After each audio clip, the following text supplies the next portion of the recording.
Welcome back, everybody, to the deep dive.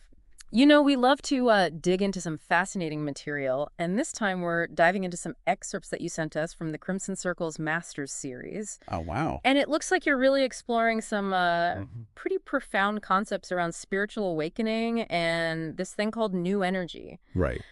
What really jumps out at me from these excerpts is this idea of the I am. Yes. Have you already started to explore what that means for you? Well, it's a core concept, in the Crimson Circle teachings. Okay. They actually call those on this path Shaumbra.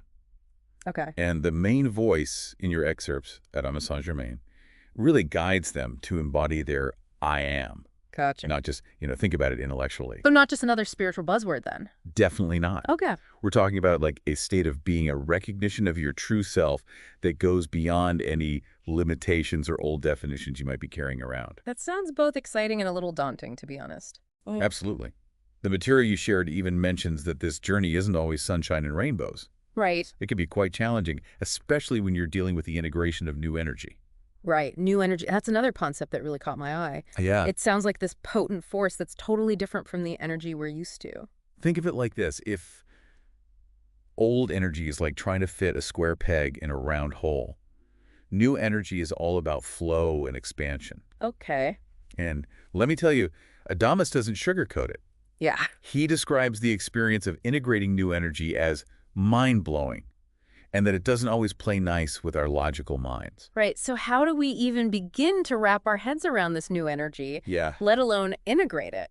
Well, that's where the Crimson Circle's experiential approach comes in. Okay. They offer a variety of tools and techniques. Right. And one that stands out in your excerpts is the concept of pakawas. Yes, Have you encountered those before? I have, and I have to admit, they intrigue me. They're like personal totem animals that you create from your imagination, right? Exactly. They act as guides and companions on your journey, Okay. helping you to expand your awareness and explore different potentials within yourself. Wow. They can even help with energy management, which is key when you're dealing with the influx of new energy. Yeah, that's amazing. I can see how having these personalized energetic allies could be incredibly helpful, especially when navigating the challenges of awakening. There is a playful warning from Adamus, though. Oh. He says that if you misuse your pakawa, it might just find a partner for itself, Oh, no. creating a whole new set of adventures you weren't quite expecting. Okay, noted, treat your pagawa with respect. Right. But getting back to new energy for a moment, the excerpts you shared also mentioned something called the awakening zone. Yes. Can you shed some light on what that is? Think of it as a convergence point where the human and divine waveforms meet. Okay. A sort of cosmic intersection where profound transformation and integration happen. It's described as a period of destructuring, where old patterns and beliefs break down Okay. and new aspects of yourself emerge. It sounds intense, but also incredibly exciting. Yes. Like you're literally breaking free from the limitations of your old self. Exactly. And it's important to remember that even when it feels chaotic and uncertain, it's going to be okay, as Adamus reassures us. Yeah. The emphasis is on celebrating the process even when it gets messy. Okay. This is a huge shift for Shaumbra, letting go of that old need to control everything and trusting the unfolding of their awakening. That makes sense. But the excerpts also highlight some pretty real challenges that Shaumbra faced during awakening. Right. There's the fear of the unknown intense energies to manage, and staying focused amidst all the distractions of everyday life. Yeah. It's a lot to handle. Absolutely. Yeah. And that's where the advice that Adamus offers comes in. Okay. He consistently emphasizes the importance of awareness. Things like conscious breathing, letting go of old programming, and perhaps most importantly, allowing yourself to receive love. Those are powerful practices, and they speak to the heart of what it means to embrace your I am. Yes. But one thing I'm curious about, how does the Crimson Circle suggest we approach the idea of looking back from completion? Ah, that's a brilliant concept, isn't it? Yeah. It's about shifting your perspective to view your path from a point of enlightenment as if you've already reached your destination. Oh, wow. It can be a powerful way to empower yourself and choose your experiences more deliberately, knowing that you ultimately arrive where you're meant to be. So it's about trusting the journey even when things get bumpy. Exactly. Yeah. And remember, according to Adamus, you are ultimately the creator of your reality. Okay, so we're talking about a journey of profound transformation fueled by new energy, guided by our pakawas, and ultimately leading us to the realization of our I am. Yeah. And we can even look back from the finish line to help guide our choices along the way. It's a lot to take in, but incredibly inspiring. It is. And we've only just scratched the surface. Well, lucky for us, we have more time to dive deeper into these concepts and see what other gems we can uncover in your Crimson Circle excerpts. Absolutely. One thing that really struck me in these Crimson Circle excerpts is how Adamus talks about the integration of new energy, not just affecting individuals, Right. but like having real effects throughout the whole world. Now that you mention it, I did notice some passages about how this energy shift is impacting everything, Yeah, from technology and finance to government and even religion. that's right. It's like a global reset button is being pressed. Exactly. And what's fascinating is that new energy doesn't operate within the same limitations as old energy. Right. It's not about accumulating wealth or power, but about allowing and expanding. Interesting. It challenges those old paradigms of scarcity and competition. So what you're saying is the old ways of doing things just won't cut it in this new energetic landscape. You got it. The excerpts even talk about hypnotic influences and mass consciousness programming. That can keep people stuck in those old patterns and beliefs. It's like a collective trance that we need to break free from. Okay, that makes sense.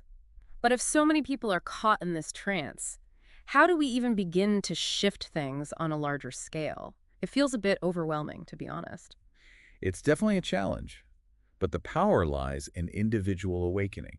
Okay. Each person who breaks free from these limiting beliefs and embraces their I am contributes to the collective shift. So it's like a domino effect. One person's awakening sparks another and so on. Precisely. And Adamus really encourages Shaumbra to question everything, Wow. even things they've always considered to be facts. Really? He suggests that as you awaken, your perception of reality shifts dramatically. It's like the classic saying, the only constant is change. Right. But in this case, we're talking about a fundamental change in how we perceive and interact with the world around us. Exactly. And that can be pretty disorienting for some people, Right. especially those who are deeply invested in the old ways of doing things. I can imagine. But for those who are open to it, this shift can be incredibly liberating. So how do we navigate this changing landscape? What guidance does the Crimson Circle offer? Well, awareness is key as always. Okay. It's about recognizing those voices and patterns that are no longer serving you and choosing to align with your true self, your I am. And remember, you're not alone on this journey. There's a whole community of Shaumbra out there who are going through similar experiences Yeah, and can offer support and guidance. that's really reassuring to hear. But speaking of guidance, I noticed that the Crimson Circle material emphasizes the importance of expressing your unique gifts and talents. Yeah. They even mention that creativity itself is a way to embody and share new energy. Absolutely. Whether it's music, art, writing, speaking, or any other form of creative expression, Right. it's all about allowing your soul to shine through. And the beauty of it is that when you create from a place of authenticity and joy, Yeah. you naturally inspire others to do the same. It's like a ripple effect of inspiration spreading outwards, touching countless lives in ways we can't even imagine. And it all starts with that inner spark, that recognition of your I am. Right. When you tap into that, you unleash a wellspring of creativity and potential that can transform your life and the world around you. That's a powerful image. Yeah. And it reminds me of another point that stood out in the excerpts. Yeah. The idea that we are all messengers carrying a unique message within us. Yes. And Adamus is very clear about the importance of sharing that message. He encourages Shaumbra to speak their truth Okay. with clarity, passion, and conviction, to own their power as creators and use their voices to shape their reality. But so often we get caught up in our heads overthinking things and second-guessing ourselves. It can be tough to break free from those patterns. Oh, absolutely. But, the Crimson Circle also emphasizes the importance of simplicity. They point out that we humans have a tendency to overcomplicate things, Yeah. getting lost in methods and techniques and forgetting about the power of just being. It's like we're trying to force things to happen instead of trusting the natural flow of life. Exactly. And that's why the message of trusting your intuition comes up again and again in these excerpts. It's about letting go of the need to control Yeah. and allowing yourself to be guided by your inner wisdom. It sounds like a real balancing act between taking action and allowing things to unfold naturally. But in the midst of all this change and uncertainty, how do we find joy? Well, remember what we talked about earlier. Embracing the I am isn't always about sunshine and rainbows. Right. It can be challenging, messy, and sometimes even heartbreaking. But amidst all that, there's also a profound sense of joy and wonder that comes from rediscovering who you truly are. It's like finding beauty in the imperfections, like embracing the full spectrum of human experience. Yes. And the Crimson Circle material reminds us to find humor even in the midst of chaos, to appreciate the simple things in life, Right. to live in the now moment and savor every experience. Because at the end of the day, it's about remembering who you truly are. A sovereign being, a creator, a divine spark of consciousness experiencing itself in human form. And that is something to celebrate. Absolutely. Oh, yeah. And this journey of awakening is about peeling back the layers, shedding the limitations, and rediscovering that divine essence within. It's inspiring to think about how much potential is waiting to be unlocked when we embrace our I am and allow new energy to guide us. But there's one more area I want to explore before we wrap up. Okay. The challenges that Shaumbra face when dealing with things like mental health and the integration of their different aspects. Yes, that's a crucial part of the journey. And the Crimson Circle offers some unique perspectives on those topics as well. One of the things that really stood out to me in these Crimson Circle excerpts is how Adamus talks about mental imbalance. Yeah. It's not your typical take on what's often labeled as mental illness. It's refreshing, isn't it? He frames it as an integration issue, not a disease. Right. It's like what's often seen as a breakdown is actually a breakthrough, a sign that someone's moving through intense energy shifts and integrating higher levels of consciousness.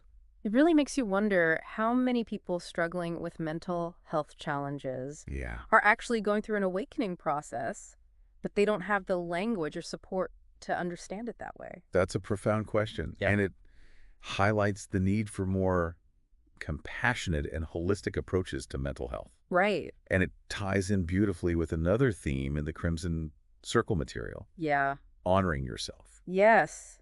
There was that powerful passage where Adamus says, when you honor yourself, you don't need to process anymore. When you honor yourself, you're never a victim. Right. It really resonated with me. It speaks to the heart of embracing your I am, doesn't it? Yeah. Recognizing that you're not defined by past experiences or the stories you've been told about yourself. It's about stepping into that sovereign being, that creator, who can shape their own reality. And speaking of creating these excerpts, also delve into this fascinating concept of the body of consciousness. Yes. It's like the mind, body, and spirit all merging into this unified whole. Imagine returning to the core of who you are, but in an expanded, evolved form. Not going back to the beginning, Right. but integrating all aspects of yourself into a more holistic and empowered state of being. And in this body of consciousness, there's no separation between you and the divine. Yeah. You are the divine experiencing itself in human form. It's a pretty radical shift from traditional religious views. This raises an interesting question for you listening. What does it mean to redefine God as something that exists within you as an expression of your own consciousness? What potentials are unlocked when you embrace that perspective? It's definitely something to ponder, Yeah. but I also want to touch on something more practical, energy management. Right. The Crimson Circle talks about the pakawas playing a role in this, helping you manage and direct energy more effectively. And the key here is conscious choice and awareness. Yeah. It's not about forcing or controlling energy, but understanding its natural flow and aligning yourself with it. One of the most striking things that Adamus talks about is the power of the word of your voice. Yes. He encourages you to truly listen to your voice. Right. Notice how you express yourself and find authority and trust in it. And it's deeper than just the volume or tone, isn't it? Yeah. It's about the intention and energy behind your words, speaking your truth with clarity, passion, and conviction. It's about owning your power as a creator and using your voice to shape your reality. What happens when you start speaking your truth with that level of awareness and intention? How does it change your relationships, your work, your creative endeavors? Think about it. It's a powerful invitation to step into your full potential as a conscious creator.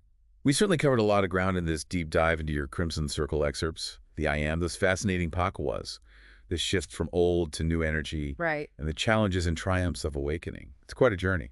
And for me, one of the biggest takeaways is this. You are in the driver's seat of your awakening journey. The world is a beautiful and exciting place when you embrace your I am and allow new energy to guide you. As you continue on this path of self-discovery, I'll leave you with a final thought. What potentials are you ready to bring to life now that you know you can look back on your path from a place of completion? What does your I am yearn to experiencing?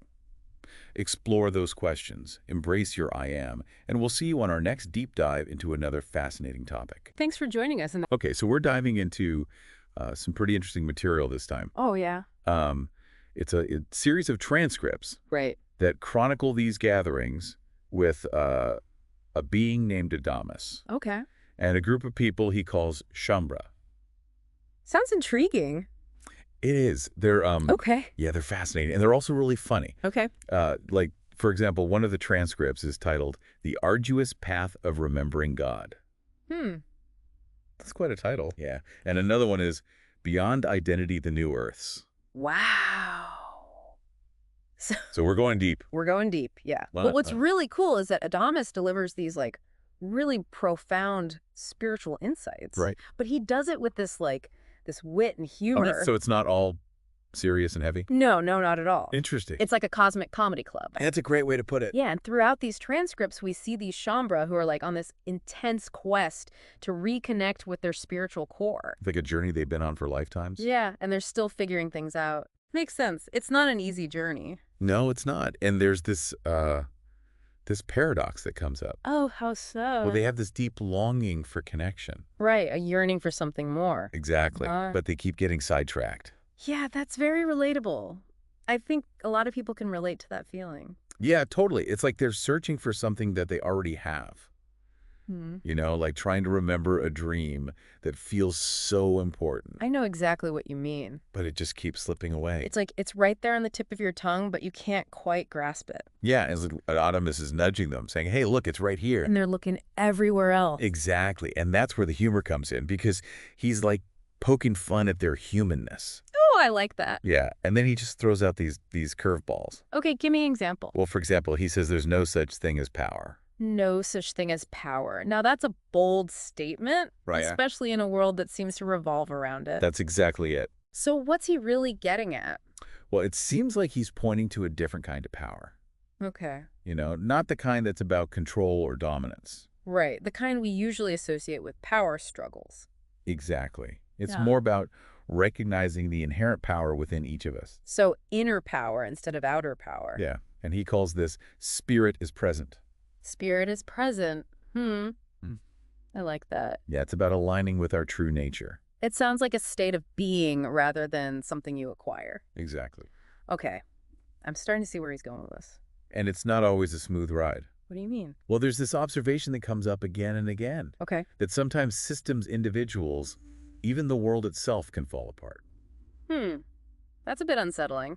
It is, but here's the thing. What's that? That core essence, that true self, keeps going strong. Oh, so it's like a breakdown leads to a breakthrough. Exactly. It's like the phoenix rising from the ashes. That's a powerful image. And then Adamus throws out this real mind bender. Oh, I love when he does that. He calls history one of the greatest fiction tales of all time. Whoa, okay, hold on. He's saying history is fiction.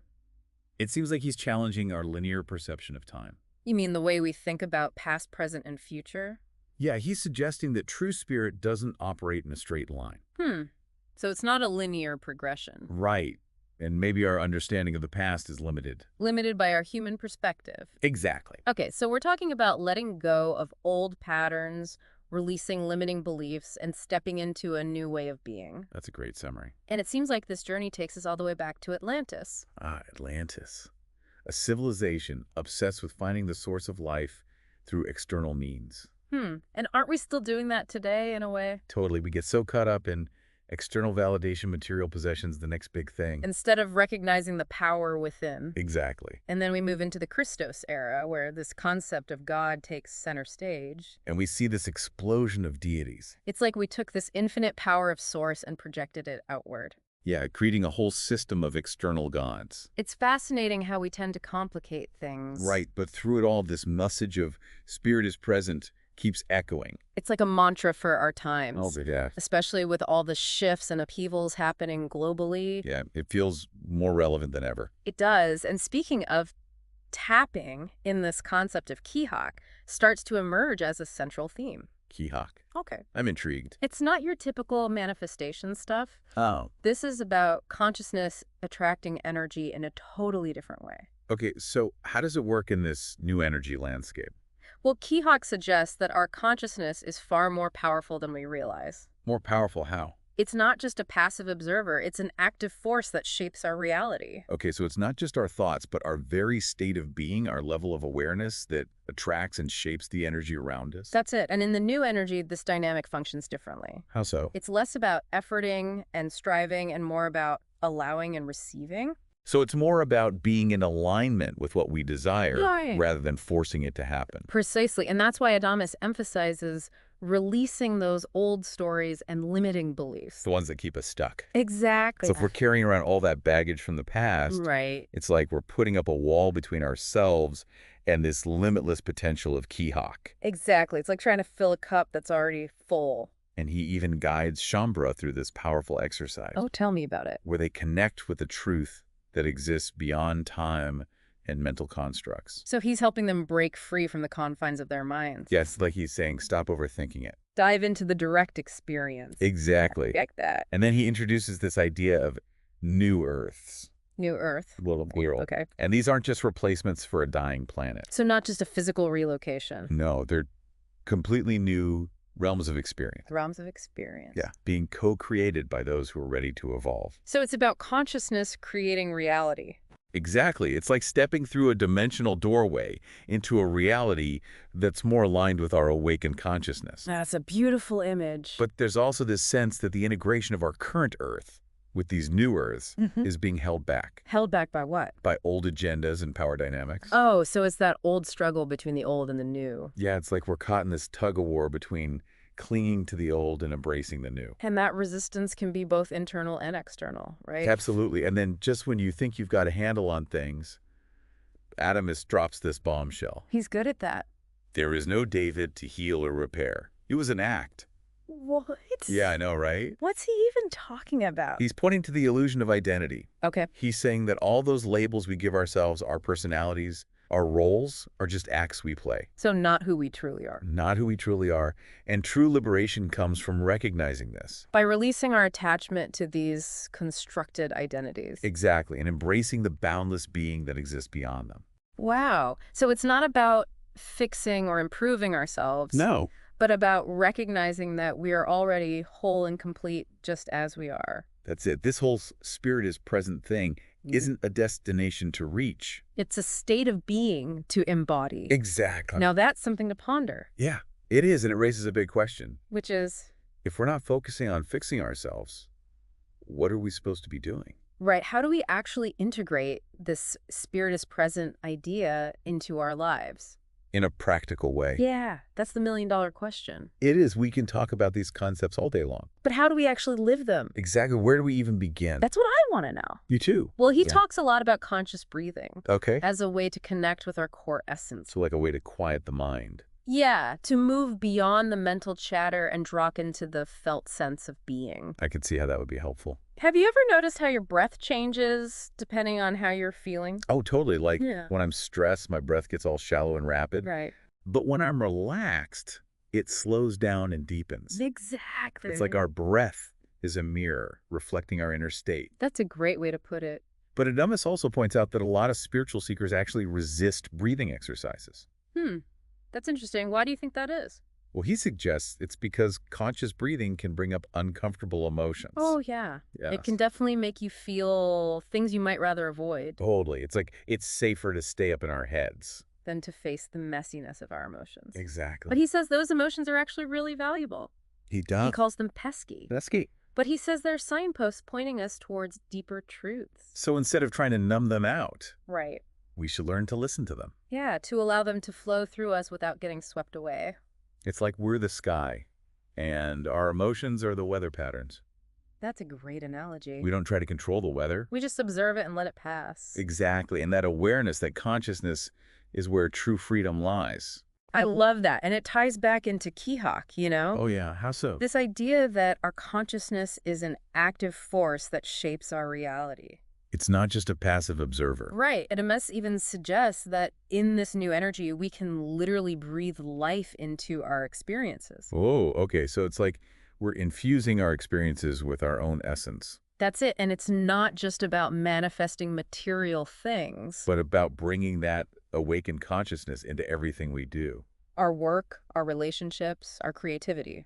It all becomes infused with this spirit is present energy. Exactly. It's like we're radiating our light into the world. And as we do that, we start to attract others who are on a similar path, Right? We create these communities of like-minded souls. who support each other's awakening. Adamus talks about these communities being essential for grounding the new energy, Yeah, it's like we're creating a network of light. weaving a new tapestry of reality together. And there's something so powerful about being in a space where you feel seen and understood, Absolutely. It's like our individual lights amplify each other. creating this collective beacon of transformation. And that's where the real magic happens. When we come together in conscious community, We create a vortex of transformation that can shift the collective consciousness. and pave the way for a more enlightened future. It's pretty inspiring to think about, It is. It's like we're the pioneers forging a new path for humanity, demonstrating that it's possible to live in a state of awakened consciousness. even amidst the chaos of the world today. But Adamus also acknowledges that this journey isn't always easy. No, it's not. There are forces that are resistant to this shift,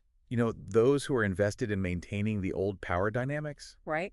The ones who fear change. and they might try to sabotage our efforts to pull us back into the old ways. He even suggests that those who are stepping into their full power might face persecution, Yeah, not in the traditional sense, but in more subtle ways. like being ridiculed or dismissed. Exactly. It's important to be aware of these potential challenges. To know that the path of awakening isn't always a walk in the park. But it's also important to remember that we're not alone. Right. We have the support of spirit Of each other. and of all those who are working towards the light. Exactly. So ultimately, it seems like we have a choice. A choice between fear and love. Do we succumb to fear and let ourselves be pulled back into the old paradigm? Or do we choose to stand in our power Embrace our true essence? and co-create a new world that's aligned with our awakened hearts? That's the question, isn't it? It is, and it's a choice we make every single day, In every moment. with every thought we think and every action we take. So where do you feel called to contribute your energy Yeah, your unique gifts. to the unfolding of this new reality? It's a question worth pondering. It is. It seems like his Keyhawk project is a good example of that. Oh, yeah, the one where he worked with that group of 99 people. Right, those 99 individuals who are like the pioneers of this new consciousness. Yeah, but he makes it clear that it wasn't just about those 99 people. It took a village. Exactly, a community to really ground these higher frequencies. Like they were the vanguard paving the way for others to follow. And even though only a select group participated directly, Right? the ripple effects were felt by the wider community. It's like that saying, a rising tide lifts all boats. I love that, and it speaks to this idea that when we raise our own vibration, When we embody more light, it naturally impacts the world around us, we become beacons of transformation. inspiring others to awaken to their own true potential. Have you ever met someone who just radiates a certain energy? Oh, totally. Like you don't even have to talk to them. You just feel lighter and more hopeful in their presence. Exactly. It's like their energy is contagious. And this transformation isn't just limited to our consciousness, right? No, Adamus talks about the body of consciousness, Okay. suggesting that we're evolving both spiritually and physically. So we're not just these ethereal beings floating around. Not anymore. We're embodied souls. And he makes this bold statement saying that we'll never go back to just being light bodies. We've integrated the experience of physicality into our very essence, It's like we're bringing heaven to earth, merging the spiritual and the material. into this new paradigm of embodied enlightenment. I love that. And it's not just us humans who are evolving. Adamus talks about Gaia, too. Gaia, the spirit of the earth. Yeah, she's evolving, too, moving on to seed new worlds with the wisdom she's gained from her time here. It's like we're witnessing the birth of a new cosmos. A universe that's more aligned with love, harmony, and conscious creation. Wow. It's mind-blowing to even contemplate. It really is, and it feels like we have a choice in this unfolding story. A choice to stay stuck in the old paradigm. Or to embrace this new era of unity, love, and infinite possibility. It's a question we each have to answer for ourselves. And it's a choice that's playing out every single day, In every moment. with every thought we think, every action we take.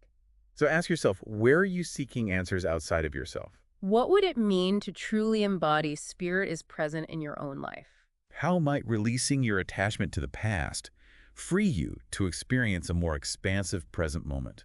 These are the questions that Adamus invites us to ponder. To explore within the depths of our own being. And as we awaken to the truth of who we truly are, We become the embodiment of this new era. the living, breathing expression of spirit is present. co-creators of a world that reflects the infinite love, wisdom, and beauty. That reside at the core of our being. It's a powerful invitation to step into our full potential. To embrace the mystery and magic of this journey we call life. And who knows what wonders await us on the other side. Welcome back, everybody, for another deep dive. Always fun. Today we're going to be exploring, some pretty unconventional spiritual teachings from the Crimson Circle. Right. We're going to be looking at a collection of messages called Shoulds, Okay. delivered by Adamus Saint Germain through Geoff Remarked back in 2011-2012. Yeah, You probably already know this, but Adamus has a very unique style. he does. Definitely not your typical Yeah. spiritual teacher. Right. He throws in humor, a bit of tequila, Yeah. even a few F-bombs. Oh, to make his points. Yeah, that's one way to put it. Oh. And what makes it even more interesting is the context. Oh, yeah? You know, remember 2011 and 2012 were filled with all that end-of-the-world hype. Oh, yeah. And Adamus's messages landed right in the middle of those anxieties and expectations. Oh, really? So the energy around them was pretty charged. It's like he stepped right into the whirlwind and said, okay, Yeah. everyone, let's talk about this. Yeah. He talks about how old systems are breaking down. All the so-called prophets popping up, Mm-hmm. and how the people who are already conscious Right. are feeling the effects more intensely. Yeah. Because they can't just tune it all out. He doesn't sugarcoat it, that's for sure. Nope. He compares it to being on a roller coaster and knowing you can't get off until the ride is over. Right. But what's really fascinating is how he connects all of this Yeah. to a larger transition humanity is going through. Right. He calls it moving from aspiring masters to living masters. I see. And it's all about embracing our true potential right here, right now on Earth. Instead of waiting for some far-off enlightenment. Exactly. He's saying we can experience it in our everyday lives. Mm-hmm. That's a pretty radical concept. It is. And it gets even more radical when he talks about the potential impact of even a small group of people fully embracing this shift. Yeah. He suggests that just 5 to 10 individuals allowing themselves to ascend in this lifetime Would have more ripple effects than anything he could do. That's a powerful statement. It is, don't you think? It really makes you think, could I be one of those 5? Yeah. But what does that even mean to ascend in this lifetime? Right. Adamus talks about releasing what he calls reality anchors. Yeah. Those things that keep us stuck in limited perceptions of ourselves and the world. It's like we've unconsciously created these energetic anchors. Yeah. Often in very subtle ways. I see. Think about it. Yeah. Could be the way we arrange our furniture, Okay. the routines we cling to, Right. even our beliefs about money. Yeah. They create a sense of familiarity and safety, Yeah. but they also prevent us from expanding beyond those limits. Okay. He even jokes that Feng Shui is just another form of reality anchoring. He has a way of turning things upside down He does. and making you laugh while you're getting a deeper understanding. Yes. But he's getting at something important. Yeah. Are those anchors truly serving us? Or are they just keeping us comfortably stuck? Exactly. He's pushing us to question everything we take for granted, Right. even seemingly mundane things, Right. like how we arrange our homes or schedule our days. Okay. These choices reflect our energetic patterns. So if we want to experience something different, something more expansive, we need to start by shifting those patterns. It's like we're being asked to become conscious designers of our reality, I see. rather than just reacting to what life throws at us. Right. He talks about the importance of self-leadership, Okay. which is something many of us struggle with. Yeah. We often let our fears and doubts, Yeah. what he calls our pack of aspects, Right. run the show instead of connecting to our core essence. It's like we have all these different voices in our heads, Exactly. each with its own agenda, and they're constantly battling for control. He compares it to having a board meeting in your head Yeah. with all these different personalities Oh, yeah. arguing about what to do next. Right. And often the loudest voices are the ones based in fear and limitation. So how do we become better leaders of ourselves? Right. Adamus talks a lot about this thing called new think, He does. which seems to be a core part of his teachings. It is. Okay. He describes it as a way of rewiring our consciousness Okay. to operate beyond the limitations of the mind. Right. Instead of relying on logic and overthinking everything, Yeah. we can tap into our intuition and knowingness, Right. those inner resources that are always available to us. Okay, but new thing sounds kind of vague. Sure. What does that actually look like in practice? Well, he uses this analogy of being stuck on a train track. Oh, That's how our minds tend to operate, yeah. in a linear and limited way. Okay. But New Think is about realizing that you can actually take the train off the tracks. Wow. It's about expanding our perception beyond what we've been conditioned to believe is possible. So it's about opening up to a multidimensional reality Exactly. where things aren't always so black and white, and there are infinite possibilities. And he's not just talking about some airy-fairy abstract concept. Okay. He relates New Think to real-life challenges, Right. things like health, relationships, even finances. Yeah. He suggests that we can approach these areas from a place of feeling and depth, Right. rather than just chasing after mental desires or external validation. So instead of trying to manifest from a place of lack, Right. we can tap into the abundance that's already within us. He's saying that true abundance comes from aligning with our soul's essence, I see. from recognizing our inherent worthiness, Yeah. and allowing that to guide our choices and creations. It's almost like he's turning traditional spiritual teachings on their head. He does. Instead of striving to become something we're not, Right. he's saying that everything we need is already within us. Exactly. Yeah. He even pokes fun at all the workshops and classes Yeah.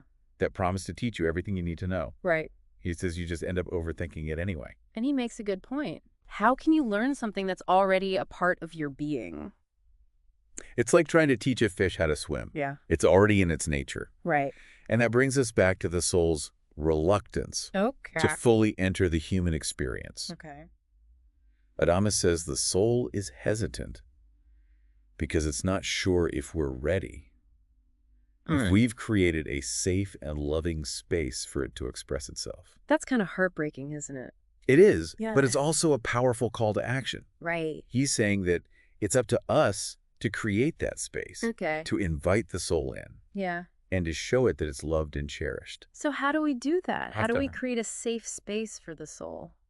Adamus suggests it starts with loving ourselves, Okay. with accepting all parts of ourselves, Right. even the ones we've judged or rejected in the past. Yeah. He says the soul wants to know what it's like to be loved firsthand. Mm-hmm. And we can only offer that if we're willing to love ourselves first. That makes a lot of sense. It's like we're being asked to become the embodiment of love. Not just for others, but for ourselves. Exactly. And he emphasizes that self-love is not selfish. Right. It's the foundation for all other forms of love. Yeah. When we truly love and accept ourselves, Right. we naturally extend that love and acceptance to others. So self-love is essential for our own well-being. Yes. But it's also essential for the awakening of humanity as a whole. It's all interconnected, isn't it? It is. Our individual journeys of self-discovery and awakening Yeah. are ultimately contributing to a larger shift in consciousness. Okay.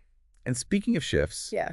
Adamus talks a lot about how our bodies are going through intense transformations, Oh, wow. releasing ancestral karma like crazy, as he puts it. Okay. He says it's like our bodies are purging all the old baggage Right. that's been weighing us down for generations. That sounds pretty intense. It is. And he connects this to the idea of new energy He does. coming into the planet. This potent force that's shaking things up and pushing us to evolve. Yes. He even suggests that instead of just treating physical symptoms, Right. we can shift our perspective on health by addressing the energetic root causes. Interesting. It's about recognizing that our bodies are not just physical machines, Right.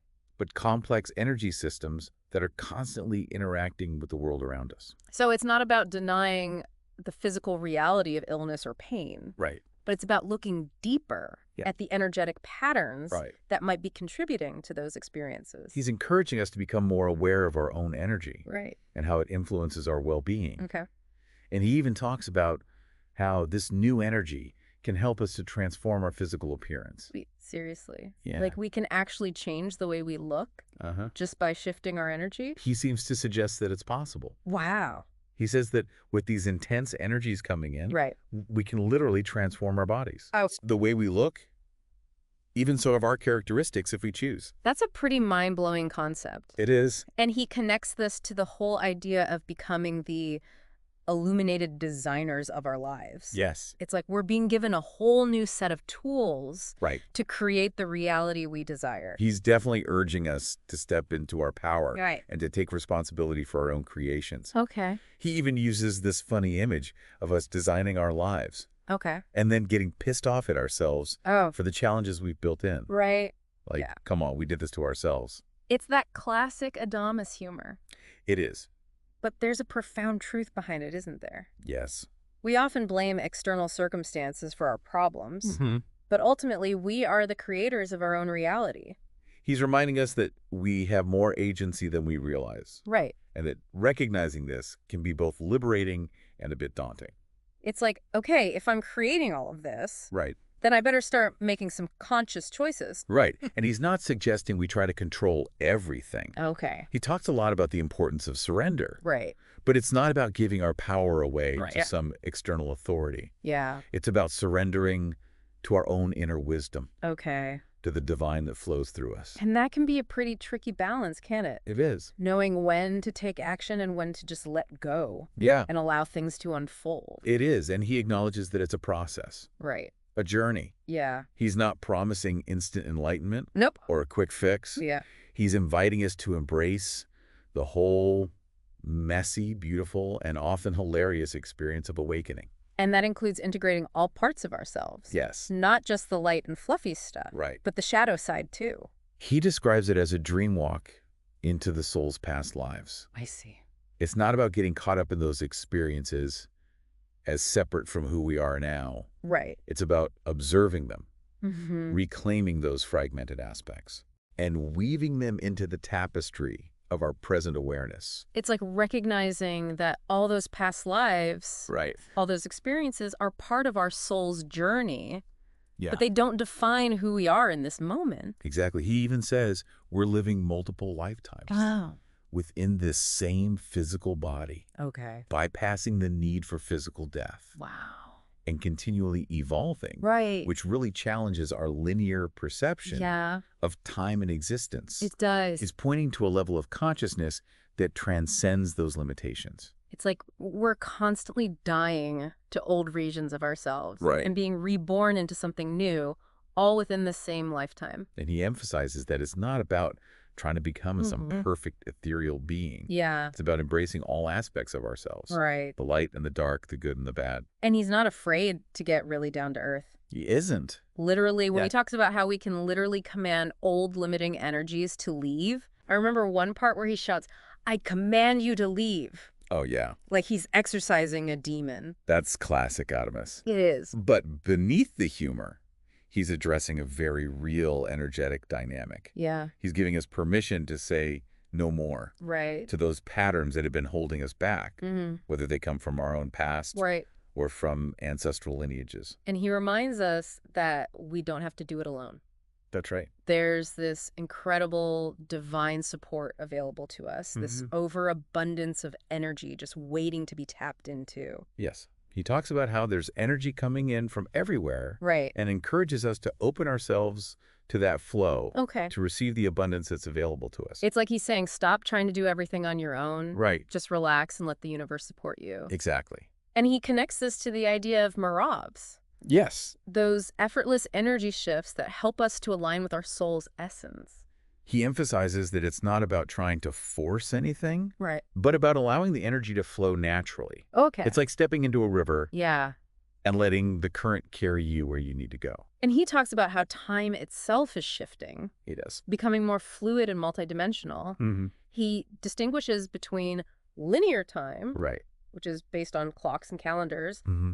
and experiential time, Yeah. which is about the sequence of events and the wisdom gained through those experiences. He's suggesting that we can actually experience time moving backwards and forwards. Wow. Not in a literal sense, Right. but in terms of accessing wisdom Okay. from different points in our soul's journey. So it's not just about remembering past lives as separate events. Exactly. It's about integrating that wisdom into our present awareness, Mm-hmm. allowing it to inform our choices and actions. It's like we're becoming multi-staged, as he puts it, Wow. able to perceive multiple levels of reality simultaneously.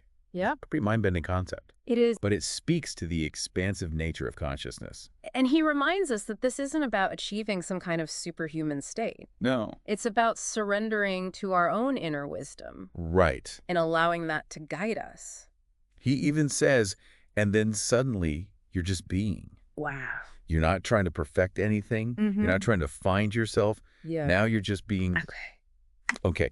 In that, the creative energies that we talked about earlier rush in now. Right. Good. This person's no longer just trying to figure it out. Yeah. They're just doing it. Right.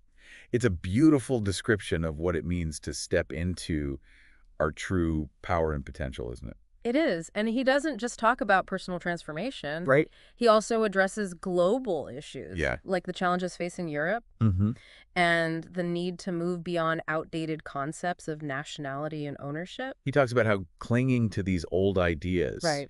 is actually preventing consciousness from expanding on a global scale. He even suggests that Europe was in danger of slipping back into the Dark Ages Oh, wow. because of its resistance to change. It's a pretty stark warning, It is. but also a call to action.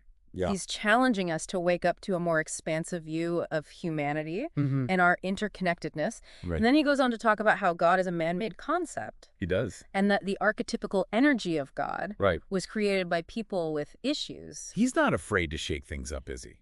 He is not. But he's pointing to something really important, Yeah. which is the difference between the limited human concepts we've created around God Right. and the actual experience of the divine. He's encouraging us to move beyond those limited beliefs Exactly. and to explore a more personal and embodied experience of the divine. Yes. And that includes recognizing the divine within ourselves. Exactly. He reminds us that the soul wants to experience love firsthand and that we can only offer that if we truly love ourselves. It's a beautiful and moving description of the soul's longing for love and connection. And he doesn't just leave it there. He doesn't. He goes on to talk about the importance of finding our voice, Yeah.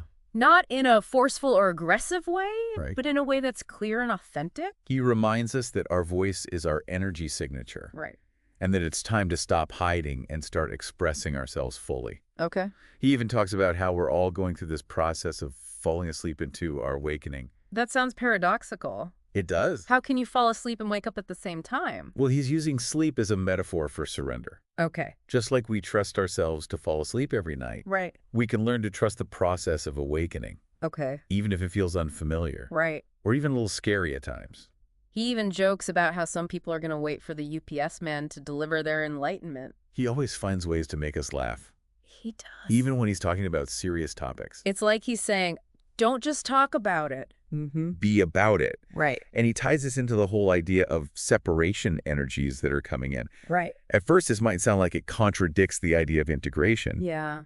but he explains that it's actually about setting us free from the limiting beliefs and patterns that have been holding us back. He says these separation energies help to unglue things that shouldn't be together anymore. Right. Things like outdated belief systems, Okay. limiting patterns in our biology, Right. even ancestral karma. Yeah. It's about clearing out the old to make space for the new. He's not afraid to use colorful language, is he? He isn't. I love the way he describes it as riding this incredible wave of separation. Oh, yeah. It's like he's saying, buckle up, it's going to be a wild ride. He is, and he encourages us to embrace the chaos, Right. to find the joy and the freedom in the midst of all the change and upheaval. And that includes being willing to let go of how we've defined Right. religion Yeah. and God. He suggests that these are often limited human concepts Yeah. that prevent us from experiencing the true nature of divinity. He's encouraging us to let go of our romanticized notions of spirituality Okay. and to connect with the divine in a more direct and embodied way. And that includes recognizing the divine spark within ourselves. Exactly. He reminds us that the soul wants to experience love firsthand Right. and that we can only offer that if we truly love ourselves. Mm-hmm. It's a beautiful and moving description of the soul's longing for love and connection. It's like we're being asked to become the embodiment of love. Yes. Not just for others, but for ourselves. Exactly. And he emphasizes that self-love is not selfish. Right. It's the foundation for all other forms of love. Right. When we truly love and accept ourselves, Yeah. we naturally extend that love and acceptance to others. And he doesn't stop there. He doesn't. He challenges us to let go of our need to take things personally. He suggests that our tendency to take things personally is often tied to drama and a need to feel important or significant. So it's not about becoming indifferent or detached. It's about recognizing that most things aren't actually about us. It's a radical shift in perspective It is. that can free us from a lot of unnecessary suffering. And he talks about how we can experience ease and joy in our lives if we're willing to let go of our old programming Yeah. that need to struggle and stress. He uses the example of working out, Okay. saying that most people believe they have to push themselves to the limit to get results. Right. But what if we could achieve those same results effortlessly? It's like he's saying, stop fighting so hard Right. and just allow things to flow. He even encourages us to listen to our minds, Really? saying that they're actually begging us to free them Oh, wow. from their limited and outdated programming. He says, I love the mind. He does. It's a beautiful creation, but its time has come. Mm-hmm. And it's telling you that. Yep. It's telling you that. It's saying, please free me. It's a reminder that our minds are often the biggest obstacles Yeah. to experiencing ease and flow in our lives. And then there's this whole thing about how we go to sleep, which might seem like a random topic. Yeah. But he uses it to illustrate a profound point about surrender and trust. He points out that we trust ourselves to fall asleep every night, Right. even though it's a great big unknown. Right. So why can't we trust ourselves to surrender to the process of awakening? It's a great question. It is. And he brings up these quantum shifts that we can experience in our consciousness simply by allowing those energies to flow through us. He uses this fascinating image of a piece of paper Okay. where the fibers, the ink, and the words all start to meld together, Okay. becoming something entirely new. Interesting. He says, you're no longer just the human. Right. You've crossed over the Atlantean line of the mind. Oh. There's no longer this distinction or separation between spirit, human, mental, or any of the entity. Wow. Any of these things. It melds together. Okay. That is the transformation process that each and every one of you are going through. It's a beautiful description of what it means to transcend duality It is, and experience wholeness. and it's something that's happening to all of us, Right. whether we're consciously aware of it or not. He even says, there's not a pill. That's right. There's not a water. Yeah. There's not a prayer. There's not anything other than you experiencing it. Right. That's it. Yeah. Period. Exactly. So there's no shortcut to enlightenment. Nope. It's about embracing the journey and trusting our own inner guidance. Exactly. And that includes honoring those moments of awakening, what he calls mirages. Okay. He encourages us to ground and balance those mirages Right. and even do ceremony on them. It's about acknowledging those breakthroughs, Yeah. those sudden shifts in perception that can change our whole understanding of reality. He uses the example of hearing the words, I am that I am, Right. and suddenly understanding what it truly means on a visceral level. Yeah. It's about moving beyond mental concepts Right. into a direct experience of truth. And he reminds us that true awakening is not a mental process, Right. but an experience that's difficult to put into words. Yeah. He even says, what is awakening? Right. Well, it's when I awaken back and remember who I am. Yeah. Bullshit. Right. Bullshit. Right. Well, what is it? Right. Bullshit. Right. I just gave you the answer. He's so blunt. He is. But it's refreshing, isn't it? It is. He's cutting through all the spiritual jargon Yes. and getting to the heart of the matter. And he reminds us that there's no need to battle with the opposing dark warrior. Okay. He says those are just projections of our own fears and limiting beliefs. Right. It's like we're creating these imaginary enemies to fight Yeah. when the real battle is within ourselves. He encourages us to just breathe into those energies, allow them to dissolve. It's about recognizing that we don't have to engage in those battles anymore. Right. And that brings us to his discussion about December 21st, 2012, Yes, which was a big deal back then. it was. He says there won't be a dramatic event, No. just a gradual opening and times of great intensity. He emphasizes that it's not about waiting for something to happen, Right. but about actively participating in this shift that's already underway. And then there's this whole thing about the scientific discovery of the Higgs boson, Right. which he jokingly calls the God particle. Yeah. He says the scientists have only discovered half of it. Right. And that they, Picking up where we left off, yeah. I'm really struck by how Archangel Michael points out that Adamus is offering us an opportunity to fall in love with what he's already fallen in love with. Oh, yeah. And it suggests a profound acceptance and appreciation for humanity, even with all our quirks and contradictions. It's like he's looking at us with such tenderness and saying, Okay. you're perfect just as you are, even if you don't believe it yet. Yeah. And that brings us back to this really intriguing idea of ascension in this lifetime and how a small group of people fully embracing this shift could create a ripple effect that transforms consciousness for everyone. It definitely challenges our conventional notions of spiritual progress. Yeah. You know, we tend to think of enlightenment as something that happens to individuals. Right. But what if it's more like a collective awakening, Okay. where the actions of a few can impact the whole? Adamus even suggests that these individuals would become living examples, Yeah. showing others that it's possible to integrate all aspects of ourselves Right. and live as embodied masters right here on Earth. He says, give me 5 of you, just 5. Wow. Because those 5 are going to do more for the rest of you than what I could possibly do. It's a bold statement. It is. And it raises the question, could we be one of those 5? Yeah. What would it take to step into that level of consciousness and embodiment? It's a question worth pondering, isn't it? Yep. And it brings us back to those reality anchors Right. that Adamus talks about. Yeah. The energetic patterns that keep us stuck in limited perceptions. He uses this great analogy of how we decorate our homes. Yeah. We often arrange our furniture in a way that creates a sense of familiarity and security. Right. But what if those arrangements are actually limiting our energy flow Right. and preventing us from experiencing something more expansive? It's a powerful metaphor for how we create limitations in all areas of our lives. Yeah. Not just in our physical spaces, Right. but also in our thinking, our beliefs, and our relationships. He even says, Feng Shui is another reality anchor, don't take offense. He's so cheeky.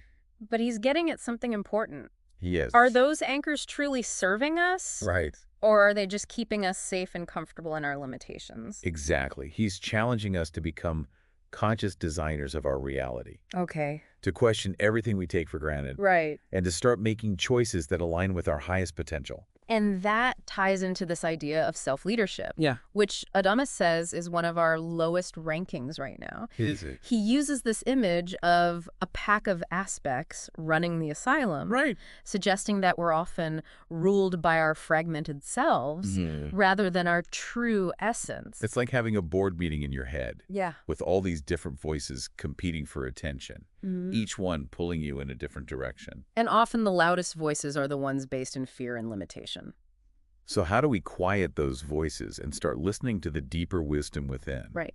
Adamus points to new think as a way to shift out of those limited mental patterns and tap into a more expansive way of being. It's about recognizing that we're not just our thoughts and beliefs. Right. There's a deeper intelligence within us, a knowingness that transcends the mind. He uses this great analogy of a train track to describe how our minds tend to operate in a linear way, following the same predictable paths.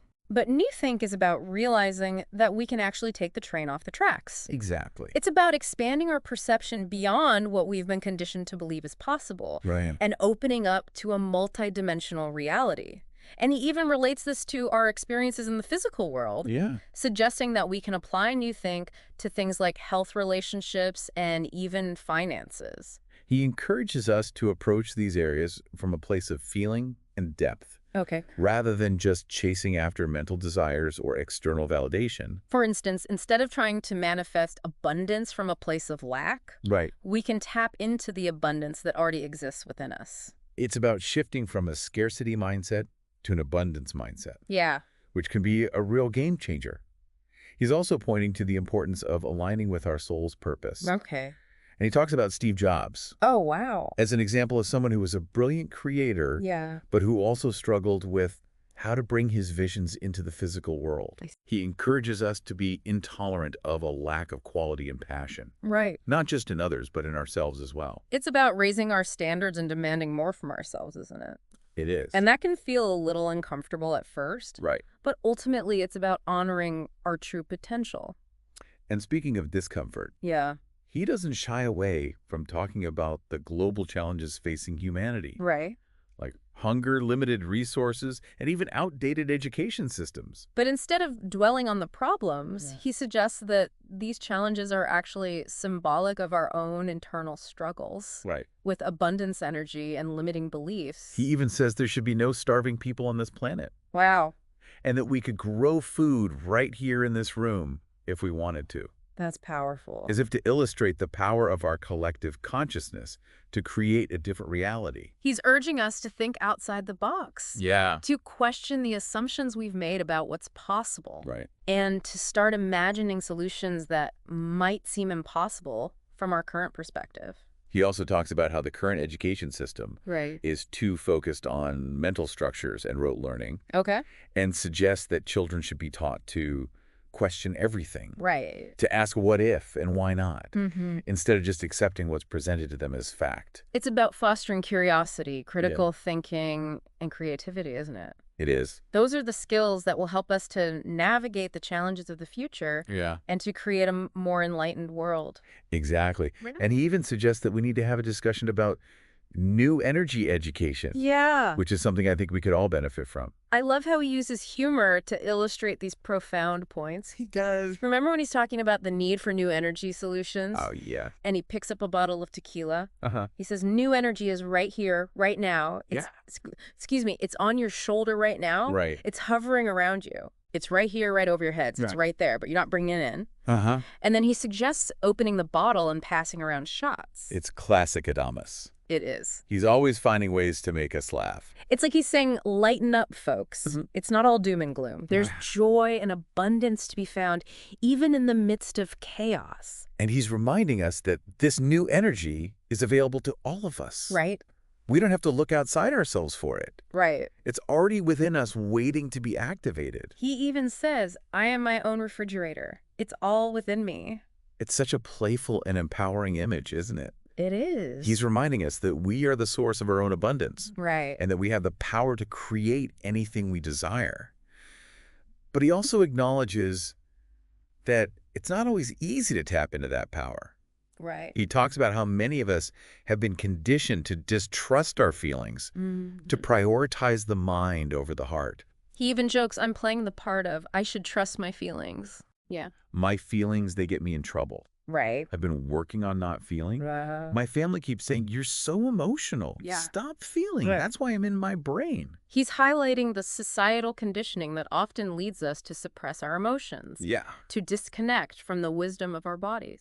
But he's also challenging us to question those beliefs. Yeah. To ask ourselves why we're so afraid of feeling. What are we afraid of experiencing if we allow ourselves to fully feel? It's an invitation to reconnect with our hearts and to reclaim our emotional sovereignty. And he even connects this to the idea of sensuality, which Okay. he distinguishes from sexuality. Okay. He describes sensuality as a way of experiencing the world through our senses, of being fully present in the moment and enjoying the richness of life. He emphasizes that sensuality is a natural and beautiful part of being human, Okay. something to be celebrated, not shamed. And he reminds us that we chose to be here. That we came to this planet to experience life in all its beauty and complexity. He even says there are angels lined up, Wow. waiting to come to Earth because it's such an amazing adventure. It really flips the script on our usual fear-based view of life and death. It does. It does, and it makes you wonder, Yeah. why are we taking ourselves so seriously? Right. Why are we making it all so hard? That's a great question. And perhaps the answer lies in this process of distillation Okay. that Adamus talks about. Yeah. He describes it as integrating all the different aspects of ourselves, Okay. including our dreams, our past lives, and even our shadow sides. He's suggesting that this integration is a natural process of evolution. Right. A way of becoming more whole and authentic. And he emphasizes that it's not about trying to be perfect Right. or to eliminate those aspects of ourselves that we deem unacceptable. Right. It's about embracing the wholeness of who we are. It's a radical concept, isn't it? It is. To accept ourselves unconditionally, even those parts of ourselves that we've been taught to hide or deny. He acknowledges that this process can be challenging. Yeah. He says, you went through things in your life that the normal human would think are bizarre. Oh, wow. You went through experiences, whether it was losing your job, or relationship having something that affect your health or whatever it happened to be, not your typical type of what you would call a positive human experience. He's normalizing those challenging experiences, reminding us that they're actually part of our growth and evolution. Exactly. And he encourages us to trust the process, to surrender to the wisdom of the soul. And to remember that we don't have to do it alone. That's right. There's this incredible support system available to us. Yeah. This overabundance of energy and love that's always present. He even talks about how we can create quantum shifts in our consciousness. Right. Simply by allowing those energies to flow through us. He uses this fascinating image of a piece of paper Yeah. where the fibers, the ink, and the words all start to meld together, becoming something entirely new. He says you're no longer just the human.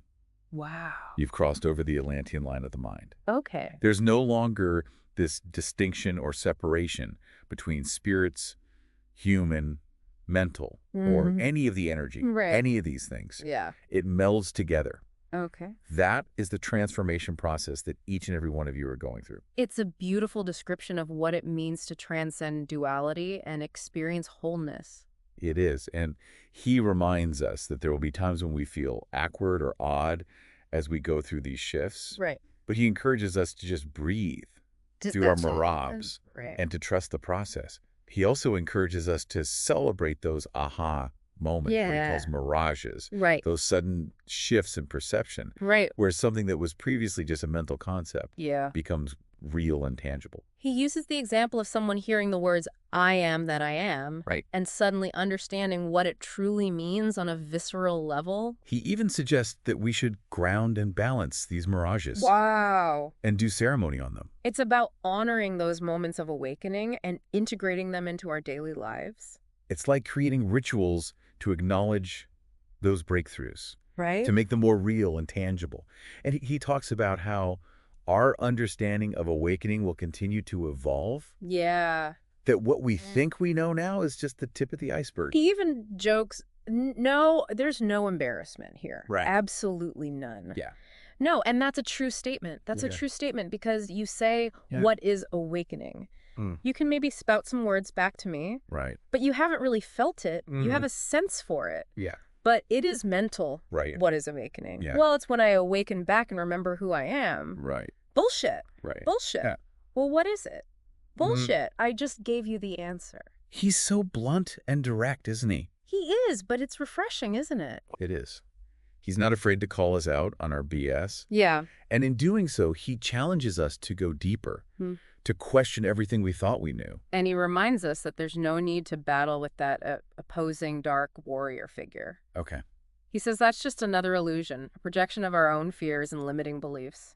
He says, so tomorrow, you just take that deep breath. Right. Don't suit up. Yeah. Don't grab the lance. Right. Don't get on the horse. Don't do battle. Right. There's nothing at all to do battle with. Yeah. Nothing at all. Right. The sooner you realize that, the more fun you're going to have with your enlightenment. It's a powerful reminder that true freedom comes from letting go of the struggle. Okay. From embracing the wholeness of who we are. Yeah. Light and dark, shadow and light. And he reminds us that this whole process doesn't have to be so serious. Yeah. We can have fun along the way. That's right. In fact, he encourages us to laugh, especially at ourselves. He says you have to be able to laugh at yourself. You have to be able to laugh with yourself and all of your aspects. Yeah. Yes. Laugh with your aspects because they're already laughing. Right. So you might as well laugh along with them. Okay. Good. And out-laugh your aspects. Yes, right. Laugh your aspects off. It's the perfect reminder to not take ourselves or the process of enlightenment too seriously. Exactly. He's encouraging us to lighten up. Right. To embrace the absurdity of it all and to find the joy in the journey. And on that note, we'll take a short break. Okay. When we come back, we'll continue exploring Adamus's unique perspective on consciousness energy and the journey of enlightenment. As we dive back into these shoulds from Adamus, I keep coming back to that idea he brought up about ascension and how just a handful of people fully embodying it in this lifetime could have a greater impact than anything he could do. It is powerful. It's a powerful concept, isn't it? It is. It suggests that we're not just working on our own individual enlightenment, but that our choices and actions can actually influence the collective awakening of humanity. It really challenges the notion that enlightenment is a solitary pursuit. Yeah. What if it's more like a dance where we're all interconnected and the steps of a few Right. can create a ripple effect that changes the rhythm for everyone. It makes you wonder, what if I could be one of those people? Yeah, What if I could fully embrace my potential right. and become a living example of what's possible? It's an interesting thought. Adamus keeps emphasizing that enlightenment isn't some distant goal we're striving for. Right. It's a natural state of being that's available to us right now. He even says you've already ascended, Wow. suggesting that we've achieved that state on some level, perhaps in other lifetimes or dimensions. Okay. But now it's about remembering and embodying that truth here in the physical world. So it's not about becoming enlightened, it's about recognizing that we already are. Exactly. But if that's true, why does it feel so hard sometimes? Yeah. Why do we get caught up in all this drama and struggle? Adamus would probably say it's because we've forgotten who we truly are. Yeah. We've bought into the illusion of separation, Right. believing that we're limited, flawed, and unworthy. And he talks about how this affects our relationship with our soul. He How it creates a reluctance for the soul to fully enter the human experience. It's like the soul is standing at the doorway, hesitant to come in because it's not sure if it's safe, if it will be welcomed and cherished. He says, but the soul in this deep sleep has a reluctance to coming in, not sure if you're ready. Right. Not sure if this is the place to do it. Yeah. It needs the human expression of itself to say, it is safe here. Right. I do invite you here. I want you here. Yeah. I am ready, dear soul. Right. Not next lifetime, but now. It's almost heartbreaking to imagine the soul feeling hesitant or unsure, Yeah. like it's been hurt or disappointed in the past. He talks about how the soul wants to experience love firsthand, Right. but can only do so if we create a space of love and acceptance within ourselves. So it's not enough to love others or even to have a mental concept of loving ourselves. Right. It's about embodying that love on a cellular level, Yeah. radiating it from the core of our being. He's saying that this is the key to inviting the soul in, Right. to creating that safe space for it to fully express itself. And that leads us back to this idea of self-love, Yes. which Adamus emphasizes throughout these shoulds. He does. It's not about ego or narcissism. It's about recognizing our inherent worthiness Right. and treating ourselves with kindness and compassion. He even suggests that when we truly love ourselves, compassion for others naturally flows from that. It does. It's like our hearts open up and we're able to see the divine spark in everyone. It's a beautiful vision, isn't it? It is. A world where we're all connected, where we see each other as reflections of the divine. And Adamus reminds us that we don't have to do this alone. That's right. There's an incredible amount of support available to us from the spiritual realms, Right. from the universe itself. He talks about how there's this overabundance of energy coming and this new energy that's supporting our transformation. Right. It's like a wave we can ride if we're willing to surrender and trust the process. He even gives us practical tips for tapping into this energy, Yeah. like simply breathing it in, feeling it flowing through our bodies. And he encourages us to do mirabs, those effortless energy shifts that allow us to align with our soul's essence. It's like hitting the reset button on our energy field, allowing ourselves to come back into balance and harmony. He also talks about how important it is to not take things personally. Right. You know, we tend to get caught up in the drama of our lives, making everything about us, Yeah. which only creates more suffering. He suggests that this tendency comes from a need to feel significant or important. Like, so we're trying to prove our worth through the stories we tell ourselves and the roles we play. But what if we let go of those stories? Right. What if we stopped taking everything so personally? He challenges us to step back and recognize that most things aren't actually about us. Exactly. It's a radical shift in perspective that can free us from a lot of unnecessary stress and anxiety. And he connects this to the idea of experiencing ease and joy in our lives. Right. He uses the example of working out. Yeah. He says most people think they have to push themselves to the limit to get results. Right. But what if we could achieve the same results effortlessly? It's like he's inviting us to let go of the struggle, to find the flow, and to allow things to unfold with grace and ease. He even encourages us to listen to our minds, saying that they're actually begging us to free them Wow. from their limited and outdated programming. He says, I love the mind. Yeah. It's a beautiful creation, but its time has come. Yeah. And it's telling you that. It's telling you that. Right. It's saying, please free me. It's a reminder that our minds are often the biggest obstacle to experiencing freedom and joy in our lives. And he talks about how we can free our minds by letting go of our need to control everything, to figure everything out, Yeah. to analyze every detail. He even suggests that we've been procrastinating the inevitable, Oh, putting off the joy of awakening by clinging to our old ways of thinking and being. it's like we're holding ourselves back from experiencing the fullness of who we are. And he reminds us that we don't need a special technique or a complicated ritual to awaken. Right. It's about surrendering to the natural flow of life, just like we surrender to sleep every night. He even jokes about how some people are going to wait for the UPS man to deliver their enlightenment. He does. But he's also making a serious point about the importance of trust and surrender. And he talks about these quantum shifts in consciousness that we can experience Yeah. simply by allowing those energies to flow through us. He uses this fascinating image of a piece of paper where the fibers, the ink, and the words all start to meld together, Right. becoming something entirely new. It's like he's saying that our old ways of thinking and perceiving reality are dissolving, and something more expansive, Right. more fluid is emerging. He even says you're no longer just the human. Right. You've crossed over the Atlantean line of the mind. Yeah. There's no longer this distinction or separation between spirit, human, mental, or any of the energy, any of these things. Right. It melds together. Yeah. That is the transformation process that each and every one of you are going through. It's a beautiful description of what it means to transcend duality, It is. to experience the unity of all that is. And he reminds us that these shifts might not always be comfortable. Right. We might feel awkward, confused, or even a bit crazy at times. But he encourages us to just breathe, to do our marabs, and to trust the process. And he emphasizes that there's no one-size-fits-all approach to enlightenment. Right. Each of us has our own unique path, our own way of awakening. And it doesn't have to be serious all the time. Right. In fact, he encourages us to laugh, Right. to find the humor in all of this. Remember when he says, "So dear Shaumbra, it's intense out there. Yeah. Take a deep breath. Right. Take a deep breath. And it's going to continue to be intense." Yeah. It is, Yeah. you have to be able to laugh at yourself. You Right. have to be able to laugh with yourself in all of your aspects. Yeah. Laugh at your aspects because they're already laughing. Right. So you might as well laugh along with them Oh. and outlaugh your aspects. Yeah, yes. Laugh your aspects off. It's a great reminder to lighten up and to not take ourselves or the process of enlightenment too seriously. It's like he's saying, yes, this is intense, Right. but it's also a wild and wonderful adventure. So enjoy the ride.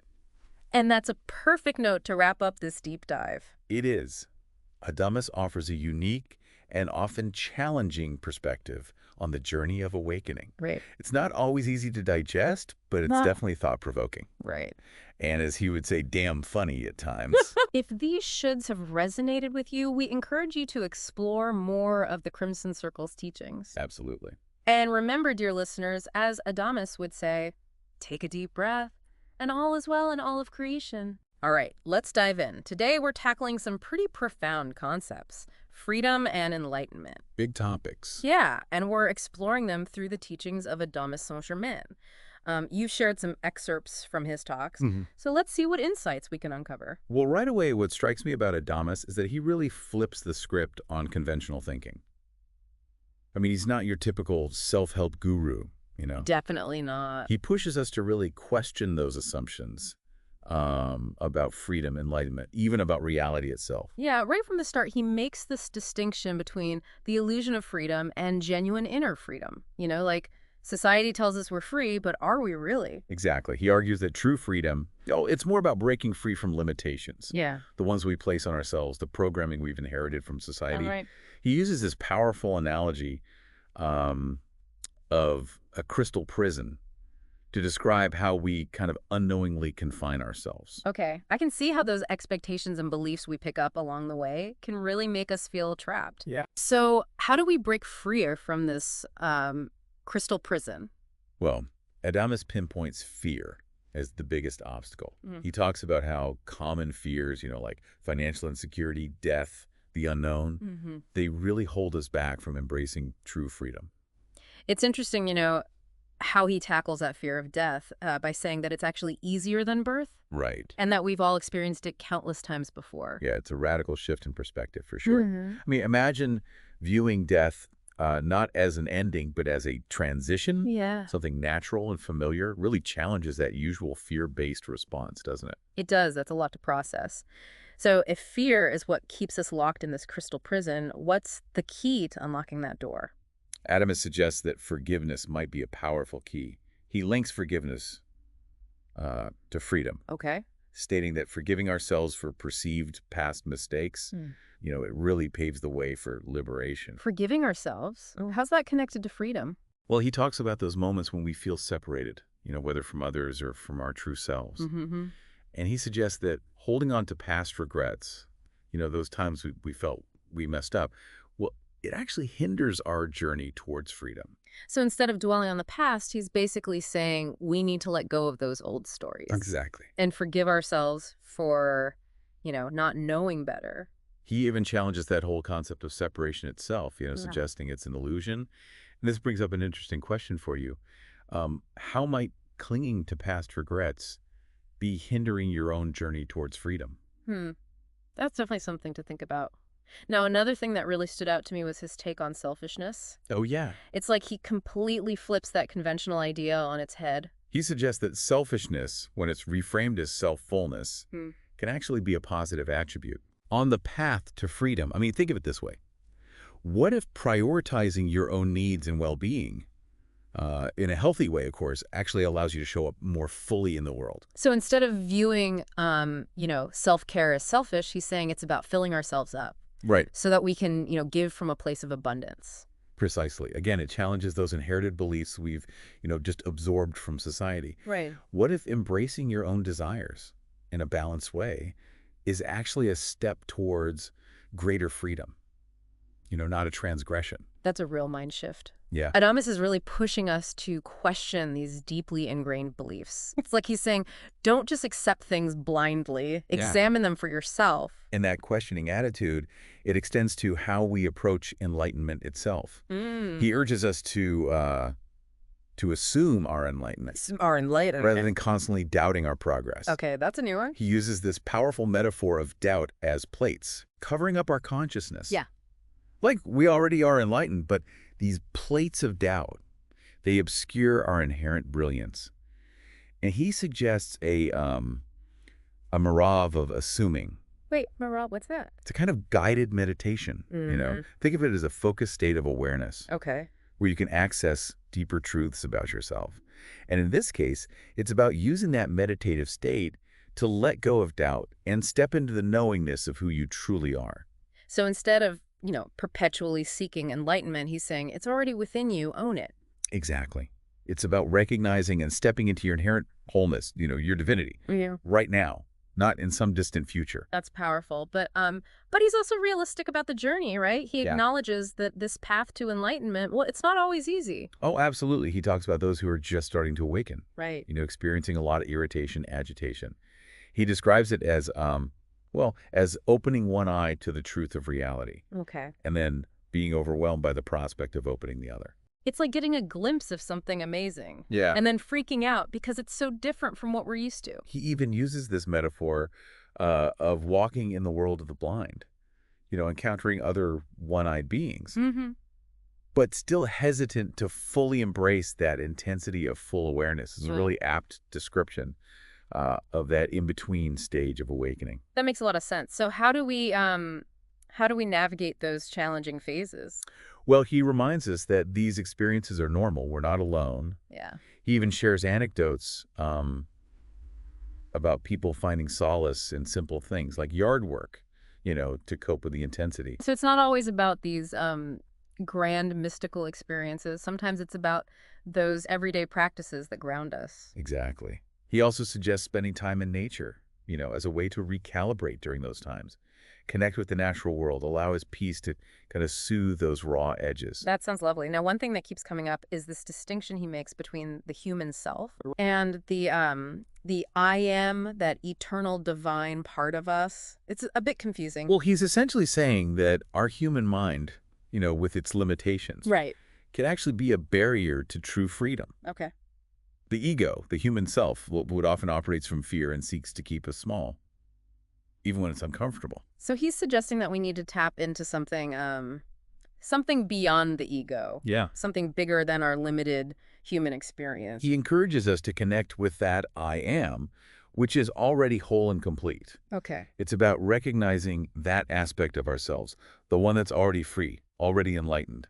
That reminds me of his concept of the embodied master, someone who walks the earth with sovereignty, Yeah, shining their light without needing anything in return. It's such a beautiful image. it is. It's a powerful archetype. Hmm. It really embodies the qualities of uh, self-realization and unconditional love.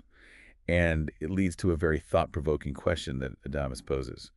Would you choose to leave Earth immediately upon achieving enlightenment? Whoa, that's a good one. Right. It really makes you think about what it truly means to be, an enlightened being in the world. Yeah. And, it's that question about staying or leaving really challenges that to be or not to be dilemma, doesn't it? Yeah. Adamus suggests, well, the real question isn't about life or death, but how to truly live. Yeah, it's like he's saying, okay, you're here. Now what are you going to do with this precious life?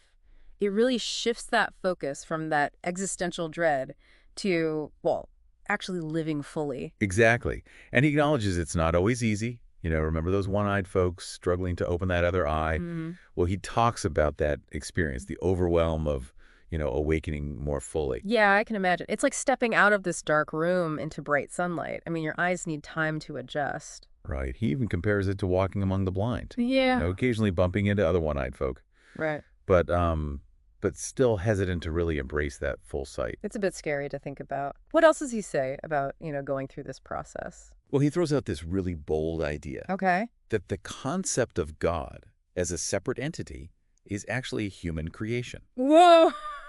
Okay, that's definitely going to ruffle some feathers. Right. But it sits with his message of empowering the individual, doesn't it? Yeah. He seems to be saying, we've given our power away to these external authorities, Mm-hmm. like religious institutions, societal norms, Right. even our own fears. So instead of looking outside ourselves for answers, he's encouraging us to look within. Exactly. And to understand how our own energy works. Remember, he talks about those different types of energy. Yeah. Earth, cosmic, and crystalline. Right. I was wondering if we could delve into that a bit more. What makes these energies different? So he describes Earth energy as kind of dense, Okay. almost crude.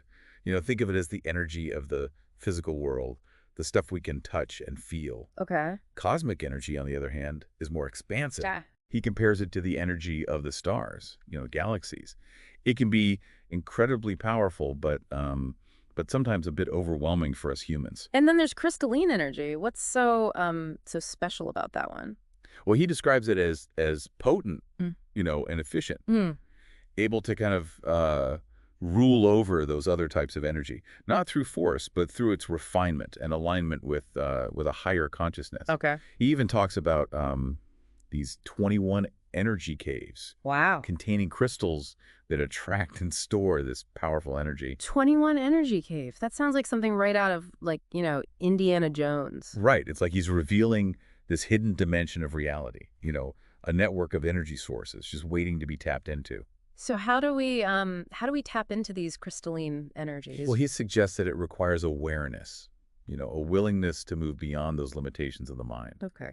This resonates with his earlier message about assuming enlightenment, doesn't it? Okay. It's not about seeking something outside ourselves, but about recognizing what's already within. Yeah, he also talks about I am energy, which he describes as that core energy, the foreman of all the others. Oh, yeah? It's a bit like the boss, right? Yes, you could say that. He says it's the pure consciousness that resides within us. And by awakening to our true nature, well, we tap into its power and we align all those other energies to serve our highest good. So it's not about controlling these energies. It's Yeah. about aligning with them, allowing them to flow through us. He emphasizes that I am energy is an aligner, not a worker. Okay. It's about surrendering to the flow, not trying to force it or control it. It's about trusting that process. Yes, surrendering to something greater than ourselves. He has this amazing quote Okay. that captures this idea perfectly. He says, "You are here as bringers of energy into life, into motion, into creativity, into expression, in levels that have always been there, but few, if any, humans have ever accessed." Wow. That's a lot to unpack. It is, Yeah. but it's incredibly inspiring. He's acknowledging that potential, that resides within each of us to bring forth these new levels of creation and expression into the world. It's like he's saying that we have this incredible capacity for greatness, Yeah. but we've been holding ourselves back. And he challenges us to step into that potential, Hmm. to recognize ourselves as bringers of the new energy. And he doesn't shy away from the fact that it's not always easy. Right, he talks about the stress, the challenges, Yeah. that feeling of being in, like, uncharted territory. He even expresses surprise that we haven't given up amidst the difficulties, Yeah. reminding us of our own resilience. Yeah. He wants us to acknowledge how incredible it is that we keep going. Right. And he encourages us to create that safe space for ourselves, to find that balance between engaging with the world Hmm. and nurturing our inner growth. And he suggests, practical things we can do to navigate those tough moments, like working in the yard, going for a drive, anything that grounds us in that present moment. Yeah, it's like taking a break from all that mental noise Yeah. and coming back to our senses. Exactly. And he reassures us that this phase will pass. It's all part of the process. Ooh, that's good to hear. He also talks a lot about relationships, right? Yeah. And how they can be, well, tricky. He describes relationships as both a support and a hindrance, on the path to enlightenment. Yeah, I mean, that makes sense. They can be our greatest source of joy Right. and our biggest source of pain. He points out how often we use relationships to project our own issues onto others, Mm-hmm. creating all this unnecessary drama and heartache. It's so easy to, to fall into that trap, Yeah. to expect someone else to, fulfill those unmet needs that we have. He challenges us to take responsibility for our own projections, recognizing that the people in our lives, while they're often mirroring back to us our own unresolved patterns. So instead of blaming others for our, for our unhappiness, we need to look within, Yeah. see what needs healing within ourselves. He even questions that conventional idea of, soulmates, Okay. suggesting that we often create these unrealistic expectations that lead to disappointment. So instead of searching for that, perfect other half, Right. it's about becoming whole within ourselves first. He shares an anecdote about a listener Okay. who was desperately seeking a soulmate, projecting this idealized image onto someone who turned out to be completely different. Ouch. Yeah, I can relate to that. It's like trying to fit a square peg into a round hole. He reminds us that we often seek externally what we haven't yet found within. The key to fulfilling relationships, he suggests, it lies in letting go of those projections and embracing the other person for who they truly are, flaws and all. It's about seeing people, as they are.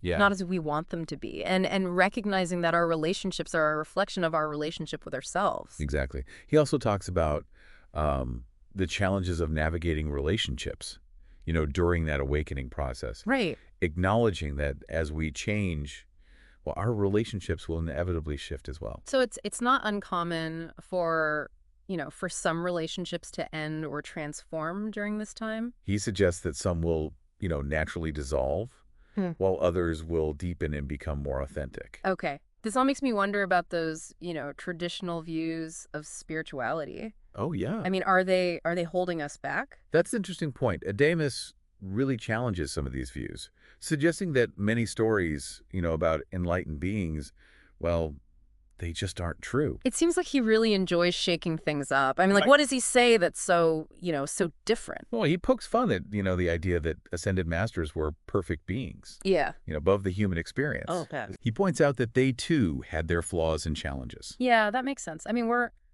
all human, even those, we consider to be enlightened masters. He encourages us to let go of those idealized images. Yeah. And embrace the messy, imperfect reality of, of being human. So it's not about striving for some unattainable state of perfection. Right. It's about accepting ourselves as we are, flaws and all. Exactly. He challenges the notion that we need to follow these strict rules or adhere to dogma to experience enlightenment. So he's saying that, we don't need to become monks or nuns to find our way. Right.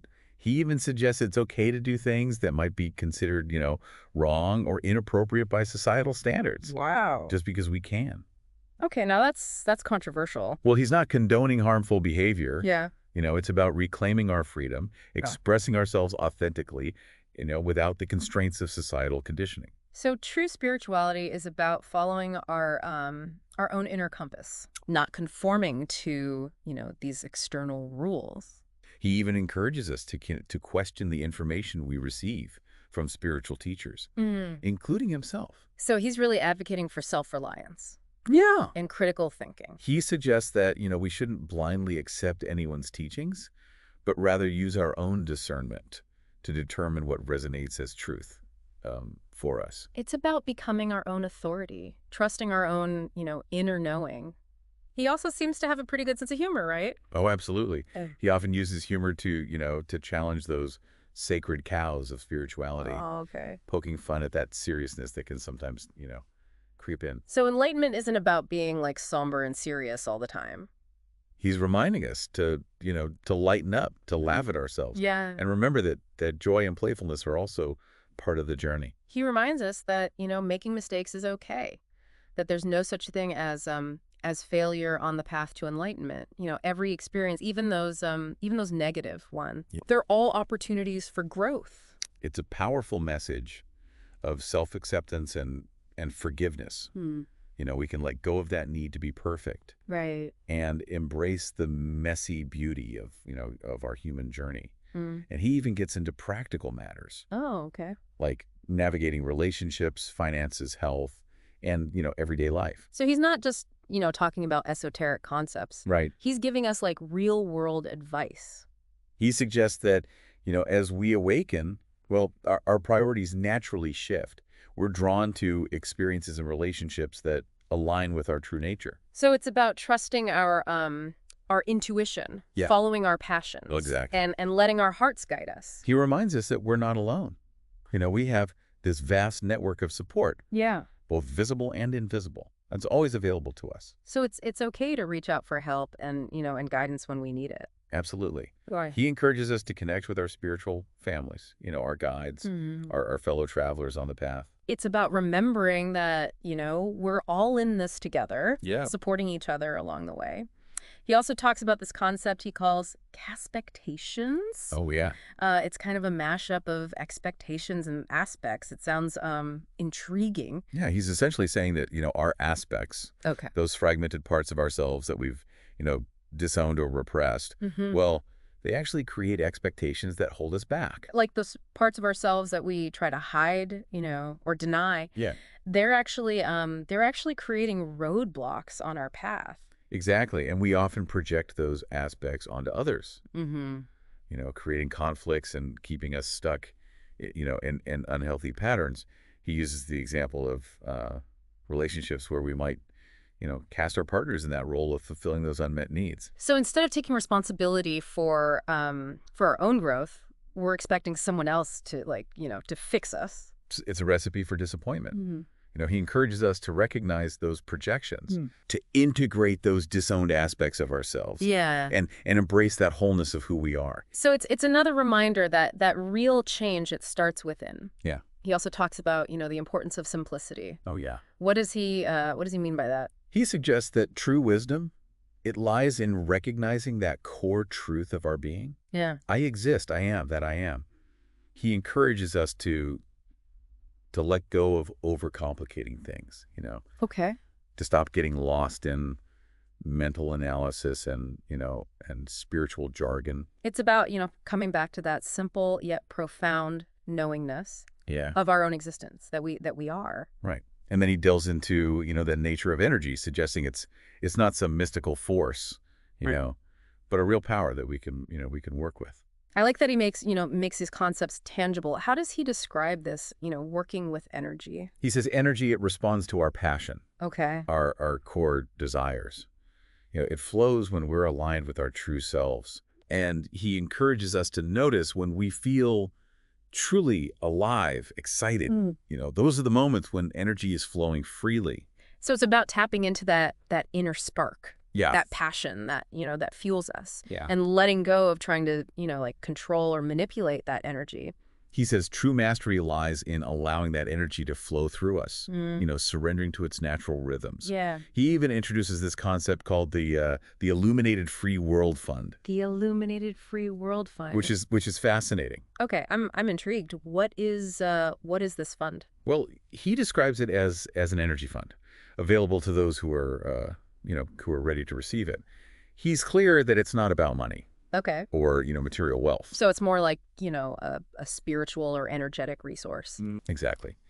He suggests that this fund, it's available to those who are, pure of heart, willing to use this energy for the highest good. And he even gives a warning. Those who try to abuse this energy or use it for selfish purposes, well, they'll be driven crazy. It sounds like this energy has a sort of intelligence, a way of knowing who's aligned with their true self. He emphasizes it's not something that we need to work for or strive for. It's already available, if we could just allow ourselves to receive it. That reminds me of, his message about assuming enlightenment. Right. It's already there. Yeah. We just need to recognize it. It's a recurring theme. Yeah. Now, he also delves into a discussion about YHWH, which he describes as the name of God that cannot be spoken. Okay. That's pretty intense. It is. What does he say about it? He suggests it's a vibration, Yeah. a resonance that's beyond human comprehension. But it's also, it's also the essence of who we are, that core of our being that's connected to all that is. So it's like this powerful, unnameable force that's also intimately connected to us. Exactly. He encourages us to tap into this YHWH within ourselves, to experience that fullness of our own, divinity. He also talks about spiritual families, right? Yeah. What are those? He describes them as groups of souls who journey together, supporting and learning from each other. Okay. They're waiting for us, to awaken, to realize our potential so that we can become, teachers and guides. So we have like this whole team of souls cheering us on from the sidelines. You could say that. He even shares this beautiful story about how these spiritual families experience the emotion of tears for the first time when we left them to embark on our journey into the physical realm. Wow, that's touching. Yeah.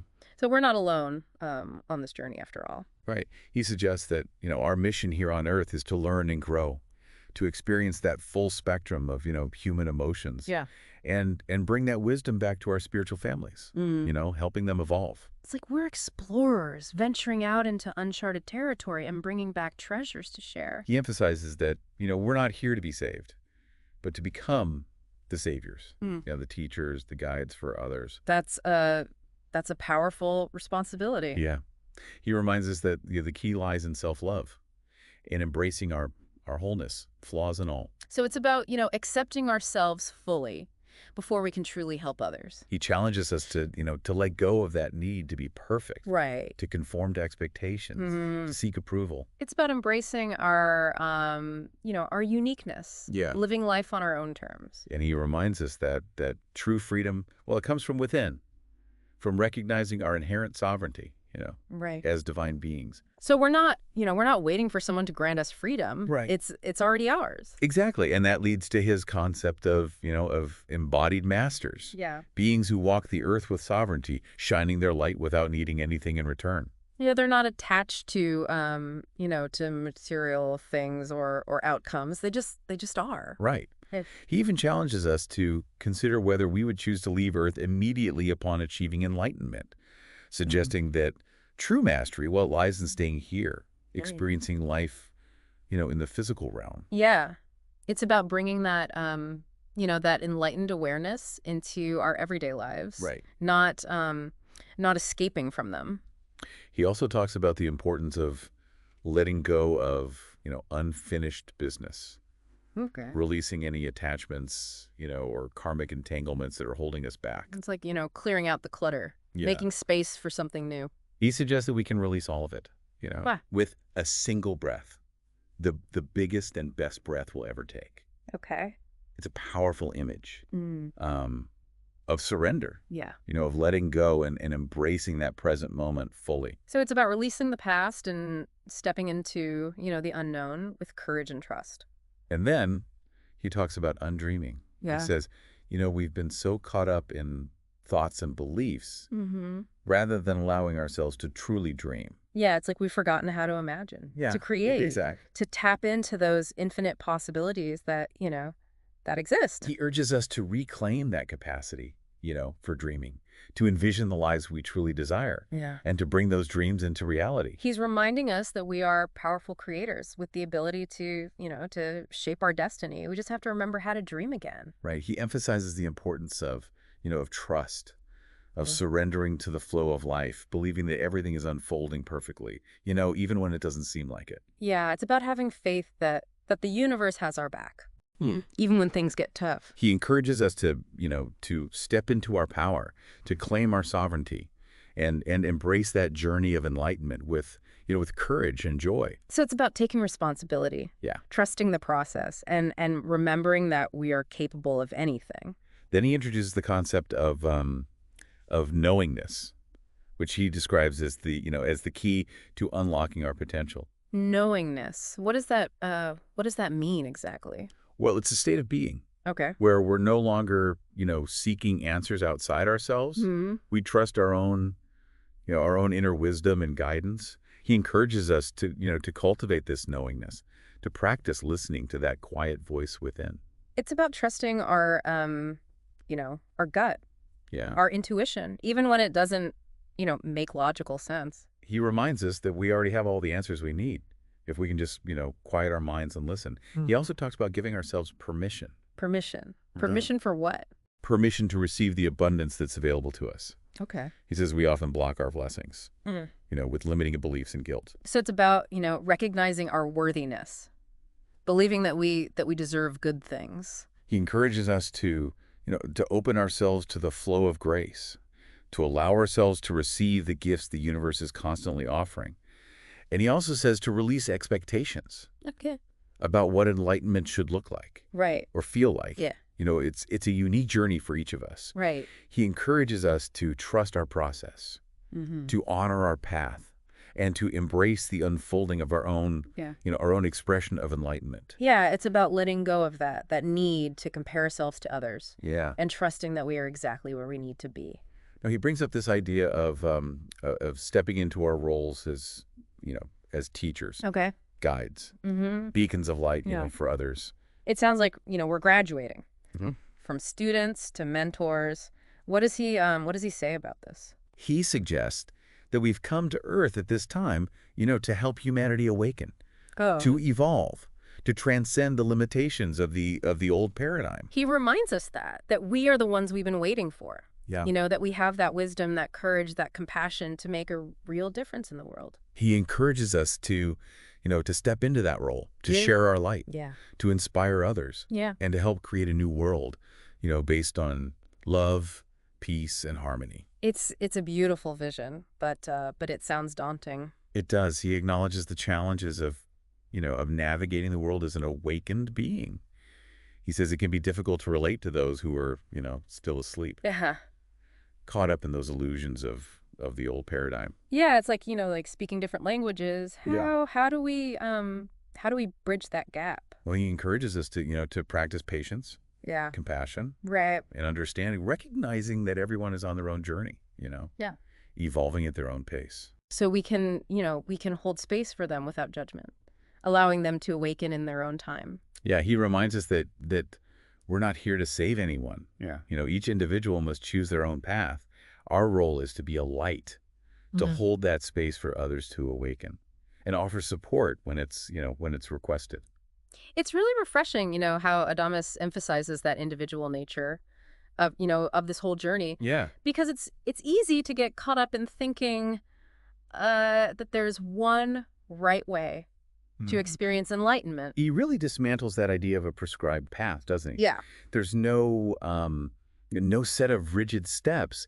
He encourages us to trust our inner guidance, creating our own, unique expression of enlightenment that aligns with our true selves. So it's not about, conforming to someone else's idea Right. of what enlightenment should look like. It's about finding what resonates with us, what feels authentic. Exactly. He gives us permission to break free from dogma, Yeah. and those expectations that can Yep. sometimes stifle the spiritual journey. It's like he's saying, throw out the rule book, create your own adventure. Yeah. I love that. And he's honest about those, those quirks and challenges that pop up along the way, right? Absolutely. He talks about those moments of, irritability, agitation, Right. even feeling overwhelmed by the outside world. Yeah. It's refreshing, isn't it? It is. It makes me feel, less alone in those moments. Like sometimes I think, am I doing this wrong? Why am I feeling so impatient? It's so humanizing to hear him, acknowledge these experiences, Mm. especially since they're often seen as, taboo in spiritual circles. He reminds us that enlightenment isn't about transcending the human experience, Yeah. but about integrating the divine, Yeah. within the human. So it's okay to feel those human emotions. We don't have to like pretend to be perfect all the time. He's not suggesting we eradicate those aspects of ourselves, Right. but learn to observe them, with compassion and understanding. Right. They're part of our wholeness too. And I really appreciate, his encouragement to use humor as a tool. Oh yeah. He often injects this playfulness into his talks, reminding us not to take ourselves too seriously. Yeah, that's one of the things that makes his teaching so engaging, isn't it? It is. He's not, this untouchable guru on a pedestal. Right. He feels like it's somebody you could have a good laugh with. Exactly.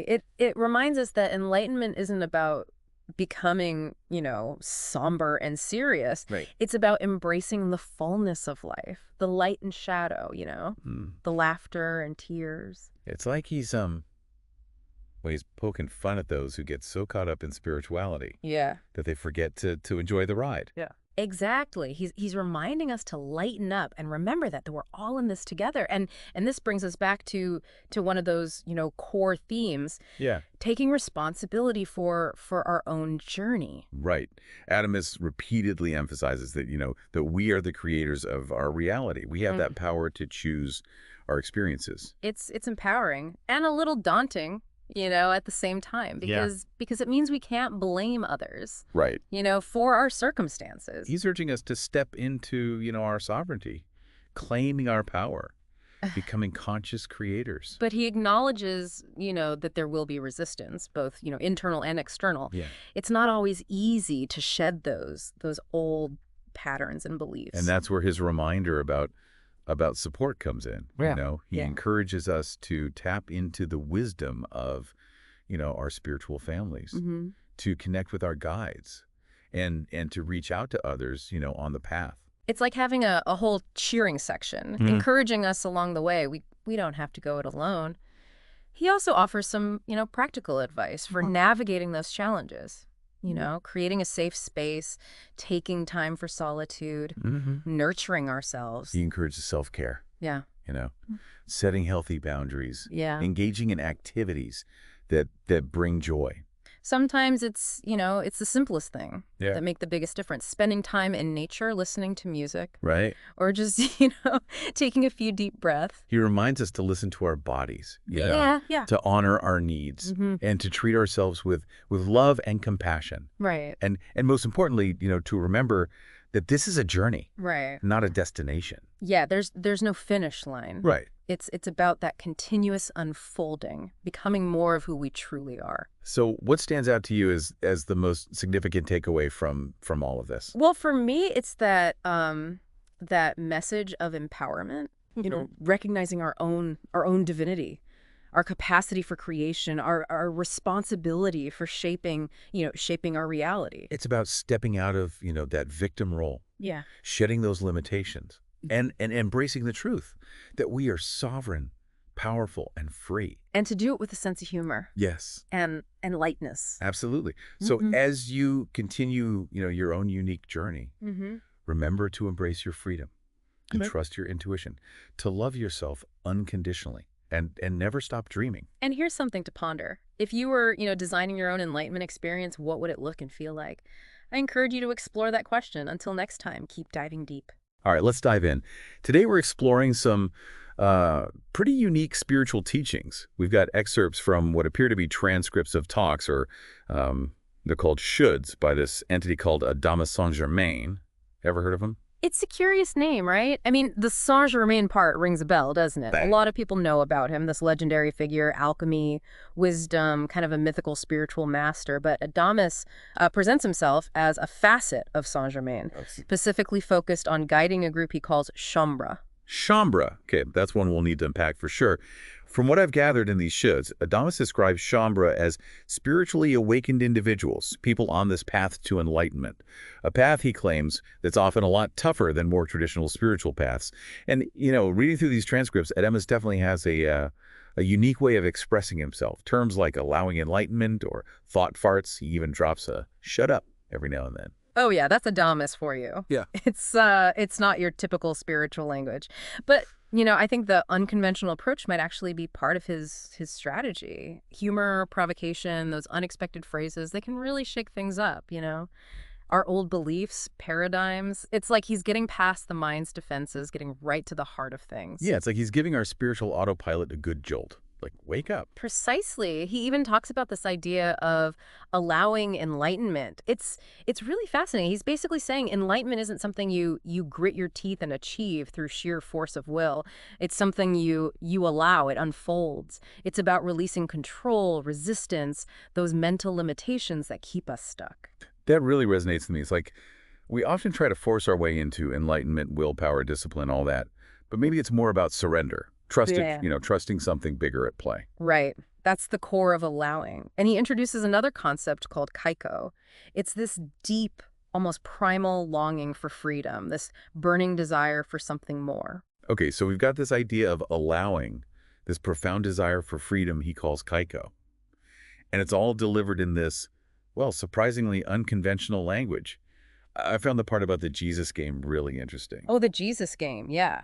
That's where things get thought-provoking, for sure.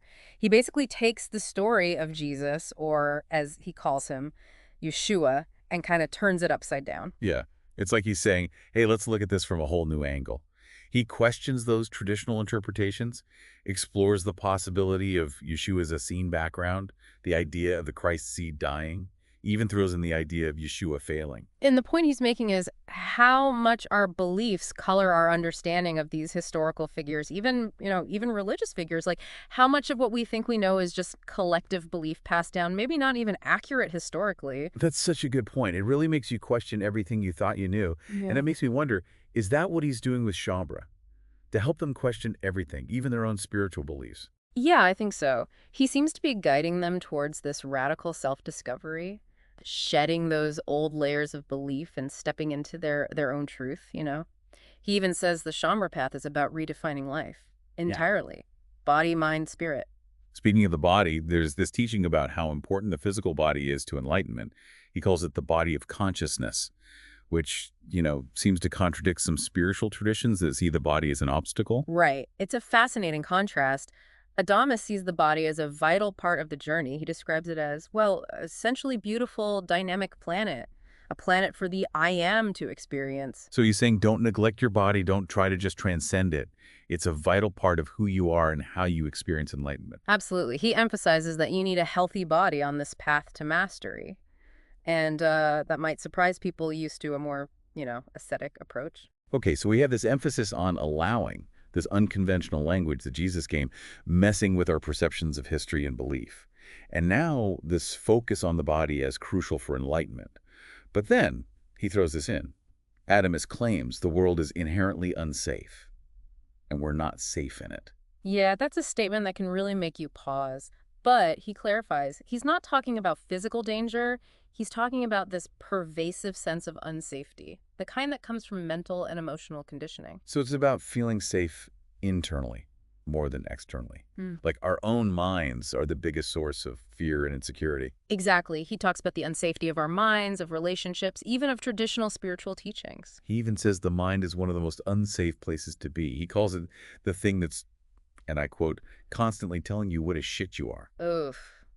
Well, it's a stark reminder that our minds can be our biggest obstacle to, peace and freedom. And maybe true safety comes from connecting with our inner knowing, that wisdom that goes beyond the mental chatter. That makes me wonder, how much of that mental unsafety comes from childhood, from our experiences as kids? That's a really insightful question. And actually, Adamus addresses that directly in another should. He talks about how children, naturally sensitive and open, often learn to shut down their intuition, to fit in, to feel accepted. They're constantly told what to do, how to behave. It's no wonder so many of us end up suppressing our true selves. Yeah, it makes sense. We're conditioned from such a young age to seek safety and validation from outside ourselves instead of trusting our own inner voice. So how do we break free from that? Well, Adamus has some suggestions. He talks about trusting ourselves, letting ourselves feel our emotions fully, and letting go of needing to control everything. He also talks about being present, mindful, rather than lost in our thoughts and worries. Absolutely. And he even suggests that sometimes the most unsafe thing is trying to avoid our own, darkness. He says we need to embrace our shadow side, our fears and insecurities to really become whole. It's like that saying, what we resist persists. Hmm. Trying to push away our darkness just gives it more power. Exactly. Adamus says true freedom comes from accepting every part of ourselves, the light and the dark. It's a tough concept, but it makes sense. Yeah. We can't truly love ourselves if we only accept the parts we like. Right. And this process of integration, it can be especially challenging in relationships. He acknowledges how hard it is to be with someone who's also going through their own intense spiritual awakening. Like trying to navigate two hurricanes at once. Right. He even jokes that it's a good reason to have a sense of humor and maybe a shut up button handy. Well, at least he keeps things light. But seriously, how do you navigate those relationship challenges? Well, Adamus says the key is to focus on our own individual journeys, not trying to fix or change our partner, and setting clear boundaries, communicating honestly and respectfully. He also says it's important to let our partners have their own experiences, even if we don't get it or agree. Exactly. And ultimately, everyone's on their own path. You can't force anyone to awaken or evolve faster than they're ready. Right, it's a good reminder to let go of control and trust that everyone is exactly where they need to be. Absolutely. And that letting go of control, it goes for all parts of our lives, not just relationships. Even our biology. He suggests we can even let go of controlling our biology, which is a pretty radical idea. It is. So he's saying we can experience a whole new level of health and well-being by surrendering to the wisdom of our bodies, letting our natural healing abilities take over. Yeah, exactly. And he says our bodies are always communicating with us. We just have to listen. So it's about paying attention to those subtle cues and responding accordingly. Right. And sometimes the best way to support our bodies is to just get out of the way, let them do what they do best. That reminds me of something else he brings up, the importance of managing those thought farts. I love that term. It's so funny, but so true. Those incessant mental chatterings that take over our minds. Oh, yeah. He points out how those thought farts, they're not just annoying, they're draining, mentally and physically. And let's be honest, they create a lot of anxiety and fear, keep us stuck in this negative cycle. And his advice on how to deal with them is hilarious. He talks about this master's fart button. Right. It's such a lighthearted approach. He's saying don't take those thoughts too seriously. Find a way to detach from them, break the negative cycle. It makes you realize how seriously we often take ourselves and our thoughts, especially when we're, on a spiritual path. We can get so caught up in trying to be perfect, trying to control every little thought and emotion. But Adamus is encouraging a more, a more playful, accepting approach. So we're not supposed to be these stoic, super serious spiritual seekers. Not according to Adamus. He seems to be all about embracing the paradox, the humor of being human. That reminds me of something else he talks about, allowing. It's like he's saying enlightenment isn't about achieving some perfect state, but about accepting ourselves as we are, flaws and all. Exactly. He describes allowing as a solvent for the glue that's locked together a lot of thoughts. And he says, just take a deep breath and allow. Don't get caught up in that endless cycle of thoughts. It sounds like he's saying true enlightenment isn't about being perfect or having it all figured out, but about being fully human with all our quirks and imperfections. Absolutely. He encourages us to laugh at ourselves, find joy in the unexpected, and embrace the messiness of life. He's basically saying, let's have some fun with this whole enlightenment thing. Exactly. And he even questions some of those traditional spiritual paradigms. He suggests they can hold us back if we cling to them too tightly. He's very critical of, what's the term, Makyo, spiritual BS, basically. So it's about being discerning, right? What we believe, what we let into our energy field, questioning everything, even the spiritual teachings we love. Exactly. And he says that questioning should extend to our own minds, too. He talks about the limits of using logic in the mind to try and grasp enlightenment. He says the mind just can't handle the vastness of true consciousness. Trying to figure it out mentally will just, it'll lead to frustration and confusion. And he compares it to, get this, one bad flatulence negotiating with another flatulence. Oh, that's so Adamus. profound insights with a dash of potty humor. But it works. He's making a point about how limited our mental processes are and the need to go beyond the mind. Right. He's encouraging us to trust intuition, go beyond logic, embrace a more expansive way of knowing. Which, like you said before, might be why he uses such unconventional language. He's bypassing our logical minds, speaking directly to our hearts, our souls. Yeah, and it works. It gets people thinking differently, feeling differently, maybe even questioning everything they thought they knew about spirituality. He's a master at disrupting our comfort zones and forcing us to expand our consciousness. And speaking of expansion, he even talks about the possibility of creating a physical center where Shaumbra can come together, connect. He describes it as a place where people can share experiences, support each other's journeys, and really dive deep into these teachings. It sounds like an amazing expression of his desire to build this community of like-minded souls committed to embodying mastery. And what's really cool is he talks about offering online classes at this center, so people from all over the world can participate. That says a lot about his desire to make these teachings available to anyone who's drawn to them.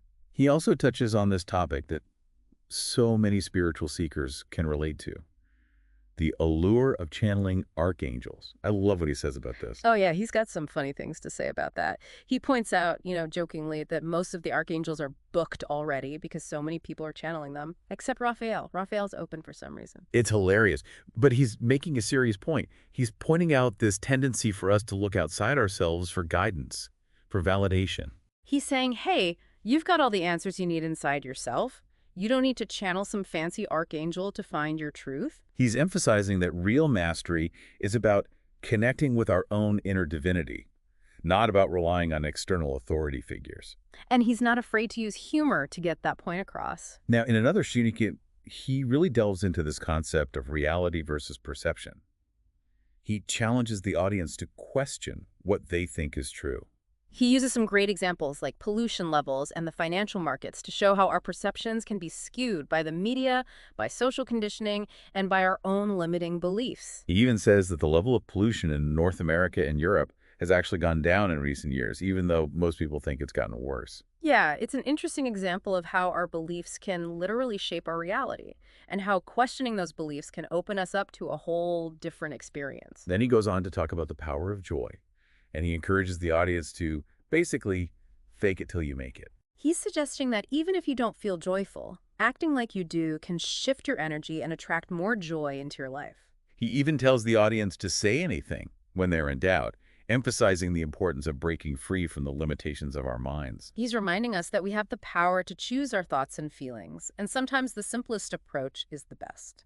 And this leads to one of my favorite parts of these shoulds: how Adamus interacts with the audience. He's constantly engaging with them, asking questions, encouraging them to share their experiences, and even playfully challenging them. It creates this really dynamic energy, like you're right there in the room with them. In one should, he asks people to share what they've discovered that year. And some of the responses are so moving, so heartfelt. You can tell these people are really touched by these teachings, experiencing real transformation. But he doesn't shy away from calling out any machio or spiritual BS either, like when he playfully chides an audience member for holding on to those old spiritual beliefs. It's like he's this wise, loving, and slightly mischievous teacher who's not afraid to push our buttons and get us thinking outside the box. Absolutely. And he's also incredibly supportive and encouraging, especially when it comes to helping people connect with their kaiko, that deep longing for freedom. He emphasizes that it's not just about wanting a better life, it's about this deep yearning to break free from all limitations, even if it means letting go of life itself. Whoa. That's pretty intense. Almost sounds like a death wish. It's not about wanting to die, but about surrendering to the unknown, letting go of everything that holds you back. So it's about being so committed to freedom that you're willing to risk everything. Exactly. He challenges the audience to ask themselves how much they really want freedom and if they're willing to let go of everything standing in the way. And of course, he uses some colorful language to get that point across. He tells them to tell yourself to fuck off with passion. It's bold, unconventional, but hey, it works. It's like he's saying, wake up. You're a divine being capable of incredible freedom and expansion. Stop playing small. Exactly. And he's not talking about some abstract spiritual kind of freedom.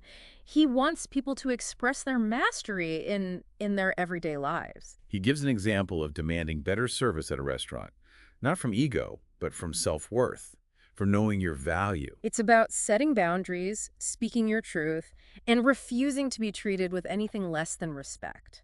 It's a really refreshing perspective. It challenges the idea that spirituality is all about passivity.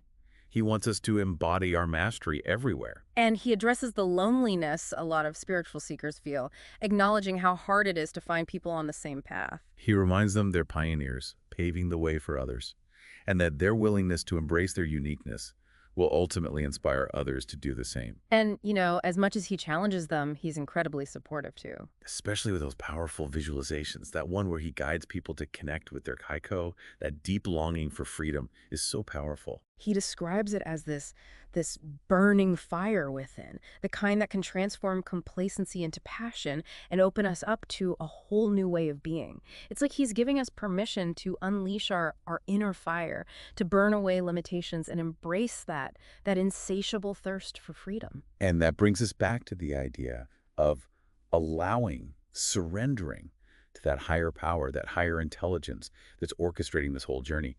And he makes it very clear. We've made a choice for enlightenment. There's no turning back.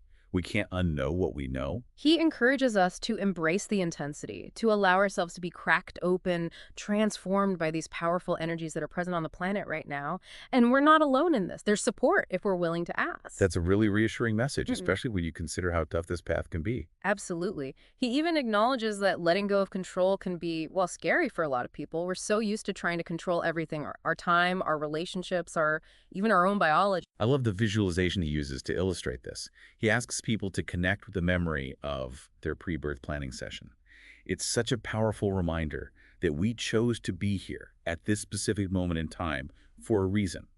And we came equipped with the courage and determination to navigate this whole journey. It's like he's saying, remember who you are. You're this powerful, divine being who chose to be here to experience this human life. Don't give up now. He encourages us to take an outrageous breath and feel the fullness of our being, to let go of needing to define or label our experience and just be present. It's about accessing a deeper knowing, something that goes beyond language and mental concepts. And it leads to this whole new level of freedom and empowerment. Exactly. And he says we have the power to choose how we experience reality. We're not victims of circumstance. We're creators of our own experiences. So it's about taking responsibility for our thoughts, our feelings, our actions, and making choices that align with what we truly desire. Absolutely. And that includes taking care of ourselves, especially during these intense times of transformation.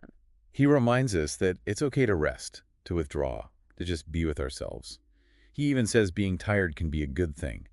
It helps break down our defenses and opens us up to new possibilities. It's a very comforting message. It's like he's giving us permission to be human, to be imperfect, to embrace the natural rhythms of life. He also has this amazing ability to reframe challenges and help us see them as opportunities.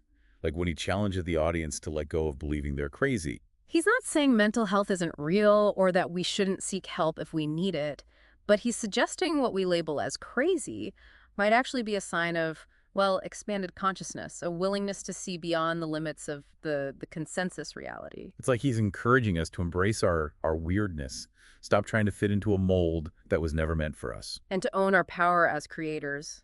We have the ability to shape our own reality. We can stop blaming other people or circumstances for our experiences. He even leads them through this great visualization where they're on a tropical vacation.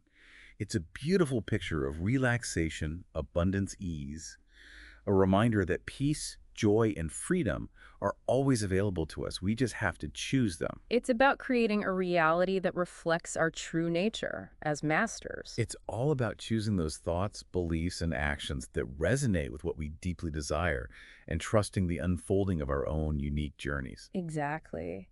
And listening to our inner guidance, he says we already know the answers we're looking for. Our minds just get in the way. It's about quieting that mental chatter and tuning in to the whispers of our soul, the part of us that always leads us towards our highest good. And that's where allowing comes back in. He asks us to step into that space of allowing. It's the key to unlocking the magic of our being. It's about surrendering to the flow of life, trusting we're right where we need to be, and allowing those miracles to unfold. Exactly. And in another should, he goes deeper into this idea of the body. He challenges the audience to consider that maybe their body isn't separate from their consciousness. He introduces the idea of the body of consciousness, suggesting that our physical bodies are an extension of our energy field, and that we can learn to integrate them into our spiritual journey. It's a big shift in perspective. It opens up all these possibilities for healing, transformation, and embodiment.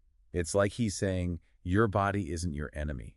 It's not something to punish or transcend. It's a sacred part of you, and it's essential to your spiritual path. He encourages us to let go of any guilt or shame we have about our bodies and to embrace the unique perfection of our own physical expression. Which is so powerful, especially in a society that's always telling us how our bodies should look and how we should feel about them.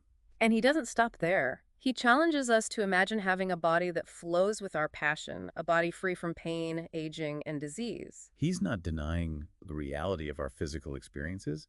He's expanding our perception of what's possible. He's inviting us to see our bodies as vessels of light and consciousness, and to let that awareness change how we experience being in a body. It's a beautiful invitation. It's about reclaiming our inherent wholeness and letting our bodies become, well, instruments of our spiritual mastery. And he's not just talking, he actually invites the audience to join him in creating a collective experience of transformation. He says that by combining our energies, we can amplify our intentions and create a ripple effect of healing and awakening that reaches far beyond ourselves. It's a beautiful reminder that we're all connected, and that our individual journeys are part of this larger tapestry of awakening. It's a testament to the power of community and shared intention. Speaking of community, it's clear Adamus loves and appreciates the Shaumbra community. He's always thanking them for being in his life, for their willingness to walk this path with him. He recognizes their challenges, the sacrifices they make, and the incredible courage it takes to embrace this path of radical self-discovery. And he celebrates their triumphs, their breakthroughs, their unwavering commitment to their own enlightenment. And, he even talks about menopause in One Should. He acknowledges the physical and emotional challenges women face during this time. He offers a different perspective, suggesting menopause isn't decline, but a powerful initiation into a new phase of life. He encourages women to embrace the wisdom and power that comes with menopause and to see it as a chance for deep transformation. It's a beautiful and empowering message, reframing menopause as a time of celebration and liberation. And as always, he finds a way to bring in humor. I love how he teases an audience member who asks about Adamus's own experience with menopause. It's a light moment that reminds us not to take ourselves too seriously. Yeah, he's always reminding us to lighten up, have fun, don't take things too seriously. But he's serious about taking responsibility for our health and well-being, too. He says that while there might be outside factors influencing our health, ultimately we choose how we respond to them. He encourages us to listen to our bodies, make choices that support our well-being, and trust our own healing abilities. He reminds us that we're powerful creators. We can heal ourselves and create a reality that supports health and vitality. Which leads back to that core idea of surrendering to our body's wisdom, trusting a higher power to guide us toward wholeness. Exactly. He says that true mastery isn't about forcing or controlling, it's about allowing, letting go of the struggle, embracing the ease and grace that comes with surrendering to the flow of life. And, as we go deeper into these shoulds, we encounter this really interesting idea that Adamus introduces. This idea that angelic beings are actually seduced by the physical world. Yeah, it's a bit strange at first. Why would beings of pure light and consciousness be drawn to, the denseness and limits of the physical realm? He says it's because the physical world offers a unique kind of experience, a depth and intensity that you don't find in non-physical realms. He even says that the feeling of pain can be seductive for angelic beings. Because it's a tangible way to experience self. Exactly. It's a mind-bending concept. It challenges how we usually think about pain and being in a body. It suggests that what we see as negative, even undesirable, could actually be pleasurable, maybe even enlightening from a different perspective. It's like he's saying, don't be afraid of your human experience. Embrace it. All of it. The good and bad. Because that's how you truly come to know yourself. And then he explores the challenges of relationships, especially when both partners are on a spiritual path. He acknowledges it can be tough, frustrating even, as both people go through these intense personal transformations. And of course he throws in a bit of humor, saying it's a good reason to have a sense of humor and maybe a shut up button handy. He's definitely got away with words. Yeah. But seriously, how do we navigate those relationship challenges? He suggests focusing on our individual journeys rather than trying to fix or change our partner, and the importance of boundaries, communicating clearly and honestly. And allowing our partners to have their own experiences, even if we don't always understand or agree with them. Right. And ultimately, everyone's on their own path, and we can't force anyone to wake up or evolve faster than they're ready. It's a good reminder to let go of control and trust that everyone's exactly where they need to be. Absolutely. And this whole idea of letting go of control, it applies to every area of our lives, not just relationships. Even our biology. He suggests we can let go of trying to control our biology, which is a pretty radical concept. That is radical. So he's saying that we can experience a whole new level of health and well-being by surrendering to our body's wisdom, letting our natural healing abilities take over. Exactly. And he reminds us that our bodies are constantly communicating with us. We just have to listen. So it's about paying attention to those subtle cues and responding accordingly. Right. And sometimes the best way to support our bodies is to just get out of the way and let them do their thing. That reminds me of something else that Adamus talks about, the importance of managing those thought farts. So I love that term. It's so funny, but so true. Those incessant mental chatterings that can just take over our minds. Oh yeah, he points out that those thought farts aren't just annoying, they're actually draining, mentally and physically. And let's be honest, they can create a lot of anxiety and fear, keep us stuck in a cycle of negativity. And he has some pretty hilarious advice on how to deal with them, too. What was it, a master's fart button? Exactly. It's such a lighthearted, down-to-earth approach. Like he's saying, don't take your thoughts too seriously. Find a way to detach from them and break that negative cycle. It makes me think about how seriously we often take ourselves and our thoughts, especially when we're on a spiritual path. Right. We can get so caught up in trying to be perfect, trying to control every thought and emotion. But Adamus seems to be encouraging a more playful, accepting approach. So we're not supposed to be those stoic, super serious spiritual seekers. Not according to Adamus. He seems to be all about embracing the paradox and the humor of the human experience. Which reminds me of something else he talks about. Allowing. It's like he's saying that enlightenment isn't about achieving some perfect state of being, but about accepting ourselves as we are, imperfections and all. Exactly. He describes allowing as a solvent for the glue that's locked together a lot of thoughts. And he encourages us to just take a deep breath and allow, rather than getting caught up in that endless cycle of thoughts. So it sounds like he's saying that true enlightenment isn't about being perfect or having it all figured out, but about being fully human with all of our flaws and imperfections. Absolutely. He encourages us to laugh at ourselves, find joy in the unexpected, and embrace the messiness of life. He's basically saying, let's have some fun with this whole enlightenment thing. Exactly. And he even questions some of those traditional spiritual paradigms. He suggests that they can actually hinder our progress if we cling to them too tightly. He's pretty critical of what he calls makyo, which he describes as spiritual BS. So it's about being discerning about what we believe and what we allow into our energy field. We need to be willing to question everything, even the spiritual teachings we hold dear. And that questioning extends to our own minds, too. Adamus often points out the limitations of using logic in the mind to try and understand enlightenment. He says that the mind simply can't grasp the vastness of true consciousness, and that trying to figure it out mentally will just lead to frustration and confusion. He even compares it to, get this, one bad flatulence negotiating with another flatulence, which is just hilarious. That's Adamus in a nutshell, right? Right. Profound insights delivered with a side of humor. But it's effective. He's making a serious point about the limitations of our mental processes and the need to move beyond the confines of the mind. Exactly. He's encouraging us to trust our intuition, to go beyond the limits of logic and embrace a more expansive way of knowing. Which, like you mentioned earlier, might be why he uses such unconventional language. He's deliberately bypassing our logical minds and speaking directly to our hearts and souls. Right. And it's working. It's making us think differently, feel differently, and maybe even question everything we thought we knew about spirituality. He's a master at disrupting our comfort zones and forcing us to expand our consciousness. Speaking of expansion, Adamus even talks about the possibility of having a physical center where Shaumbra could come together and connect with each other. Yeah.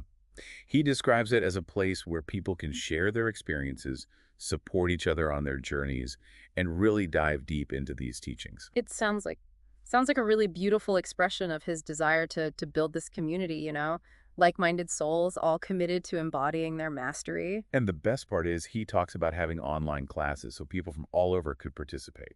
It shows you how much he wants to make these teachings accessible to, well, to anyone who's drawn to them. He also touches on something that a lot of spiritual seekers can relate to, channeling archangels.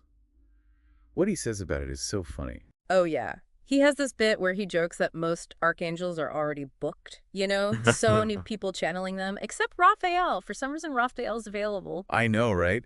It's hilarious. But he's making a point. That tendency we have, to look outside for guidance, like we need some external validation. He's saying, hey, you've got all the answers inside. You don't need some fancy archangel to tell you your truth. It all comes back to that inner divinity, right? Yeah. True mastery comes from within, not from following some external authority. Exactly. And he's not afraid to use a little humor to drive that point home. Now, in another shoot, he really goes into this concept of reality versus perception. He's challenging the audience to question their assumptions, like what is actually true. He uses some interesting examples, pollution levels, financial markets, to illustrate how our perceptions can be so skewed by the media, social conditioning, and our own limiting beliefs. He even says that pollution in North America and Europe has actually gone down in recent years, even though most people think it's gotten worse. It's a good example of how our beliefs can shape our reality. And if we challenge those beliefs, it can open us up to a completely different experience. And then he talks about the power of joy. He tells people to just fake it till they make it. He's saying that even if you don't feel joyful, acting as if you do can actually shift your energy and attract more joy into your life. He even tells them to say anything when they're in doubt, like just break free from those mental limitations. It's a reminder that we have the power to choose our thoughts, our feelings, and sometimes the simplest approach is the most effective. And one of my favorite things about these shoulds is how Adamus interacts with the audience. He's constantly engaging with them, asking questions, encouraging them to share their experiences, and even, playfully challenging their beliefs. It creates this amazing dynamic, like you're right there in the room with them. In one should, he asks people to share their discoveries from the year. And some of the answers are just so inspiring, so heartfelt. You can tell these people are deeply moved by his teachings, and they're actually transforming their lives.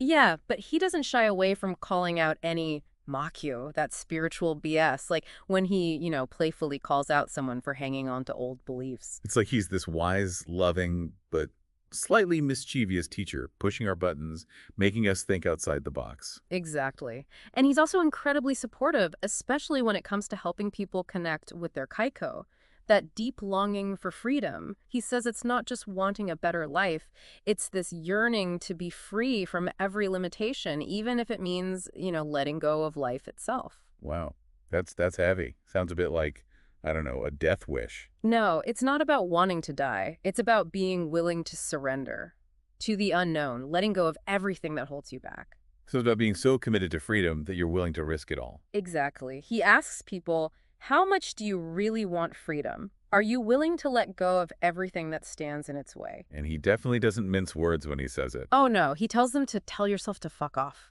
and to do it with passion. Bold move. Unconventional for sure.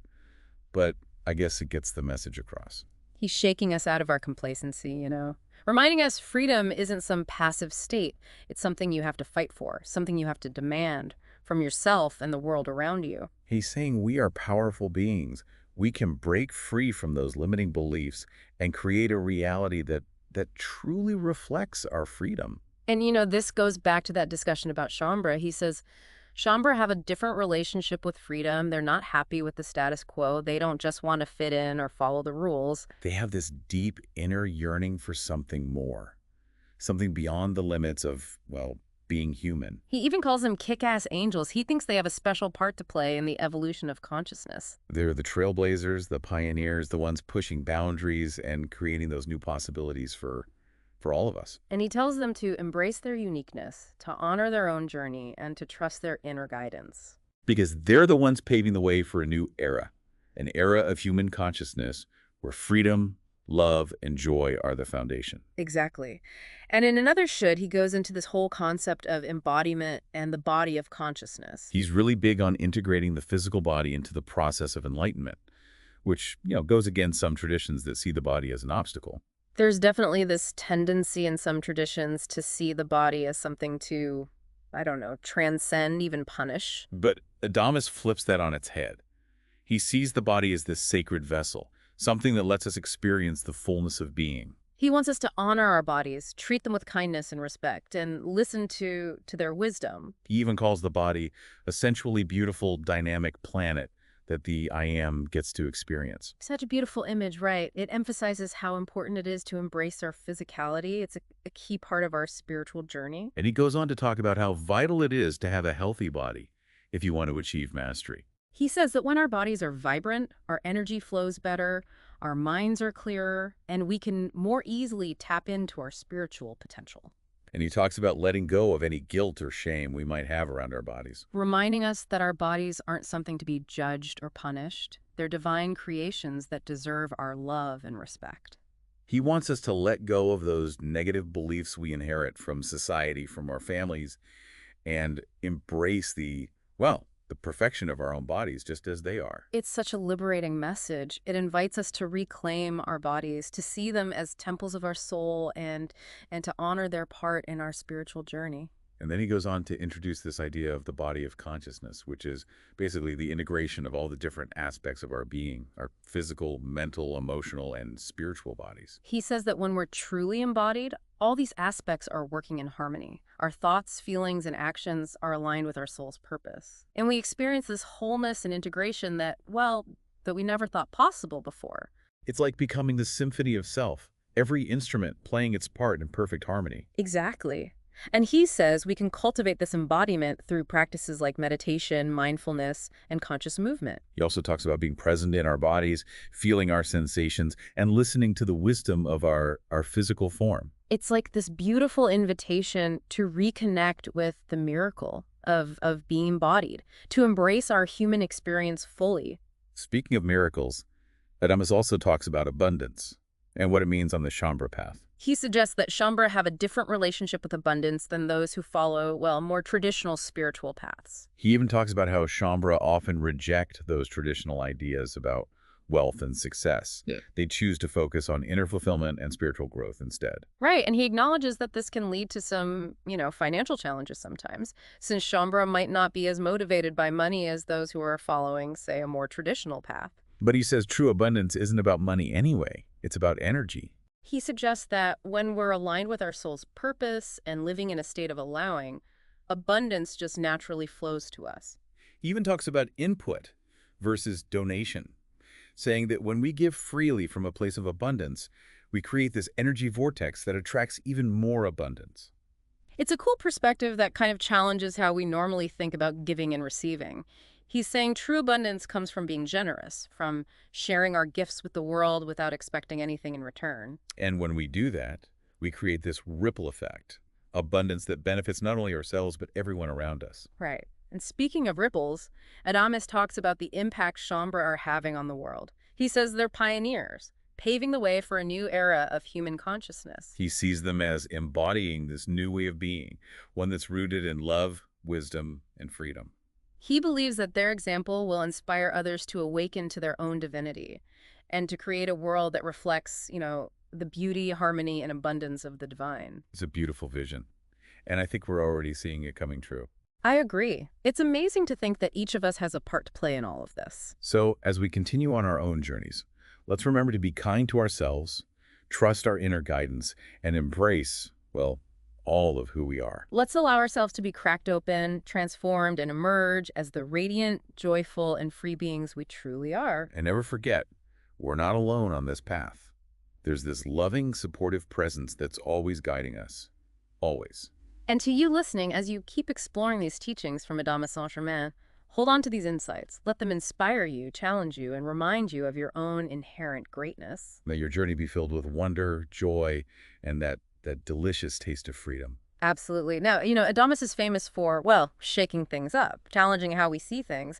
And in One Should, he really goes into this idea of reality versus perception. He wants people to question what they believe to be true. Right, he uses all these different examples, the stock market, UFOs, to show how much our perceptions are influenced by our beliefs, our experiences, even just the information we're exposed to. He even claims that pollution levels in North America and Europe have actually gone down in recent years, even though most people think it's gotten worse. It's a really interesting example of how our beliefs can literally shape our reality. And if we challenge those beliefs, we open up to a whole new experience. Exactly. He wants us to be critical thinkers, to question everything, and to be open to expanding our understanding of what's possible. So it's about stepping outside the box, moving beyond the limitations of our conditioned minds, and embracing this much bigger view of reality. Exactly. And then he goes into this really interesting discussion about, well, how seductive the physical world can be. He actually suggests that angelic beings are drawn to Earth because of the unique experiences they can have here. He describes the physical body as this sensually beautiful, dynamic planet, something that allows for a depth and intensity that you just don't find in non-physical realms, He even says that, believe it or not, pain can be seductive for angelic beings. because it's a way to feel, to have a tangible experience of self. Exactly. It's a wild concept, isn't it? It challenges how we usually think about pain and being in a body. Like, what we see as negative, maybe even undesirable, can actually be pleasurable, maybe even enlightening from a different point of view. It's like he's saying, don't be afraid to experience being human. Embrace it all, the ups and downs, because that's how you truly come to know yourself. And then he goes on to talk about those challenges in relationships, especially when both people are on a spiritual path.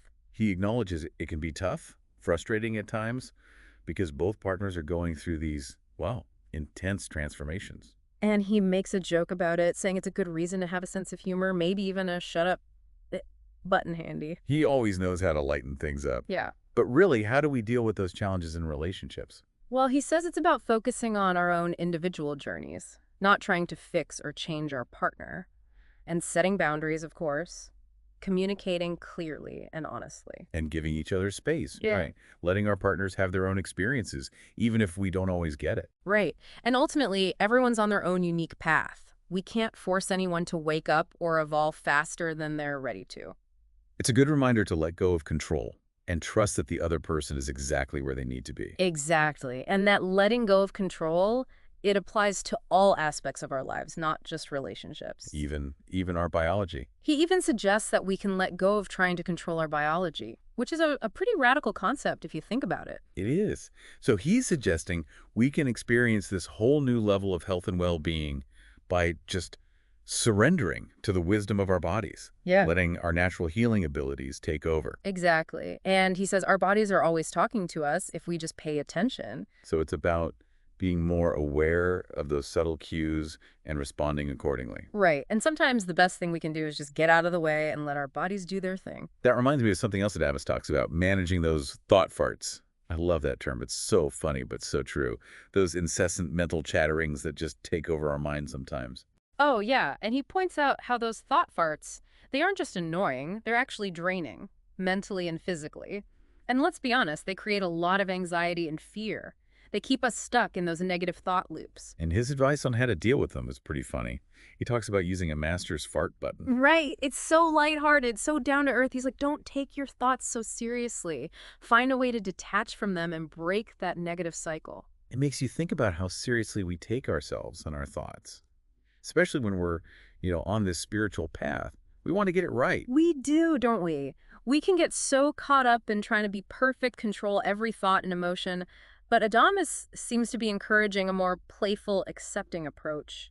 So we're not supposed to be those stoic, super serious spiritual seekers. Not according to Adamus. He seems to be all about embracing the paradox, the humor of being human. Which reminds me of something else he talks about, allowing. It's like he's saying that enlightenment isn't about achieving some perfect state of being. It's about accepting ourselves as we are, imperfections and all. Exactly. He describes allowing as a solvent for the glue that's locked together a lot of thoughts. And he encourages us to just take a deep breath and allow, rather than getting caught up in that endless cycle of thoughts. So it sounds like he's saying that true enlightenment isn't about being perfect or having it all figured out, but about being fully human, with all our flaws and imperfections. Absolutely. He wants us to laugh at ourselves, find joy in the unexpected, and embrace the messiness of life. He's basically saying, let's have some fun with this whole enlightenment thing. Exactly. And he even questions those traditional spiritual paradigms. He says they can actually hinder our progress if we hold on to them too tightly. He's very critical of what he calls macchio, which he describes as spiritual BS. So it's about being discerning, right? About what we believe and what we let into our energy field. We need to be willing to question everything, even the spiritual teachings we hold dear. And that questioning should extend to our own minds, too. Adamus often points out the limitations of using logic and the mind to try to, really understand enlightenment. He says the mind simply can't grasp the vastness of true consciousness. Trying to figure it out mentally will only lead to frustration and confusion. He even compares it to, get this, one bad flatulence negotiating with another flatulence, which is just hilarious. That's classic Adamus, isn't it? Profound insights with a healthy dose of humor. But it's effective. He's making a serious point about the limitations of our mental processes and the need to move beyond the confines of the mind. He's encouraging us to trust our intuition, go beyond the limitations of logic, and embrace a more expansive way of knowing. Which, like you said before, might be why he uses such unconventional language. Uh. He's bypassing our logical minds and speaking directly to our hearts and souls. And it's working. It's making us think differently, feel differently, and maybe even question everything we thought we knew about spirituality. He's a master at disrupting our comfort zones and forcing us to expand our consciousness. Speaking of expansion, Adamus talks about this idea of creating a physical center, a place where Shaumbra can all come together and connect with each other. Oh, yeah. He envisions it as a place where people can share their experiences, support each other on their journeys, and really, dive deep into these teachings. It sounds like a really beautiful expression of his vision for the Shaumbra community, a place where they can, really connect and support each other. And the coolest part is he even mentions offering online classes at this center so people from all over the world can join in. That says a lot about how much he wants to make these teachings available, Yep. to anyone who resonates with them. Yeah, he's all about accessibility, for sure. And, another thing he brings up that I think a lot of spiritual seekers can relate to is, well, the allure of channeling, those archangels. Ah, yes, the archangels. He has a really funny bit about that. He jokes that most of the archangels are booked because so many people are channeling them. Except for Raphael. For some reason, Raphael's always available. Right. It's hilarious. But he's making a really important point. That tendency we have to look outside of ourselves for guidance, for validation. Like, we need some external authority to tell us what's true. Exactly. He's saying, hey, you've got all the answers within you. You don't need to channel some fancy archangel to find your truth. It's all about connecting with our own inner divinity, right? That's where true mastery comes from, not from following some external authority figure. Exactly. And he's not afraid to use a little humor to get that point across. He's definitely got a knack for that.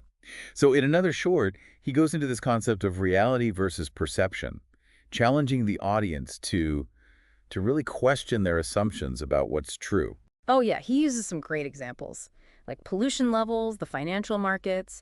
He wants to show how much our perceptions can be influenced by, well, everything.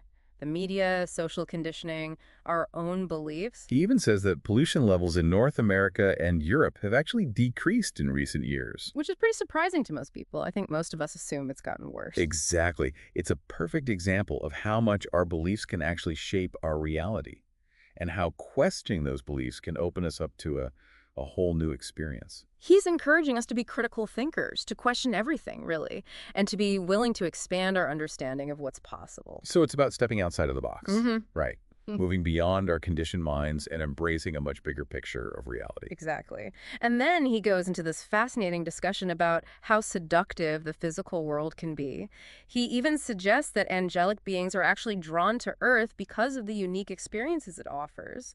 He describes the physical body as this sensually beautiful, dynamic planet that allows for a level of depth and intensity that you just don't find in those non-physical realms. And he even says that pain can be seductive for angelic beings. Pain?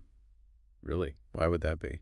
He suggests it's because pain provides this tangible sensation of self, something that's not really possible in those non-physical realms. It's such a mind-bending concept, challenging our usual understanding of pain and embodiment. Like, what we perceive as negative or undesirable could actually be experienced as, I don't know, pleasurable or even enlightening from a different perspective. Right. It's like he's saying, don't shy away from being human. Embrace it all, the joys and the challenges, because that's how you truly come to know yourself. And then he dives into the challenges of relationships, especially when both partners are on this path to enlightenment. Yeah, he acknowledges how difficult that can be, especially when both partners are going through those intense personal transformations. He even jokes that it's a good reason to have a sense of humor, and maybe a shut-up button handy. Always good to have a sense of humor. But seriously, he encourages us to approach those relationship challenges with compassion, understanding, and open, honest communication. And to remember that at the end of the day, we're all on our own unique journeys. We can't force anyone to awaken or evolve faster than they're ready. Right. It's all about trusting that everyone is exactly where they need to be. It is, isn't it? Yeah. So much about letting go. Now, after the safety survey, Adamus shifts gears and talks about this idea of allowing, which is one of the central themes in his teachings. He calls it a solvent for all those thoughts that can get us stuck. He's talking about dissolving those rigid beliefs, the ones that keep us trapped in those old patterns. It opens us up to a bigger, more expansive reality. It's about letting go of the need to control everything, surrendering to the flow of life. Exactly. He encourages us to relax, to trust that a higher intelligence is guiding us, supporting us every step of the way. It's a beautiful message, isn't it? Oh, yeah. We're not alone on this journey. Definitely not. And in another should, he takes a deep dive into this idea of the body, challenging the audience to consider that maybe their body isn't actually separate from their consciousness. It's a radical idea. Yeah. When you think about it. He introduces the body of consciousness, suggesting our physical bodies are actually an extension of our energy field, and that we can integrate them into our spiritual journey. It's such a powerful shift in perspective. It opens up so many possibilities for healing, transformation, and embodiment. It's like he's saying your body is not the enemy. It's not something to be punished or transcended. It's a sacred part of you, an essential part of your spiritual journey. Exactly. He encourages us to release any guilt or shame we have about our bodies and to embrace the unique perfection of our own physical expression.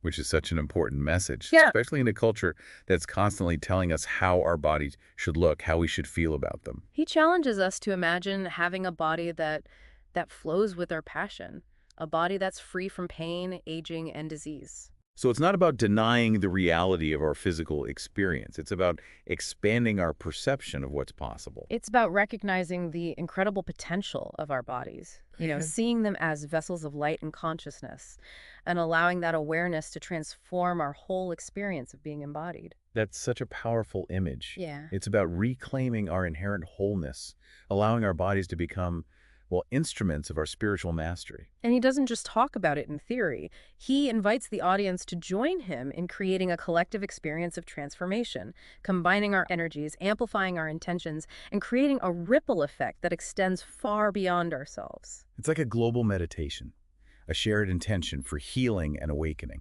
It's beautiful, isn't it? It reminds us that we're all connected and our individual journeys are part of something much bigger, this tapestry of awakening that's happening all over the planet. Absolutely. It's such a powerful reminder of the transformative power of community, of coming together with a shared intention. And speaking of community, it's so clear that Adamus really cherishes the Shaumbra community. Oh, definitely. He's constantly expressing gratitude for their presence in his life, for their willingness to walk this path with him. He acknowledges their struggles, the sacrifices they make, and the incredible courage it takes to embrace this path of, well, radical self-discovery. And he celebrates their triumphs, their breakthroughs, their unwavering commitment to their own enlightenment. It's inspiring, really. And, in one shell, he even talks about menopause, acknowledging the physical and emotional changes that many women experience during this time. He offers a different perspective, suggesting that it's not a decline, but a powerful initiation into a new phase of life. He encourages women to embrace the wisdom and power that comes with menopause, to see it as an opportunity for deep transformation. Such an empowering message, reframing this natural transition as a time of celebration and liberation. He always finds a way to bring in the humor, too. I love the part where he playfully teases an audience member who asks about Adamus's own experience with menopause. It's so funny, a good reminder to not take ourselves too seriously. He's definitely got a knack for that. And, as much as he encourages us to lighten up, he's also serious about taking responsibility for our own health and well-being. Right. He suggests that while there may be external factors, that contribute to our health challenges, ultimately we have the power to choose how we respond. He encourages us to listen to our bodies, make choices that support our well-being, and trust in our own healing abilities. Exactly. He reminds us that we are powerful creators. We can heal ourselves and create a reality that supports our health and vitality. Which brings us back to that core principle of allowing, of surrendering to the wisdom of our bodies, and trusting in that higher power that's guiding us towards wholeness. It's about letting go of the struggle, embracing the ease and grace that comes with surrender. And, as we explored these teachings, this entity called Adamus Saint Germain, with this fascinating blend of the familiar, Saint Germain, and this new aspect, Adamus, we've uncovered so much. This idea of allowing enlightenment, the concept of kaiko, this deep longing for freedom, the body of consciousness, and how important it is to embrace our physicality. It's been a wild ride. It really has. And, as always, I encourage you to revisit the original source material. Dive deeper into the shoulds, see what resonates with you, what sparks your curiosity. Exactly. We've just scratched the surface here. There's so much more to explore. And maybe, just maybe, Adamus will inspire you to question everything you thought you knew about spirituality and to step into a whole new level of freedom, joy, and, well, mastery. Absolutely. It's a journey worth taking. It is, isn't it? So until next time, keep exploring, keep allowing, and keep shining your beautiful light. Hey everyone, and welcome to your deep dive. You know how this works. You send us your sources and we dig in and pull out the good stuff just for you. Always an adventure. That's right. This time, we've got something pretty different. It's these transcribed lectures from a spiritual teacher guy named Adamus Saint Germain. Oh, yes. And this guy's, he's out there a little bit. He even claims to be an ascended master. Quite the claim. Yeah, we're going to get into all that later. But from, what I've seen so far, we're talking some pretty big ideas here about enlightenment consciousness and even, some different ideas about God and the soul. Sounds right up our alley. It's a lot to take in. But hey, that's why we're here, right? Mm. So let's just jump right into it. One of the first things that I noticed was this concept of charisma. Right. And, it's really different from how most people think of charisma. Yeah. How so? Well, Adamus isn't talking about like outward charm or like personality here. Yeah. He describes it as your natural self emerging, like a butterfly coming out of its cocoon, free from all the limitations of this personality that we've kind of built up. Okay. I like that imagery a lot. And he even says, I'm quoting here, you should be cheering that personality. It's not yours. Oh, I love that. Right. It really makes you think about all the labels that we give ourselves. The good student or the responsible employee or the funny friend. Good podcaster. A good podcaster. All right. What if all of that is just a role that we've learned to play and it's not really us? Yeah, it's like a costume party and we've all forgotten that we're wearing masks. Okay, so that's where the power of this charisma comes in. What could happen if we stripped all those layers away? Exactly. All those expectations and shoulds and just let our true selves shine through? It's a beautiful vision, isn't it? It is. But how do we actually do that? Well, Adamus has some pretty interesting ideas about that. He compares this process to spiritual puberty. Spiritual puberty. Okay, I like that. It's like we're all going through this awkward phase, shedding those old beliefs and figuring out who we really are underneath. Okay, so just like regular puberty, we all went through that awkward changes. So we should approach our spiritual growth with that same kind of patience. Exactly. It's not always going to be comfortable. Right. There's going to be growing pains, self-doubt, and we're going to question everything. Sure. But Adamus says it's all part of the journey. So we're going through spiritual puberty. We're shedding old beliefs. We're embracing our charisma. Where does kaiko come in? I remember seeing that in the material. Ah, yes, kaiko. Yeah. This is all about finding and expressing your true passion. Okay. And Adamus suggests that kaiko and charisma are deeply intertwined. Okay. He believes that when you actually discover your true passion, you're actually tapping into that authentic self. So finding what lights me up, what I'm really passionate about, that's actually a clue to who I really am at my core. It is. Like breadcrumbs, leading you back home to yourself. Wow, okay. That's pretty profound. I'm starting to see how all these pieces fit together. It's like this recipe for self-discovery. We've got our charisma, we've got our kaiko, and then a whole lot of letting go of what's not really us. That's a great way to put it. But then there's this other idea that keeps coming up in these lectures, enlightenment.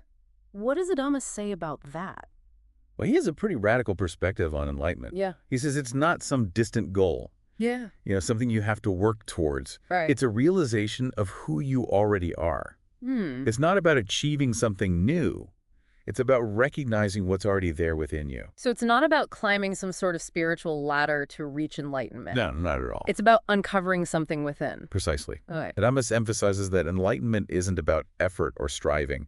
It's about allowing and relaxing into your true nature. So you're saying it's not about seeking enlightenment? Well, he actually pokes fun at that whole idea of seeking enlightenment. That's really... There's this hilarious bit in one of the lectures where someone's talking about their quest for enlightenment, and he pulls out this imaginary device He calls it a human machiometer. A human machiometer. Yeah, it's supposed to measure illusion.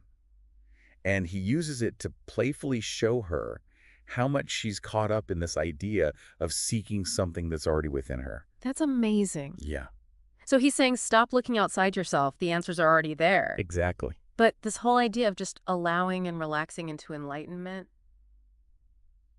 it just sounds too simple. It might sound simple, but it's often much harder than it seems. Mm-hmm. You see, we're so conditioned to believe that we have to work hard and achieve in order to be worthy or valuable. Right. But Davis challenges that whole belief. Okay.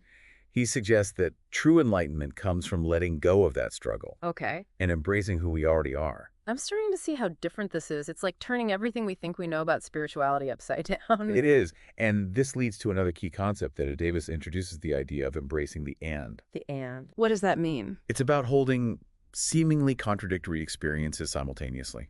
Like you can be enlightened and unenlightened at the same time. Wait, how is that even possible? It's recognizing that we're complex beings, full of paradoxes. We can hold both the light and the dark within us. Okay. And that's okay. It's what makes us human. So instead of striving for some perfect state of enlightenment, Right. we're just embracing this messy, paradoxical nature of our existence. Exactly. And that's where true freedom lies. Okay, so much to think about. It seems like a lot of what Adamus is teaching is about letting go of those limiting beliefs, letting go of the need to control, and even letting go of this idea of a fixed self. You're getting it. It's about surrendering to what is, to the present moment and to the fullness of our being. And that surrender, that allowing, can be incredibly powerful. So we've got charisma, kaiko, enlightenment, what else? Well, this is where things get really interesting. Adamus starts to delve into some pretty deep concepts about time, destiny, even the nature of God. Wow. Okay, bring it on. Let's start with his perspective on the past. He says, and I'm paraphrasing here, that the past isn't what we think it is.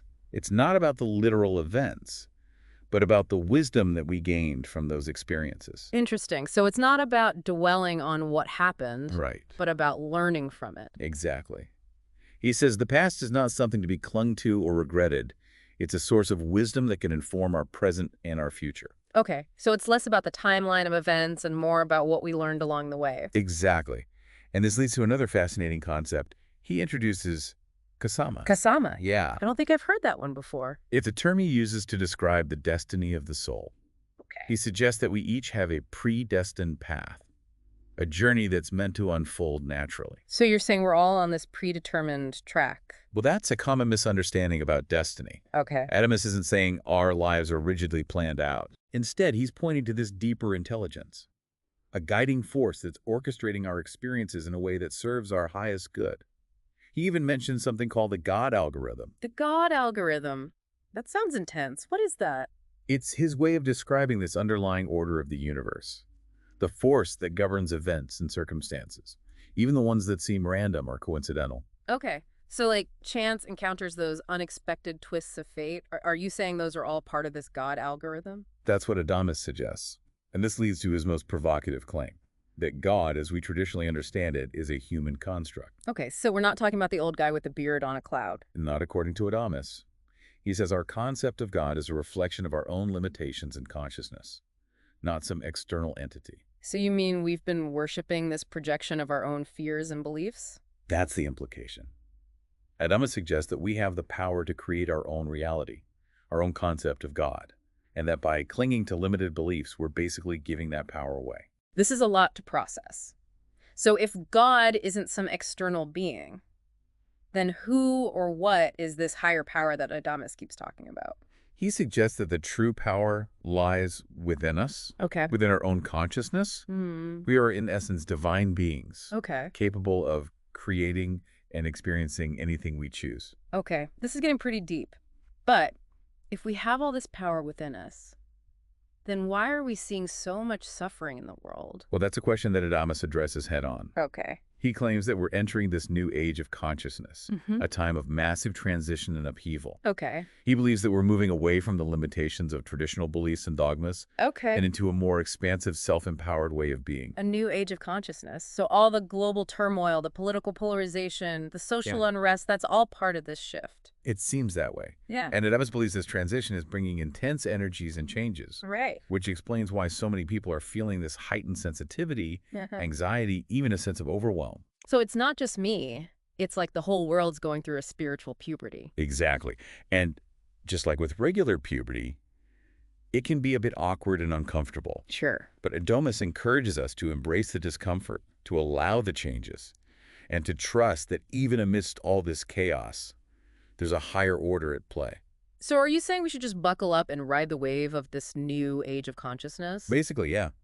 He suggests that resisting these changes will only create more suffering. Okay. Instead, he says, surrender to the flow, trust the process, and embrace the unknown. Okay. I'm starting to see how all these concepts connect. Letting go of those beliefs, embracing the paradoxes, and allowing ourselves to experience who we really are. You got it. And it does actually provide some pretty practical tools and techniques for navigating this journey of self-discovery. Like what? Give me some examples. Well, one of his key recommendations is to embrace this concept of multi-you. Multi-you. It's the idea that we are not just one me, but a multitude of selves, Okay. each with its own unique perspective and experiences. So it's like we're this walking, talking universe of possibilities. That's a great way to put it. Yeah. And by tapping into these different aspects of ourselves, Right. we can break free from the limitations of this singular identity Okay. and experience a much richer and more fulfilling life. Okay. I like that. Tell me more about this multi-you concept. So this multi-you concept, Adamus, uses this really interesting example to illustrate it. He talks about Spock from Star Trek. Yeah. You know, super logical Vulcan. Right. He even does the Vulcan salute during the lecture. Oh. Live long and prosper. I remember that. Yeah, he uses Spock, who's all about logic and suppressing emotions, to show how limiting it can be to just identify with one aspect of yourself. Okay. Adamus suggests that when Spock finally, crosses over, he'll experience this vastness of consciousness, the and of existence, Right. and realize there's so much more to being than just pure logic. So it's like Spock finally gets to loosen up a little bit. Exactly. Yeah. And Adamus suggests this applies to all of us. We're not just one me, but this amazing tapestry of different selves. Right. And each self has its own unique perspective and experiences. That's beautiful. Instead of trying to fit ourselves into one tiny little box, we should be celebrating all these different parts of ourselves. Precisely.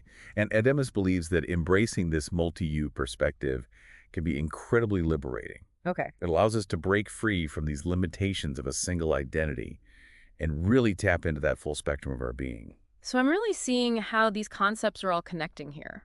It's about letting go of limiting beliefs, embracing those paradoxes, and allowing ourselves to experience the fullness of who we are. But how do we actually do that? Yeah. How do we integrate these different parts of ourselves? How do we actually make this multi-you practical in our daily lives? It's a great question.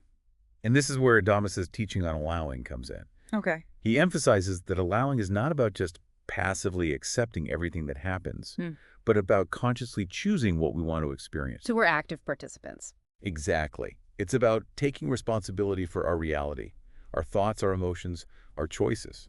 So it's not just going with the flow. Yeah. It's about making conscious choices. Yes. And Adamus suggests that one of the biggest blocks to allowing is their tendency to fight with ourselves, Oh, I know that feeling. to get caught up in these internal battles and limitations. The constant mental chatter, all the self-doubt. Yeah, It can be exhausting. it is. And Adamus encourages us to stop fighting with ourselves. Okay. Let go of those internal struggles and embrace the fullness of who we are. Easier said than done. It is. Yeah. But imagine how much energy would be freed up Yeah. if we could just let go of that inner turmoil. Right. More joy, more peace. Exactly. And he suggests using the I exist statement as a tool for connecting with our true essence. Okay. But he emphasizes that it's not a mantra. Okay. It's a deep realization of being. So it's not just about saying the words. Right. But about really embodying it. Exactly. It's about acknowledging the raw truth of our existence without any conditions or expectations. It's like this powerful affirmation of self-acceptance. Precisely. Okay, I see how profound that simple statement can be. It's like grounding us, reminding us of our own worth and power. Exactly. And as we embrace that I exist statement, as we allow ourselves to simply be Right. without judgment or resistance, Right. we open ourselves up to a world of possibilities. This is fascinating. Oh. I gotta be honest, some of this is pretty out there. The God algorithm, the multi... It's a lot to take in. It is. Adamus acknowledges that this journey of self-discovery can be challenging. Yeah. He even says he can be a little crazy at times. So it's okay to feel a little lost and confused along the way. Absolutely. Yes. He says that those moments of confusion and discomfort, those are often the catalysts for the greatest growth and transformation. Okay. Because it's in those spaces where our old beliefs are challenged. Yeah. That we can discover something new about ourselves. So it's not about striving for this perfect state of enlightenment. Yeah. It's about embracing this messy, unpredictable human experience. Exactly. And Adamus reminds us that even amidst all this chaos and uncertainty, Right. we're not alone. We have each other. We have our own inner wisdom. Okay. And maybe even a mischievous ascended master cheering us on. I like that. It's like we've got this whole team of supporters guiding us every step of the way. Right. And this leads to another important point that Adamus brings up, the importance of sensuality. Sensuality, I remember that was mentioned earlier. How does that fit into all this? Well, Adamus believes that we often suppress our sensual nature, Okay. our ability to truly feel and experience the world around us. And he suggests that this suppression can actually lead to imbalances and even illness. So he's not just talking about like physical sensuality. He's talking about experiencing life through our senses. Sight, sound, touch, taste, smell. Exactly. It's about being present in our bodies, savoring the beauty of the world around us, allowing ourselves to feel deeply and fully without guilt or shame. So it's like reclaiming that part of ourselves that we've been told to deny. Exactly. And he says this deep connection with our sensual nature can be a pathway to healing and wholeness. Wow. I never thought of it that way. So by embracing our senses, we can actually deepen our spiritual connection. That's what Adamus suggests. He believes that true spirituality is not about escaping from this physical world. Oh, okay. It's about embracing it and experiencing it fully. This is giving me a lot to think about. It seems like Adamus is all about living a more conscious, authentic, and fulfilling life. You got it. And he doesn't shy away from the challenges that come with this journey. He talks a lot about the intense energies and changes that are happening in the world right now. Right. And how those energies are amplifying everything, Yeah. making us more sensitive, more aware, but also more susceptible to things like manipulation and hypnosis. It's like living in a pressure cooker of consciousness. Exactly. And he points out that this heightened sensitivity isn't a bad thing. It's just that we're not used to operating at this level of awareness. He believes that we're being called to expand our consciousness, to embrace that, and to navigate these intense energies with more grace and wisdom. So how do we do that? How do we navigate this pressure cooker without losing ourselves? That's the question, isn't it?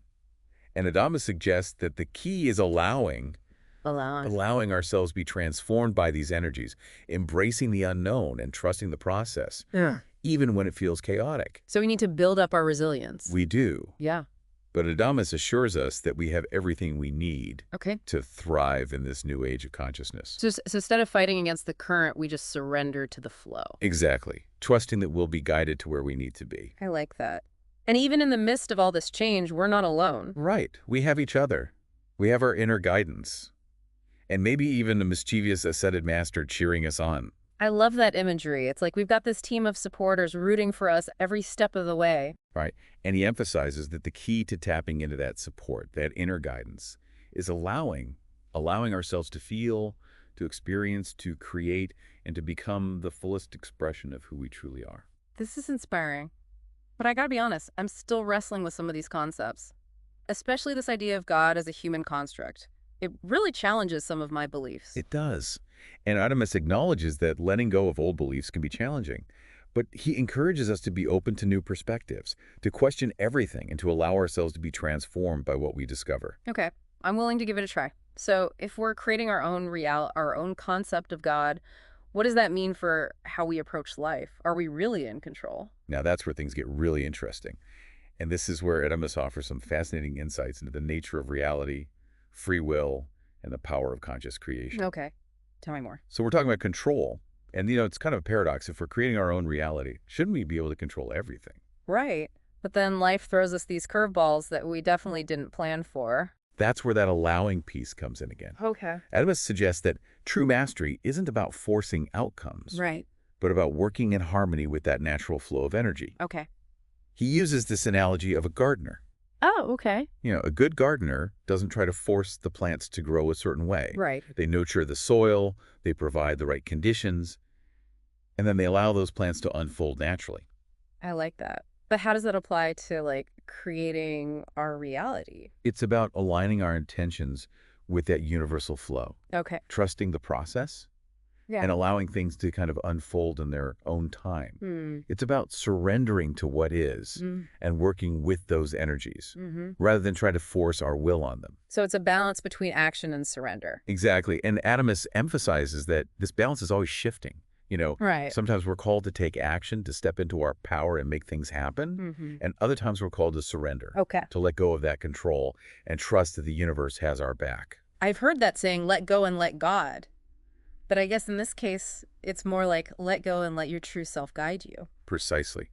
And that's where that I exist statement can be so powerful. Yeah. It's a reminder of our inherent power and connection to that divine within. Right. And just by acknowledging that I exist, we tap into that source of wisdom and guidance that's always available to us. It's like we're shifting from fear and control to trust and surrender. Beautifully said. Yeah. And as we make that shift, we open ourselves to experiencing a reality that's beyond our wildest dreams. Okay, I see the potential here. But this whole idea of creating my own reality, it's a bit daunting. What if I mess it up? What about all the bad things that happen? That's a very common fear. Yeah. But Adamus reminds us that we're not alone in this process. Okay. We're always connected to our true self, to our soul family, and those universal energies that support us. So even when things don't go according to plan, we're still supported. Exactly. Adamus says there are no mistakes, only experiences. Every challenge, every setback, even every failure is an opportunity for growth and learning. That takes the pressure off. It does. And he encourages us to approach life with playfulness and curiosity. Okay. This journey isn't meant to be serious and rigid. It's supposed to be joyful and expansive. So it's like we're these cosmic explorers venturing into the unknown. Exactly. And as we embrace that sense of adventure, Yeah. as we allow ourselves to be guided by our intuition and our heart's desires, we discover that life can be this incredibly magical and fulfilling experience. This has been quite the deep dive. It feels like we've gone on this roller coaster ride through all these lectures. We've talked about charisma, kaiko, enlightenment, the God algorithm, the multi-ute, allowing sensuality, even the nature of reality itself. It's been a wild ride. It has, and through it all, this one message keeps coming back to me, the power of allowing. I agree with you. It seems like allowing is a key to unlocking everything. Our true selves, our creative potential, our connection to the divine. And trusting that even when things are chaotic, we're exactly where we need to be. Beautifully said. So as we wrap up this deep dive, what's the one thing you want our listener to take away from all of this? Well, I hope they feel inspired to really explore these concepts for themselves, to question their own beliefs and embrace this paradoxical nature of existence. And to remember that they are the creators of their own reality, that they have the power to choose their experience. Yes, and no matter where they are on this journey, they're not alone. Such a powerful message. So to our listener, if you're feeling inspired, go back and check out the lectures of Adamus Saint Germain. You might be surprised at what you discover. And you might even find yourself laughing along with Adamus, questioning everything and embracing this wild ride of awakening. It's a journey full of contradictions and paradoxes, but it's also a journey of self-discovery and coming home to the truth of who you are. And with that, we leave you with one final thought from Adamus. If everything is happening in the now, what possibilities are available to you in this very moment that you haven't even considered before? Thanks for joining us on this deep dive. Until next time, keep exploring and keep allowing the magic to unfold. All is well in all of creation. Welcome to the deep dive.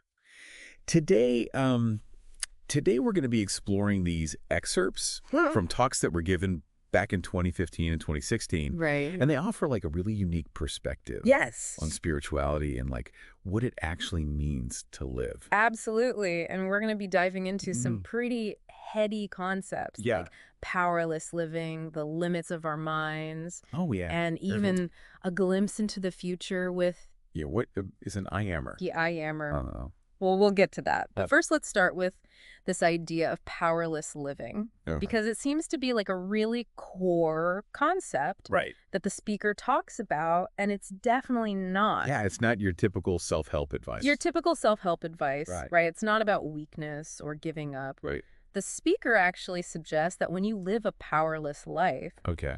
your basic needs are met automatically, almost effortlessly. Really? They describe it as a state of being in flow with a universal energy Yeah. that naturally supports well-being. So instead of us like striving and struggling to get what we want, we just kind of like let go. Yeah, Is that what they're saying? that's what they're And suggesting. that goes against everything we're usually taught, doesn't it? It does. What does that even look like in practice? Well, the speaker uses this analogy of a magnet. Okay. Have you ever tried to pull away from a magnet? Mm-hmm. You put in just a little effort, Yeah. and it snaps back even harder. Right. So it's like that with powerless living. Okay. You can't be a little bit powerless. So no half measures. It requires a complete shift All in or all out. in perspective. Got it. Okay. Yeah. But how does that translate to like dealing with a challenge at work or a conflict in a relationship? Right. These are things that we face in everyday life. The speaker would say that instead of trying to force a solution Okay. or control the outcome, Right. you approach those situations from a place of you surrender your need to manipulate things and trust that the best course of action will be revealed if you get out of your own way. That's a pretty big leap of faith. It is. And speaking of big leaps, Yeah. the speaker also claims that even profound transformations, like healing from like a serious illness, Right. can happen through this powerless approach. That's right. It's not about willpower or positive thinking, Yeah. but about aligning with a different level of consciousness. Exactly. They suggest that diseases like cancer Wow. can be released not through medical intervention or fighting against them, but through shifting your consciousness and making a different choice. Pretty radical. It is. They don't really go into specifics about how that works, though. They don't. Which is frustrating. But it's And frustrating. it's definitely a thought-provoking concept. It kind of makes you wonder what else we might be capable of if we tapped into that level of consciousness. What do you think, listener? Have you ever experienced something that just seemed impossible, Yeah. yet somehow it happened, Right. effortlessly? Yeah. Maybe that was a glimpse of this powerless living in action. Maybe it was. It's an intriguing idea. It is, and it ties in with the speaker's next point, which is that the human mind Okay? is reaching its capacity to handle all the data and input that we're bombarded with these days. Information overload. Yeah, That's a real thing. it is a real thing. It feels like we're constantly plugged in, bombarded with news and notifications and opinions. Absolutely. No wonder we're feeling overwhelmed. Right. So what's the alternative? Well, the speaker introduces this idea of thinkers versus knowers. Thinkers versus knowers. Okay. Thinkers, as they describe them, are stuck in the limitations of the mind, constantly analyzing, dissecting, trying to figure things out. Yeah. Knowers, on the other hand, have moved beyond the mind Okay. and tapped into a deeper level of awareness, Right, a yeah. kind of direct knowing that doesn't rely on logic or reason. Okay. I'm starting to see how this connects to the powerless living idea. Right. It's about getting out of our heads Yes, and into a more intuitive, receptive state of being. exactly. And they use this great example to illustrate Okay. the limitations of the mind. Okay. Imagine trying to explain an iPhone to someone Right. living in 1915. It's like my great-grandparents. Their mind simply wouldn't have the framework Right. to comprehend it. Totally. The speaker argues that our consciousness is evolving so rapidly Hmm. that we can't even conceive of what's next until it arrives. That's a mind-blowing thought. It It makes you wonder what incredible possibilities are just beyond our current grasp. Yeah. How do we make that leap from thinker to knower? Well, that's where things get even more interesting because the speaker claims we can actually influence the very fabric of reality through our consciousness. Wait, hold on, really? Yeah. Through our consciousness. Yes, specifically through our relationship with something they call time-space. Time space? Is that like time travel? Not quite. Okay. Though it does have a sci-fi feel to it. Are we going down the rabbit hole of science fiction here? Not quite. But Okay. the speaker writes it as one word, time-space, Okay. to emphasize that it's fluid, Okay. not fixed or linear, Mm. as we usually perceive it. So you're saying that it's not that time is moving forward in a straight line, Right. but that our consciousness is somehow shaping Yes. the way we experience it? That's the idea. Okay. And they suggest that being in the now moment, Okay. fully present in the present, allows for more harmonious Okay. and supportive flow of time-space. Okay, so how does that work exactly? Well, I'm still trying to wrap my head around this whole time-space concept. Think about it this way. Okay. Have you ever noticed how time seems to fly by Yeah. when you're engrossed in something you love, Uh-huh. but it drags on forever. Yes. When you're bored or anxious. It's the worst. The speaker would say that's you experiencing Okay. the fluidity of time-space. That actually makes a lot of sense. Yeah. It's like we have more control over our own experience of time than we realize. They do. But what does music have to do with this? Oh, right. I saw that mentioned in the source material, too. They suggest that music is actually the perceived flow of time-space, Okay. activated by our consciousness. So it's like our awareness is like tuning into the vibrations of time-space. Yes. And translating them into the sounds we hear as music. That's a really beautiful way to put it. Wow, that's a whole new way of thinking about music. It is. So if we can influence time-space with our consciousness, Yes. does that mean we can actually create our own reality? That's a question we'll explore further in the next part of our deep dive. All right, so stay tuned. We'll be right back. But for now, just sit with this idea. Okay. What if you are the one influencing the flow of time-space? Okay. What if your thoughts, feelings, and choices Wow. are shaping the very fabric of your reality? That's a pretty powerful thought to leave our listeners with. It is. We'll be back soon to delve even deeper into these mind-bending concepts. Welcome back to the deep dive. Before the break, we were just starting to kind of unpack this idea of time-space as like a fluid concept, something we can potentially influence with our own consciousness. It is. It's a bit of a head-scratcher, but It is. it's kind of exciting, too. And it gets even more intriguing when we look at what the speaker calls walking on. Walking on. Yeah, it's not just about grasping these concepts intellectually, Okay. but about embodying them, living them. Okay. It's like graduating from time-space theory All right. to actually applying it in our lives. Okay, so how do we walk on in this context? We've talked about powerless living. We've talked about moving from being a thinker to a knower. Right. And now this whole time-space thing, Yeah. it's a lot to take in. The speaker emphasizes that walking on isn't about fixing or repairing the past. Okay. You know how conditioned we are to think linearly? That we need to go back and fix things Right. in order to move forward. Yeah, always trying to fix the past. The speaker actually suggests that this constant need to fix ourselves might actually be keeping us stuck. So instead of dwelling on the past and trying to fix what we perceive as broken, we just kind of move on. That's the idea. But how do we do that when so much of our experience is rooted in the past? Right. Our memories, our beliefs, our habits, they all stem from our past experiences. Well, the speaker would say that walking on involves shifting our focus Okay. from the past to the present moment. Okay. It's about opening up to a new way of being, Right. one that's not bound by the limitations of our past conditioning. Okay, but that's easier said than done, right? It is. Our minds are constantly replaying past events, Yeah, analyzing, judging, worrying. they are. How do we quiet that mental chatter Right. and actually step into this new way of being? The speaker suggests that the key is to connect with what they call the I am. The I am. The I am, the core of our being. They describe it as like the fundamental truth of our existence, Okay. beyond God, Beyond God. beyond energy. Wow. Don't ever stop being here. Don't ever stop being here.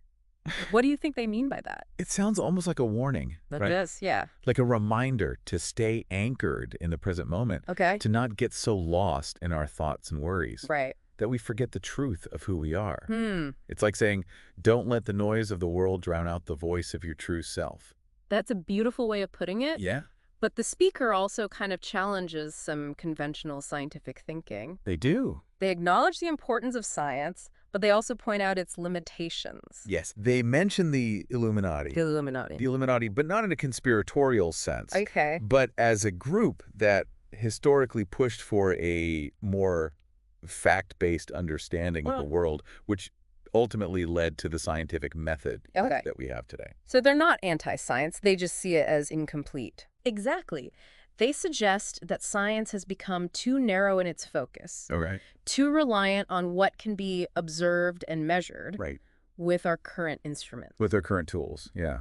They believe there's a whole realm of reality that exists beyond our current scientific understanding. They even talk about, like, upcoming breakthroughs in science and technology They do? that will, like, revolutionize our understanding of the universe. Like breakthroughs that will be as significant as discovering that the Earth isn't flat.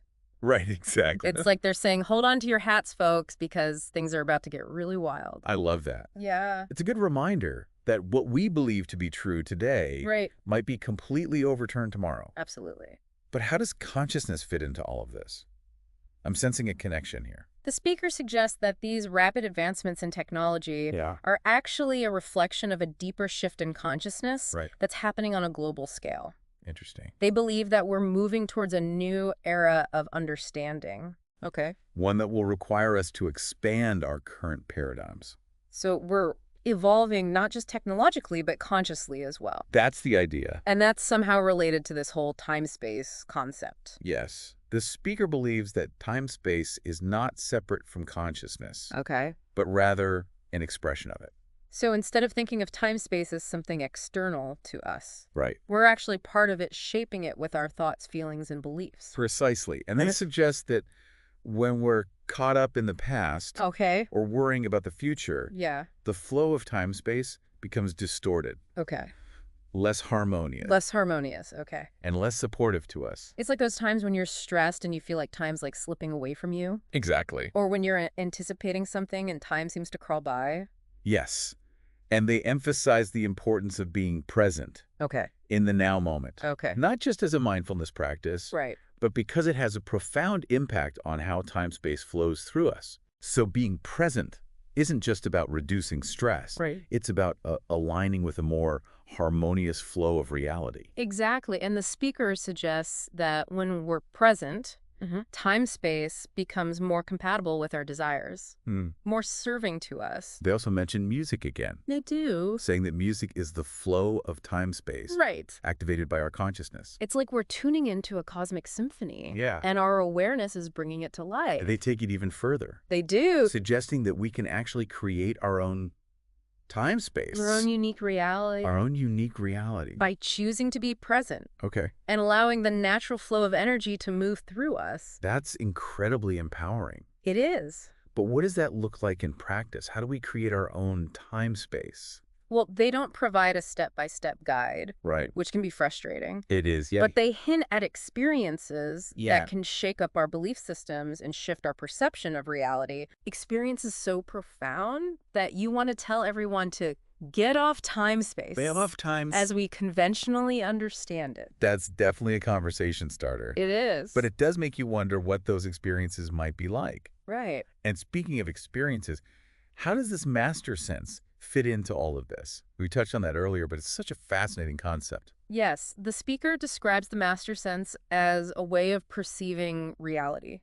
That goes beyond our 5 physical senses and the limitations of our minds. It's about accessing a deeper level of knowing. A knowingness that's already there, but can't be grasped through our usual ways of sensing and interpreting. So it's like we have this built-in superpower. This extra sense that allows us to perceive things beyond the physical realm. Exactly. And they emphasize that it's not about seeing with physical eyes or hearing with physical ears. It's a completely different way of experiencing reality. They even compare it to traveling to other realms, other dimensions, where our physical senses are completely inadequate. That makes sense. If you were suddenly transported to another dimension, your physical eyes might not be able to process the light or the colors or the forms that exist there. You would need a different way of perceiving. You'd need a different way of perceiving. Exactly. And the speaker points out how challenging it can be to accept this new way of sensing. We're so conditioned to interpret everything through our minds, through our 5 senses, that it can be hard to let go and trust a different way of knowing. It's like we're being asked to step off the edge of a cliff and trust that we'll fly. That's a great analogy. But how do we actually access this master sense? Is there like a technique, a meditation, a special diet? The speaker suggests going back to the basic awareness of I exist. I exist. I exist. It's not a thought, a mantra, or a meditation. It's a direct knowingness, an awareness of the I am presence that precedes all else. So it's about tapping into that core essence of being. Yes. That sense of I am that exists before all the thoughts and labels and judgments kick in. Yes, and they emphasize that there's no effort involved. It's about allowing about surrendering to the knowingness that's already within us. Okay. They even mention the frustration that comes from trying to grasp the master sense with the mind. Right. It's like trying to catch a butterfly with a net. Exactly. The harder you try, the further it flits away. Exactly. And they introduce this intriguing concept Okay. connecting the different fours For you. in different realities and dimensions to truly understand quantum physics. Okay, so the key to unlocking the mysteries of the universe Lies in accessing the master sense lies in accessing the master set. and connecting to the multidimensionality of our being. Wow, that's pretty mind-blowing. It is. But it all circles back to that simple but powerful statement. I exist. Yes. It's the foundation. It's a starting point. The starting point for accessing the master sense Yeah. and experiencing the exponential expansion of consciousness that comes with it. And with the master sense, the speaker says knowingness arises effortlessly. Hmm. You don't have to know how or why you know something. Okay. You just know. It's like intuition on steroids. Yes. Suddenly you have access to a whole universe Mm. of information and understanding Right. that was previously hidden from view. And they contrast this effortless knowing Okay. with the struggle of using the mind for psychic phenomena, Okay. which they call push force. Push force. It's like trying to force a door open Uh-huh. instead of simply turning the handle and allowing it to swing open on its own. So instead of trying to control or manipulate energy, Yes, we're being invited to align with it, that's right. to become a conduit for its effortless flow. Exactly. But how do we make that shift? yeah. It's one thing to understand the concept, but how do we actually apply it in our lives? The speaker suggests taking a 90-degree turn. A 90-degree turn. Okay. Off Linear Boulevard. Linear Boulevard, I like that. And onto Fantasy Lane. Fancy lane. A shortcut A shortcut. to Enlightenment Highway and realization. Wow. It's about surrendering to the flow of energy and allowing ourselves to be guided by something greater than our minds. It's about embracing the magic and wonder of existence, Yes. trusting that the universe has our back, Uh-huh. and allowing ourselves to be swept away by the current of divine grace. Yes. But hold on. What exactly do they mean by fantasy lane? That's a great Is question. this where things get really woo-woo? That's a great question, and one we'll explore in more depth in just a moment. Okay, so we're back.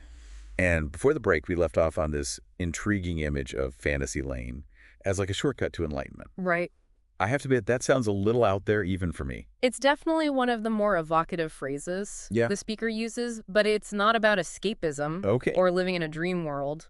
They're actually making a distinction between fantasy as a way to avoid reality Uh-huh. and fantasy as a way to access a truer reality. Okay, I'm intrigued.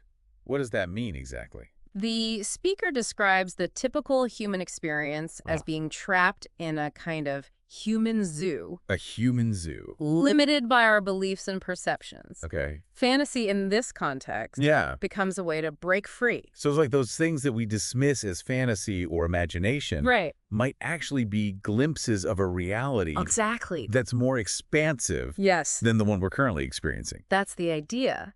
The speaker encourages us to embrace fantasy, Okay. not as a way to escape the world, Right. but as a way to expand our awareness and access a realm of infinite possibilities. So how do we know what's a genuine glimpse of this truer reality and what's just like wishful thinking? The speaker says the key is to not get caught up Oh. in the mental trap of trying to figure out if it's real or not. Yeah. It's about trusting the process, allowing the experience to unfold. Uh-huh. And surrendering to the flow of energy that's guiding us toward our highest potential. It sounds a lot like what we were talking about earlier with powerless living It does. and becoming a knower. Yeah. It's about letting go of the need to control Okay. and trusting that something greater is at play. Exactly. And they emphasize that this something greater is not separate from us. Okay. It's the very essence of our being, Yes. the I am presence Right. that yeah. we explored earlier. So we're not just tapping into some external force, No. but into our own inherent power and wisdom. Exactly. That's pretty amazing when you think about it. It is, and it brings us full circle Yeah. to where we started this deep dive Right. with the concept of powerless living. Right. It's not about weakness or giving up, Right. but about aligning with a power that's greater than our individual egos, a power that's already within us waiting to be accessed. So what does all this mean for our listener who's been on this journey with us today? It's an invitation to explore the boundaries of their own reality, to question their assumptions about what's possible, and to embrace the power of their own consciousness to create a life that's more expansive, more joyful, and more fulfilling than they could have imagined. It's about recognizing that we're not just limited human beings, but powerful creators Yes. with the ability to shape our reality and experience the fullness of our being. And it's about walking on, beyond the limitations of the old paradigm, Right. and stepping into a new reality that's filled with infinite potential, boundless joy, and effortless fulfillment. And on that note, we'll leave you with this final thought. Okay. If energy doesn't need force to be real, what else in your life could you approach with a little less effort and a lot more allowing? Until next time, may you embrace the magic of your own being and walk on into the extraordinary reality that awaits you. Thanks for joining us on the Deep Dive. All right, get ready. We've got some fascinating stuff to dive into today. You sent over some really interesting material about this Adamus Saint Germain and his group, the Shaumbra. Yeah, it's definitely unique. We've got excerpts from several of his talks, all from 2016 and 2017. Looks like we're going deep on embodied masters, transhumanism, and even tackling what lies beyond death. It's pretty heady stuff. Ready to dive in? Absolutely. Let's do it. Okay, so Adamus. He blends real-life stories, a little bit of humor, with some really complex concepts. He does, yeah. What do you think? Is he trying to get Shaumbra to feel these teachings, not just intellectually grasp them? Oh, absolutely. It's all about embodiment with him experiencing it, not just thinking about it. Interesting. Okay, so let's start with this whole embodied masters thing. 5 Shaumbra walking the planet as living examples of what it means to be, enlightened. Yeah, 5. That's what he says. What do you make of that? Well, it's certainly a bold statement. Adamus describes it as this sudden getting it moment. But it comes after a period of, intense struggle. And then suddenly, bam, incredible calmness, everything just clicks. It's like all the pieces fall into place. So it's like enlightenment isn't something you achieve after death. It's a state of being you can actually live right here, right now. Right here, right now. That's a big part of his message. Living it, not waiting for it. Okay, so then how does an embodied master, how do they actually interact with the world? Are they different? Do they have, superpowers or something? Well, maybe not superpowers in the traditional sense. But he does say they radiate this new consciousness, both inwards and outwards. Okay, so what? Like they're talking energy fields, and they're, changing the world just by being in it? He does say that, yeah. He suggests they become like a beacon, impacting everyone around them, even the planet itself. That's a pretty big claim. It is a big claim. Yeah. And, it does connect to a lot of spiritual traditions. A lot of traditions believe that enlightened beings, they can raise the collective vibration of everything. Right. But it also raises the question, what does this impact actually look like in the real world? How does an embodied master actually live? What are the choices they make that are different? That's a good question. Something to think about. And then there's this whole there is no death statement. That's a big one. That one usually gets people's attention. Adamus is saying our human identity, it doesn't just disappear. It transitions to a higher state, taking the essence of all its experiences with it. It's a continuity of consciousness. Yeah, it's kind of like it makes you think our traditional views of death, they might be a little limited. He uses this analogy of looking in the rearview mirror at your linear life, and then suddenly there's a wide open road ahead of you, no map, no GPS. It's a great analogy. It really captures that feeling of stepping into the unknown. So this shift that he talks about, it's about letting go of old patterns, embracing a new way of being. But without a map, how do we even navigate that? It can feel pretty disorienting, for sure. But this is where he introduces this concept of the master within. This wise, supportive aspect of ourselves that's always been there. He even says it can be kind of irritating sometimes, like that friend who always knows what you should be doing. He does. He actually uses that kind of language, yeah. But he's basically talking about tapping to our own inner wisdom. That's how we navigate the unknown. Okay, so the master within, our own inner compass. But it's not all introspection and inner work with Adamus, right? He also puts a lot of emphasis on sensuality, a lot. Oh, yeah, definitely. He actually contrasts it with the purely intellectual approach, saying that's not enough. So what, he's saying that enlightenment requires us to engage with the physical world, with all our senses. Exactly. He's all about experiencing life fully, deeply, and connecting that to enlightenment. So it's not about transcending the physical, it's about, diving into it. It's about integrating the physical, the emotional, and the spiritual. It's all connected. And that's actually a good segue into his emphasis on storytelling. Oh, yeah. He's big on stories. He uses them constantly. He's always telling anecdotes about himself, about Shaumbra. It's like he wants to make these complex teachings more relatable. Exactly. He wants people to feel it, not just think about it. And he encourages Shaumbra to embrace their own stories, to see the beauty even in the difficult parts, because that's part of the journey too. It's like everyone's individual story is part of a bigger picture. It is. It's all connected. Okay, so we've got embodied masters, a new way of looking at death, and the power of stories and sensuality. Where do we go from here? Well, Adamus doesn't stop there. Mm-hmm. He introduces this really interesting idea, this concept of the and. The and. The and. Yeah. The ability to hold seemingly contradictory perspectives at the same time, like embracing both our human and master selves. Okay, so you can be both, not one or the other. Exactly. It's a challenge to our usual binary thinking, right?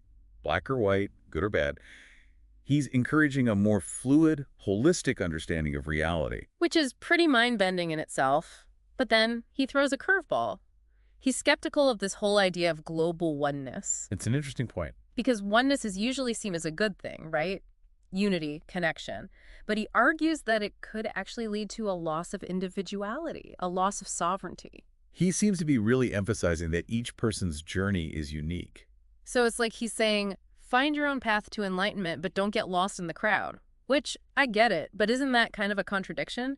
If we're all connected, how can we be truly individual? That is the paradox. And Adamus doesn't shy away from paradoxes, does he? Not at all. In fact, he even emphasizes that enlightenment isn't this sudden event, like a lightning bolt. It's an ongoing process. So no overnight transformations? Nope. He's all about patience, self-compassion, reminding everyone that there's no need to rush the process, just allow it to unfold. It's about the journey, not the destination. Okay, so we've got a lot to unpack here. Embodied masters, a new perspective on death, the power of stories, sensuality, and now paradox. It's a lot to take in. It is, and we're just getting started. I'm ready for more. Where do we go from here? Well, this is where things get really interesting. Adamus introduces these concepts of free time and free energy. He's basically saying that our typical ideas about time and how energy works, well, they might be totally wrong. Okay, now we're talking. He describes free time as an expanded awareness that goes beyond what we think of as linear time. And free energy is this pure, harmonious flow, not bound by duality or the usual limitations. It's like he's proposing a whole new physics of consciousness. It is. It's pretty mind-blowing. So if these limitations are really illusions, like he says, then what does that mean for us? How do we tap into this free time and free energy? Those are the big questions. But before we get too carried away with the possibilities, it's important to acknowledge that Adamus doesn't sugarcoat things. He's very clear that transformation can be really challenging. Yeah, he talks about that a lot. He talks about potential physical discomfort, emotional turmoil, even increased sensitivity to the world around us. It's like a spiritual puberty almost. That's a good way to put it. He's basically saying, hey, this is a wild ride. Don't be surprised if things get a little bumpy. But he also reassures everyone that these challenges, they're normal, and he gives some guidance on how to navigate them. Okay, so it's not all sunshine and roses, but the challenges are part of the process. No pain, no gain, right? Well, maybe not no pain, no gain exactly, but definitely a recognition that growth can be uncomfortable, and that's okay. All right, so we've covered a lot of ground already. Embodied masters, a new understanding of death, the power of stories, sensuality, the and, free time, free energy, and we're just getting started. What stands out to you the most so far? What's really resonating? I'm really intrigued by his take on transhumanism, honestly. Because for him, it's not about technology or implants, like you often hear. It's about evolving our consciousness, transcending limitations through deeper understanding of ourselves and our connection to the universe. That's a really different take than what we usually hear about transhumanism. Yeah. But it connects to everything else he's talking about, right? Yeah. The embodied mastery, the new perspective on death, even free time and free energy. It's all part of this evolution. It is, and it brings up some fascinating questions. Like, if we're not limited by time or energy or even death as we traditionally understand them, what then? What becomes possible? Exactly. What new possibilities open up? That's what we need to explore further. All right, I'm ready. Let's keep diving in. Let's do it. Yeah. It's like he's saying, we've been playing this game with a really limited rule book, and now it's time to rewrite the rules completely. He even uses this analogy of like flipping a light switch, going back and forth between our human perspective and the master perspective. Yeah. And he says it can lead to some pretty funny situations, like reaching for the milk and grabbing orange juice instead. It's like your brain hasn't quite caught up to this new awareness. So it's this disorientation, this kind of, whoa, what just happened? But this letting go thing, it's not just about, like, physical stuff, right? Oh, definitely not. He talks a lot about letting go of old patterns, especially those that keep us stuck in limitation. He really challenges Shaumbra to look at their beliefs, Mm. around work, abundance, relationships. So, like, are those beliefs actually serving them, or are they just perpetuating what he calls the hard life syndrome? Exactly. He even implies that sometimes this perceived lack of abundance, it's actually an excuse for not making real changes. It's a bold statement for sure. But it does make you think, what if we're the ones holding ourselves back from experiencing true abundance? Yeah, blaming it on external factors when really it's us. Mm-hmm. And this letting go, it even extends to ancestral patterns too. He talks about like releasing this need to work hard for everything. Yeah, that's a big one. Because it's a pretty radical shift, Mhm.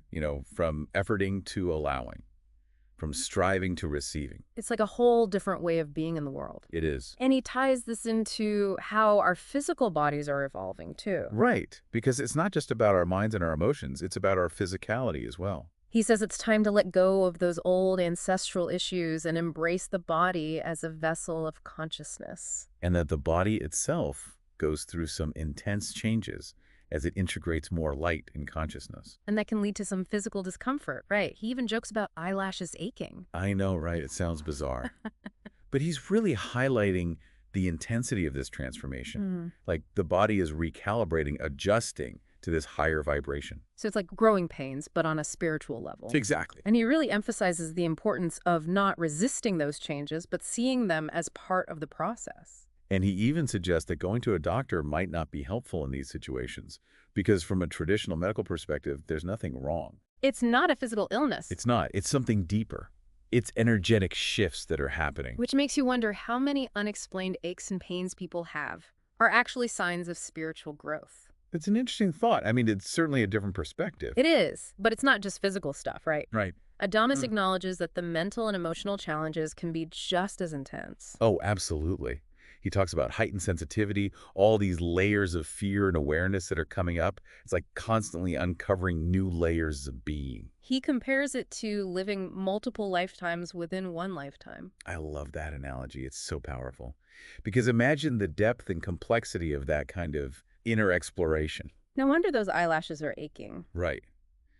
But he also emphasizes that Shaumbra chose this path. They chose this intensity because they were ready. It's like a soul contract, almost. Like, okay, I'm ready for this wild ride. Bring it on. Exactly. And it's about trusting that you're exactly where you need to be, even if it's messy, even if it's uncomfortable.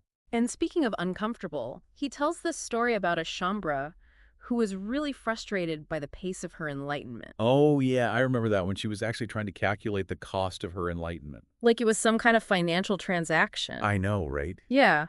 It's so funny. And Adamus gently reminds her that it's not a race, it's not a transaction. It's about surrendering to the process and enjoying the journey. That's a good reminder for all of us, I think. It is. Because we live in a world that's all about instant gratification. We want everything now, now, now. But that's not how this works, is it? Not at all. And he talks a lot about authenticity, too. About expressing yourself fully, even if it means breaking out of societal norms. He even compares it to being an actor, embracing your creativity and letting your true self shine through. And he uses humor to illustrate this point. He tells this story about appearing naked before the Pope. Okay, that's definitely pushing the boundaries. I know, right? It's hilarious. But it underscores this message of fearless self-expression.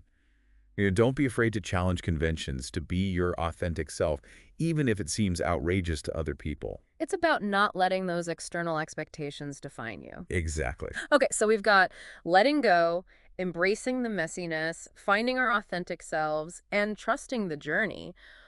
What else? What other gems did he drop in these talks? Well, he talks a lot about the challenges of heightened sensitivity, of coming to your senses more fully. He describes it as going from dull and colorless to hypersensitive. Yeah, it's like spiritual puberty. There we go again, back to puberty. I know, it's a great analogy.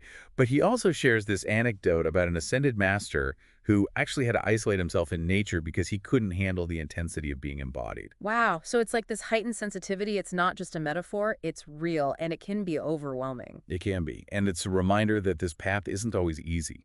It requires courage and resilience. It does. Because it's so much easier to just numb ourselves, to avoid feeling too much. But that's not what this is about, is it? It's not. It's about embracing the full spectrum of human experience. The good, the bad, and the ugly. Exactly. I think it's about, like a fundamental shift in consciousness. Like he's inviting Shaumbra to step into their mastery, not as some future goal, but like a living reality right now. Embodying those qualities we talk about. Love, compassion, courage, joy. Not just as concepts, but like as a way of being in the world. Exactly. And a big part of that is letting go of the struggle, like letting go of this idea that life has to be so hard. He keeps reminding them, you're masters. You don't have to play by the old rules. Right. Embrace ease, allow abundance to flow, trust the universe. But that doesn't mean just sitting back and doing nothing, right? He also talks about self-care, being responsible for our own well-being. Absolutely. Self-care is not selfish, it's essential. If we're not taking care of ourselves, we can't show up for others. And our purpose, it's not about fixing the world. Right. Or saving everyone else. No, it's much more subtle than that. He's very clear that our primary responsibility is to our own enlightenment. And that by embodying our own mastery, our own light, we naturally inspire others by just being who we are. Exactly. It's like that ripple effect. Transformation starts within, and then it radiates outward. He also encourages Shaumbra to follow their joy, pursue things that light them up. Aligning with our true nature, allowing ourselves to experience the fullness of life. And remembering we're not alone. There's this whole community of Shaumbra, like a global network of people who are walking this path together. Yeah, connect, share experiences, offer support, celebrate successes, big or small. Because acknowledging those wins creates momentum, right? It does, and be gentle with yourself when you stumble. Learn from mistakes. See them as opportunities for growth, not failures. Exactly. Let go of the past. Don't carry those old regrets and resentments. Create a future aligned with your highest aspirations, free from the baggage of the past. So we've covered a lot in this deep dive. Embodied mastery, this new understanding of death, the power of allowing, sensuality, joy. It's been quite a journey. Adamus Saint Germain. He offers a really unique perspective on spirituality, encourages us to question everything, embrace our potential. Step into this new way of being, one that's free, abundant, joyful. And remember, we are not alone. We've got this whole community of awakened beings walking alongside us. Supporting each other every step of the way. So as we wrap up here, what stands out to you most from this deep dive? What resonates most deeply? For me, it's that emphasis on allowing. He's constantly encouraging Shaumbra to let go of control, surrender to the flow of life, trust the universe. It's a really powerful message. It is. Letting go of the struggle, embracing ease, trusting the journey. That's something we can all benefit from. He leaves us with a question, kind of echoes through all his teachings. If these limitations, time, energy, even death, if they're really illusions, what then? What new possibilities open up? That's a great question to ponder. What possibilities are waiting for us if we can let go of those limitations? And embrace our own journey of transhumanism. Exactly. It's an invitation to explore, to discover, to create a new reality. Thank you for joining us on this deep dive into the teachings of Adamus Saint Germain. We hope you found it insightful, thought-provoking. And remember, keep exploring, keep allowing, and keep embracing that magnificent being that you are. All right, so we're diving into this stack of Crimson Circle shoulds you sent over, all from Adamus Saint Germain, huh? Between, let's see, 2017 and 2018.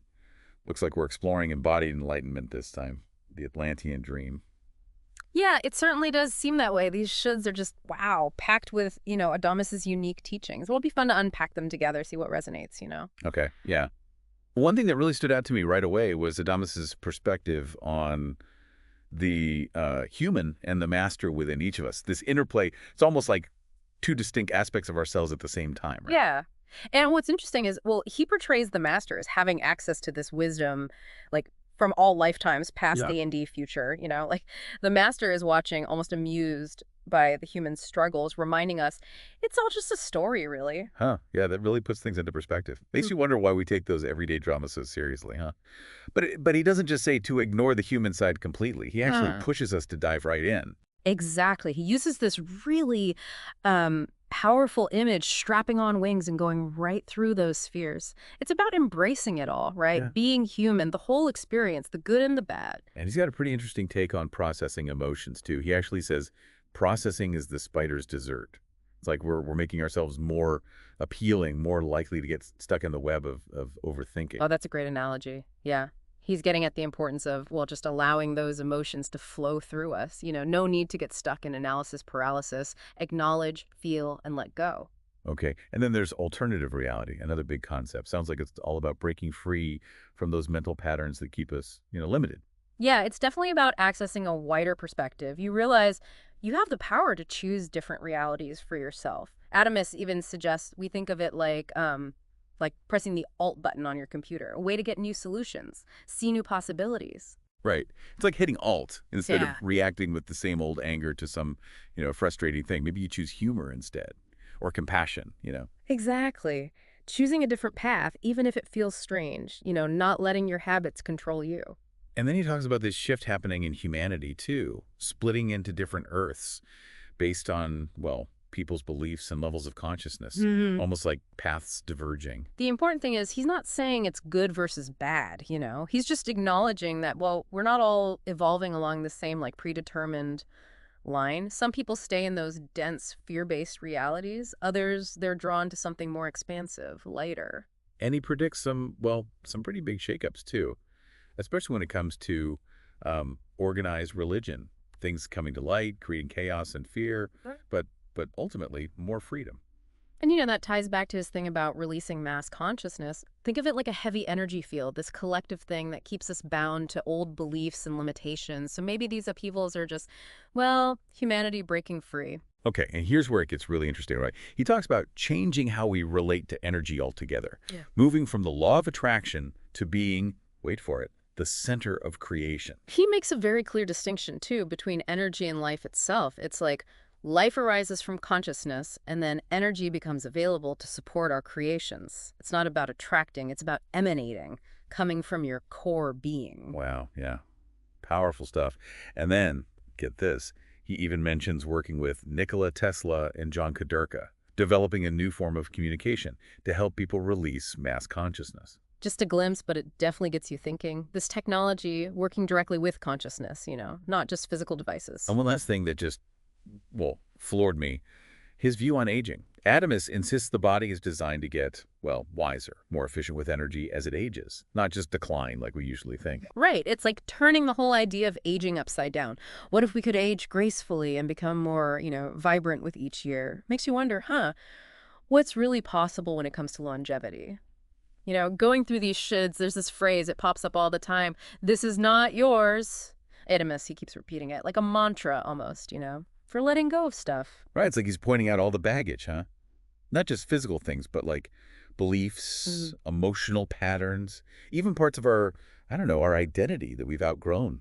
It's about taking responsibility for who you are now, right? Not who you were or who you think you should be, like shedding all those burdens we carry, sometimes for lifetimes. He even says holding on to old wounds, playing the victim, it's an addiction, an energy addiction. Like we're so used to our suffering, we can't imagine life without it. But real freedom, the way Adamus talks about it, it comes from letting go, allowing yourself to experience, the totality of who you are, beyond those limitations. And that leads to another thing he brings up. He really challenges this idea that life has to be a struggle. Oh, yeah. I remember that analogy. He says, why create fake walls just to climb them? And then say, look, I made it. I beat the fear. Like, why are we making things so hard on ourselves? He's getting at, what's the point of all that effort if it doesn't lead to, joy, freedom? What if life could be more about, ease, flow, allowing? And something else that really struck me, how much Adamus emphasizes our innate goodness. He keeps saying we each have this unique essence. It shines through no matter what. He even led this, live exercise asking everyone, what is your goodness? Powerful question, right? So simple, but it makes you focus on not criticizing yourself, but recognizing your worth. What makes you special? What draws people to you? Yeah, exactly. Like he's saying, stop beating yourself up. You're already incredible. And from that place, self-acceptance, that's where we can really start to create something new. And that ties into the idea of integrating our human master consciousness, too. Adamus reminds us both are important. It's not about denying our human side, but seeing the wisdom, the power of the master within. And speaking of power, Adamus doesn't hold back on predicting some major shifts in the world either, especially with institutions like governments, organized religions. Yeah, he sees all this like hidden stuff, corruption coming to light, could lead to like a lot of fear, instability, but he also says this upheaval, it's necessary for humanity to break free from, well, the control structures that have been around for so long. He even talks about this split happening not just in humanity, but in reality itself. Yes. Like multiple Earths emerging, each one vibrating at a different level of consciousness. Some choosing to stay in those, dense, fear-based places, while others are drawn to something lighter, more expansive. And that's where this idea of conscious creation comes in, right? Our choices, beliefs, level of awareness, it all contributes to the reality we experience. And for those who are ready for something more conscious, more expansive, well, Adamus gives us a glimpse into what he calls the master's life. It's not about, hiding from the world, becoming some hermit. It's about living fully, passionately, creating, but grounded in the wisdom of your true nature. He challenges the whole traditional idea of enlightenment, too. Like, it's just this passive bliss. Remember that one? He says, don't think everything has to work out perfectly. Stir up some drama once in a while. Keep things interesting. Like, embrace it all, the whole human experience. Yeah. He reminds us we came here to play, right? To create, to experience all of it. And we've got the Crimson Council backing us up, too. Those ascended masters guiding us. It's important to remember, though, Adamus isn't laying down the law, No strict rules. He's sharing his view, his wisdom, his humor, to help us wake up to our own knowing. Question everything, he says. Trust your intuition. Embrace the whole adventure. He acknowledges it's a journey, right? Ups and downs, confusion and clarity, big transformations. But ultimately, it's about, coming home to yourself, who you really are. And from that place, you can create a life that really reflects, your soul's desire. And we don't have to do it alone either. Adamus talks about community a lot, connecting with people on a similar path.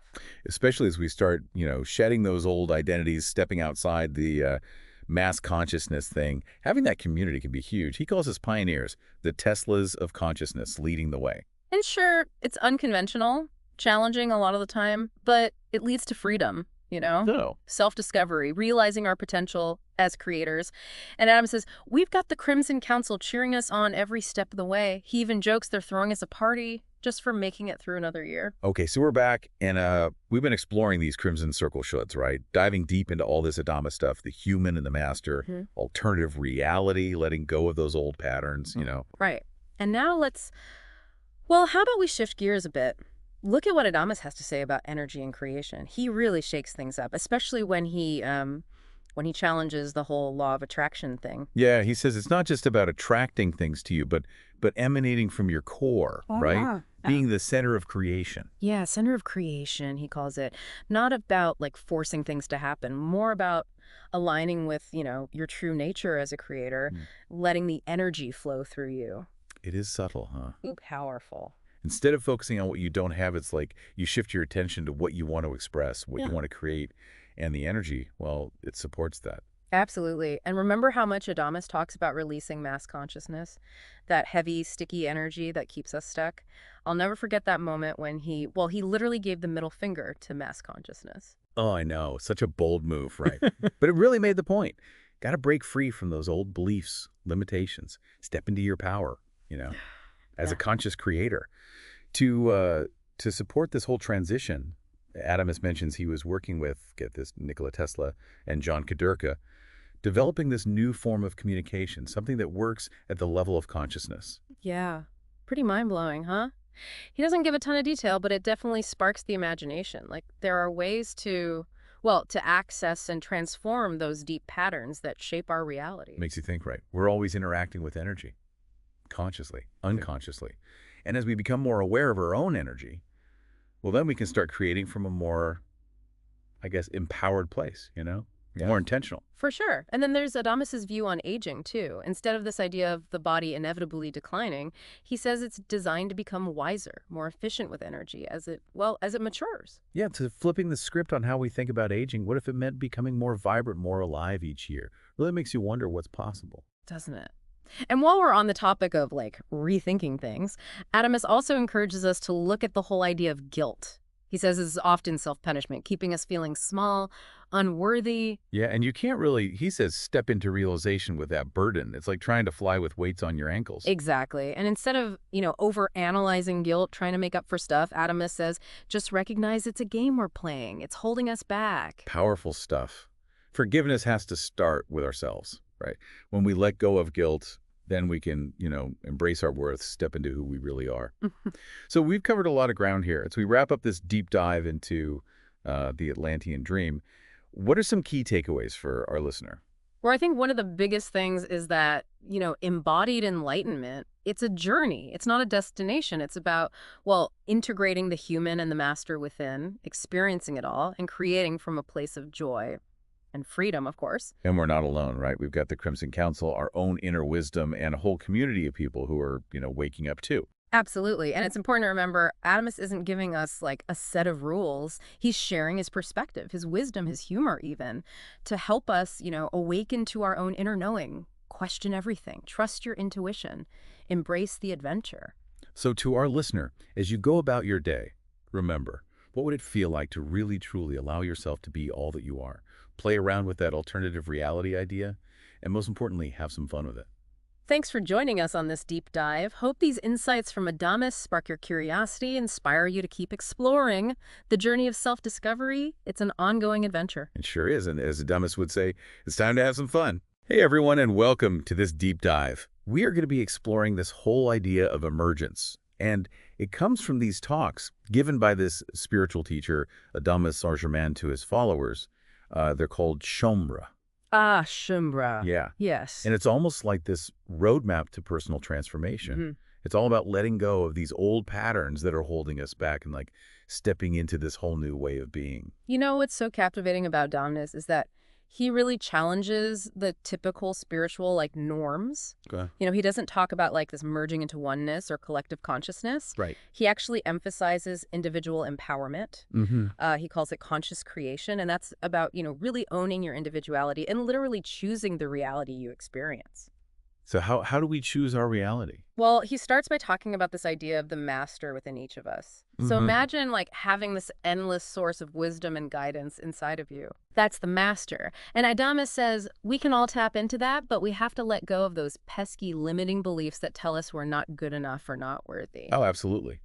I mean, I think we can all relate to those limiting beliefs in a way. Oh, for sure. It's like we spend so much time consuming information, trying to learn and grow, but then we have these voices in our heads telling us we can't actually apply any of it. Exactly. And Adamus is basically saying, hey, you're already whole and complete. You have this master inside of you, so stop doubting yourself. Okay, I like that. Yeah. And he even offers some practical advice on how to access that inner wisdom.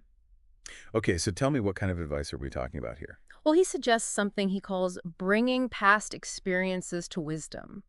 So think about those moments in your life that felt really challenging, where, maybe made some mistakes or went through some tough times. Right. Instead of just reliving those experiences, Adamus says to replay them in your mind almost like a hologram, but this time you view them from a place of present awareness. So it's like, learning from the past, but not getting stuck there. Precisely. Okay. It's about understanding how those experiences shaped you, but not letting them define you. And it's such a powerful way to shift your perspective and start owning your story.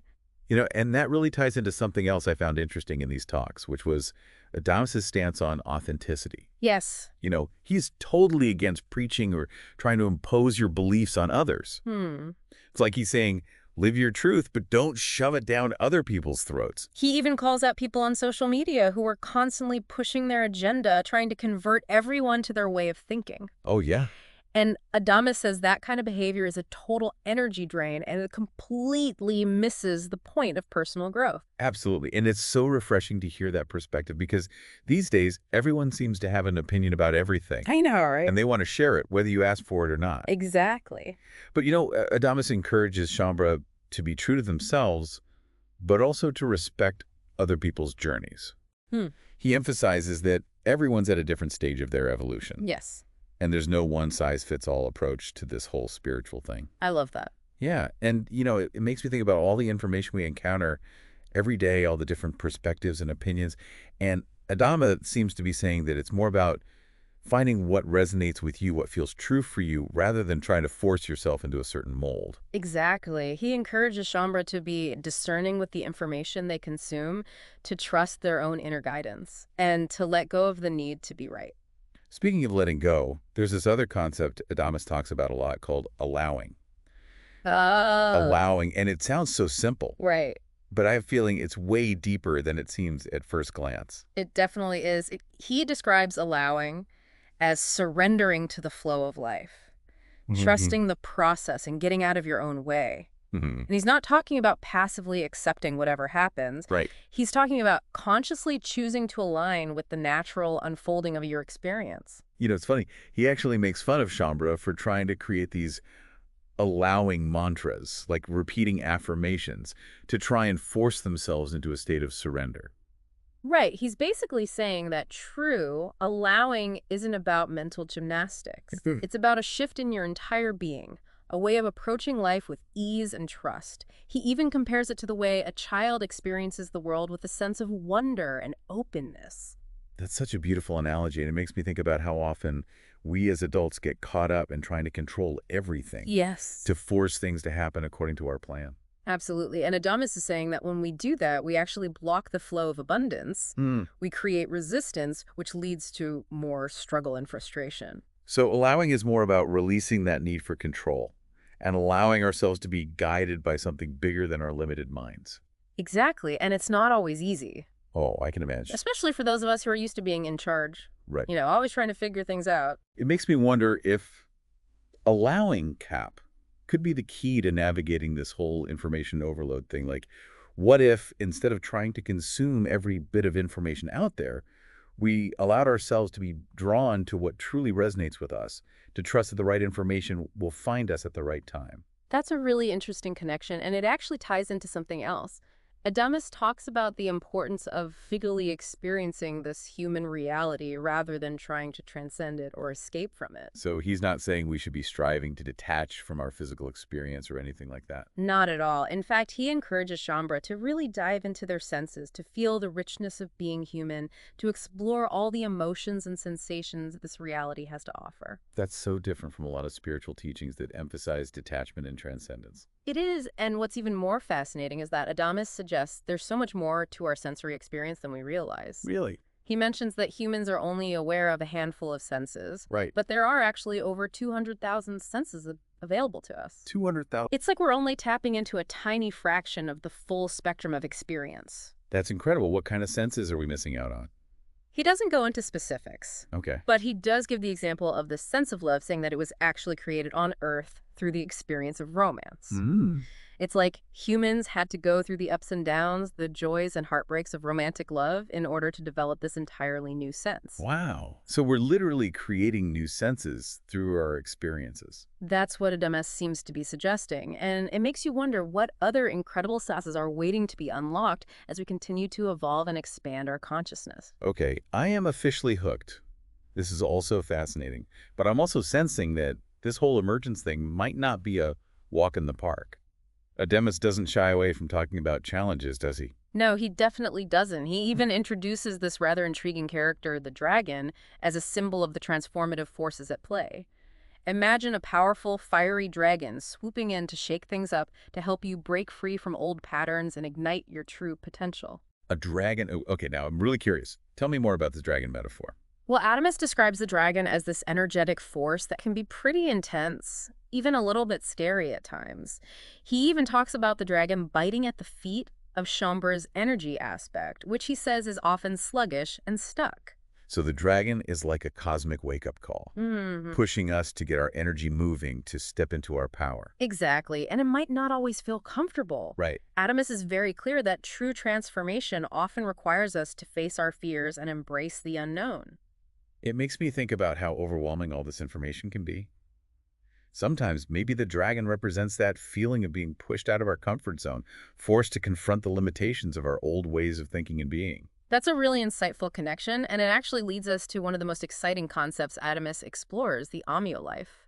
Imagine a life filled with grace, ease, joy, and abundance. That's the Amyo life. It sounds amazing, Yeah. but how do we get there? What's the path to this Amyo life? Well, according to Adamus, it starts with going beyond the limitations of the mind.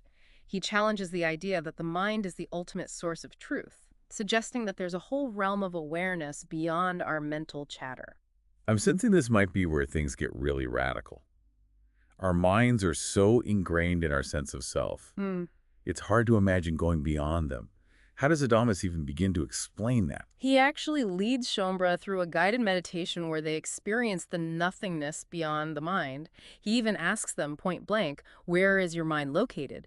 Suggesting that memories and experiences aren't actually stored in the brain. Whoa, that is a major paradigm shift. It makes you question everything you thought you knew about yourself and the world. Exactly, and that's where we'll leave things for now, with this mind-bending concept of going beyond the mind.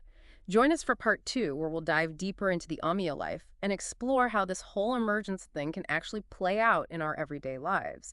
Stepping out of a room you've been in like your whole life and realizing there's this whole house you never knew existed. Okay. That's what going beyond the mind feels like. So in the last part, we were talking about how Adamus challenges those traditional views of the ego. Yeah, the ego, he has such a fascinating perspective on it. You know, it's not about like beating ourselves up for having an ego, Right, or trying to eliminate it. He actually describes the ego as being fragile, more like an ever-changing aspect of ourselves that we can work with. He even says it's more fragile than an egg, which Right. feels so counterintuitive to how we usually think about the ego. I know. It's like this big, powerful force controlling everything. Exactly. But Adamus suggests that the ego is actually quite malleable, shaped by our experiences and our emotions, and even the way other people perceive us. And here's the real kicker. He says it's not even real. Okay, wait, what? It's an illusion that we've created. So if the ego is an illusion, then what does that mean for our sense of self? Yeah. Who are we, if not our egos? That's the million-dollar question, isn't it? And Adamus seems to be pointing to something much deeper, something beyond the limitations of our constructed identities. He suggests that by understanding the ego, we can actually start to disentangle ourselves from its grip and tap into that truer essence he calls the master. So it's not about like getting rid of the ego. It's more about understanding it and integrating it.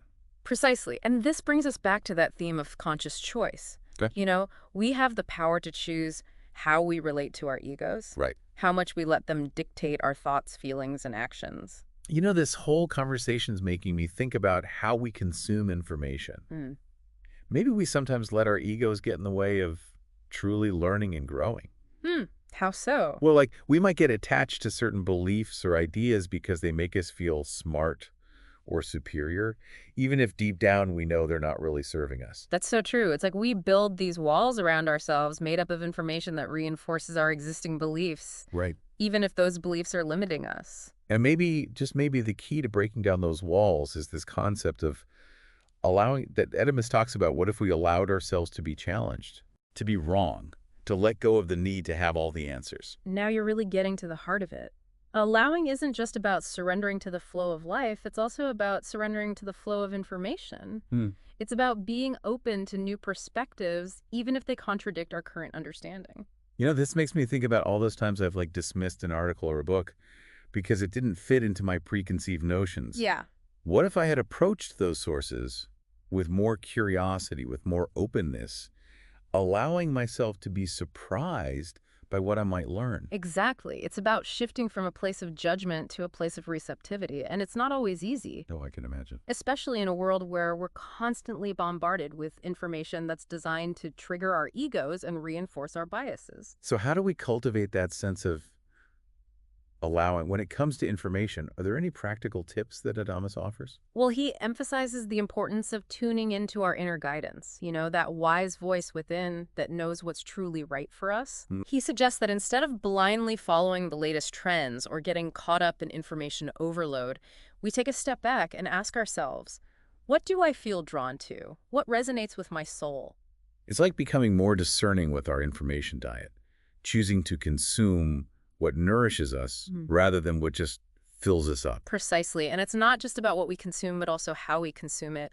Adamus encourages Shaumbra to approach information with a sense of playfulness and curiosity, rather than getting bogged down in seriousness or trying to force themselves to understand everything. I love that, turning learning into an adventure. Exactly. And speaking of adventures, remember that fiery dragon we talked about earlier? Right, the dragon. Adamus uses the dragon as a metaphor for the transformative forces that help us break free from old patterns and ignite our true potential. I'm still trying to wrap my head around that metaphor. How does the dragon relate to this whole idea of allowing and navigating information overload? Well, imagine the dragon like swooping in and setting fire to all those limiting beliefs and outdated ideas that are cluttering up your mental space. Okay. It's like a forced decluttering, a purging of all the stuff that's no longer serving you. So it's like the dragon is making space for new information to come in. Exactly. And it might not always feel comfortable. Remember, the dragon can be intense, Right. but ultimately it's helping us clear out the old to make way for the new. It's pushing us to embrace the unknown and trust that we'll land on our feet even if we don't have all the answers. This whole conversation is making me realize that emergence isn't just about personal transformation. It's also about evolving our relationship with information. It's about becoming more conscious, more discerning, more playful, and more trusting in the process. Beautifully said, and it's not just about us as individuals. Adamus hints at something much bigger happening here. He suggests that Shaumbra, by embracing their own emergence, are actually paving the way for a collective shift in consciousness. Wait, so it's like their individual transformations are impacting the world around them? That's what Adamus seems to be implying. He talks about how their realization is affecting others, illuminating potentials they might not have seen. Otherwise, it's like they're creating a new energetic blueprint for humanity. Okay, now my mind is officially double blown. So by embracing our own emergence, by transforming our relationship with information, we're not just evolving ourselves, but also contributing to the evolution of consciousness itself. That's the implication, and it brings us back to you, the listener. What if you're not just listening to this deep dive, but actively participating in this grand experiment of emergence? Like we're all part of this unfolding story, each of us playing a role in shaping the future of consciousness. And that leads us to a question for you to ponder as we move into the final part of this deep dive. Yeah. If emergence is about choosing our reality, what reality are you choosing to create? You know, that's a question that's been kind of like swirling in my mind ever since we started this whole emergence thing. What reality am I choosing to create, and what does that even look like practically, you know? It is a question worth pondering, and I don't think there's one right answer. Right. But maybe it starts with recognizing that we have a choice. You know, for so long, we've thought that reality just happens to us. Right. That we're at the mercy of our circumstances. Yeah, Adamus is like totally challenging that whole idea. Exactly. Saying we actually have way more power than we realize to shape our experiences and, you know, choose what we allow into our reality. Precisely. And he actually gives us a glimpse of what that reality might look like. He calls it the Amyo life. Right. The Amyo life, we touched on it briefly in the last part. Yes. But what does that actually mean? He describes the Amyo life as this state of being where grace, ease, joy, abundance, they all just flow effortlessly. It's about living in alignment with your truest self, your soul's purpose, and allowing everything to unfold naturally without resistance. It sounds almost like too good to be true. I know, right? Like a fairy tale? But I can't help but feel drawn to that vision, you know? And the beautiful thing is that Adamus says, even if you never actually go to Villa Amio, you can still tap into that energy. It's not about the location, it's about a state of being that's available to all of us. So how do we cultivate that? How do we shift from, you know, feeling overwhelmed and bombarded to experiencing that Amia life? Is there a secret formula? Well, Adamus doesn't give any quick fixes, but he does emphasize a few key principles, and one of them is allowing. He says allowing is the new energy, the new consciousness.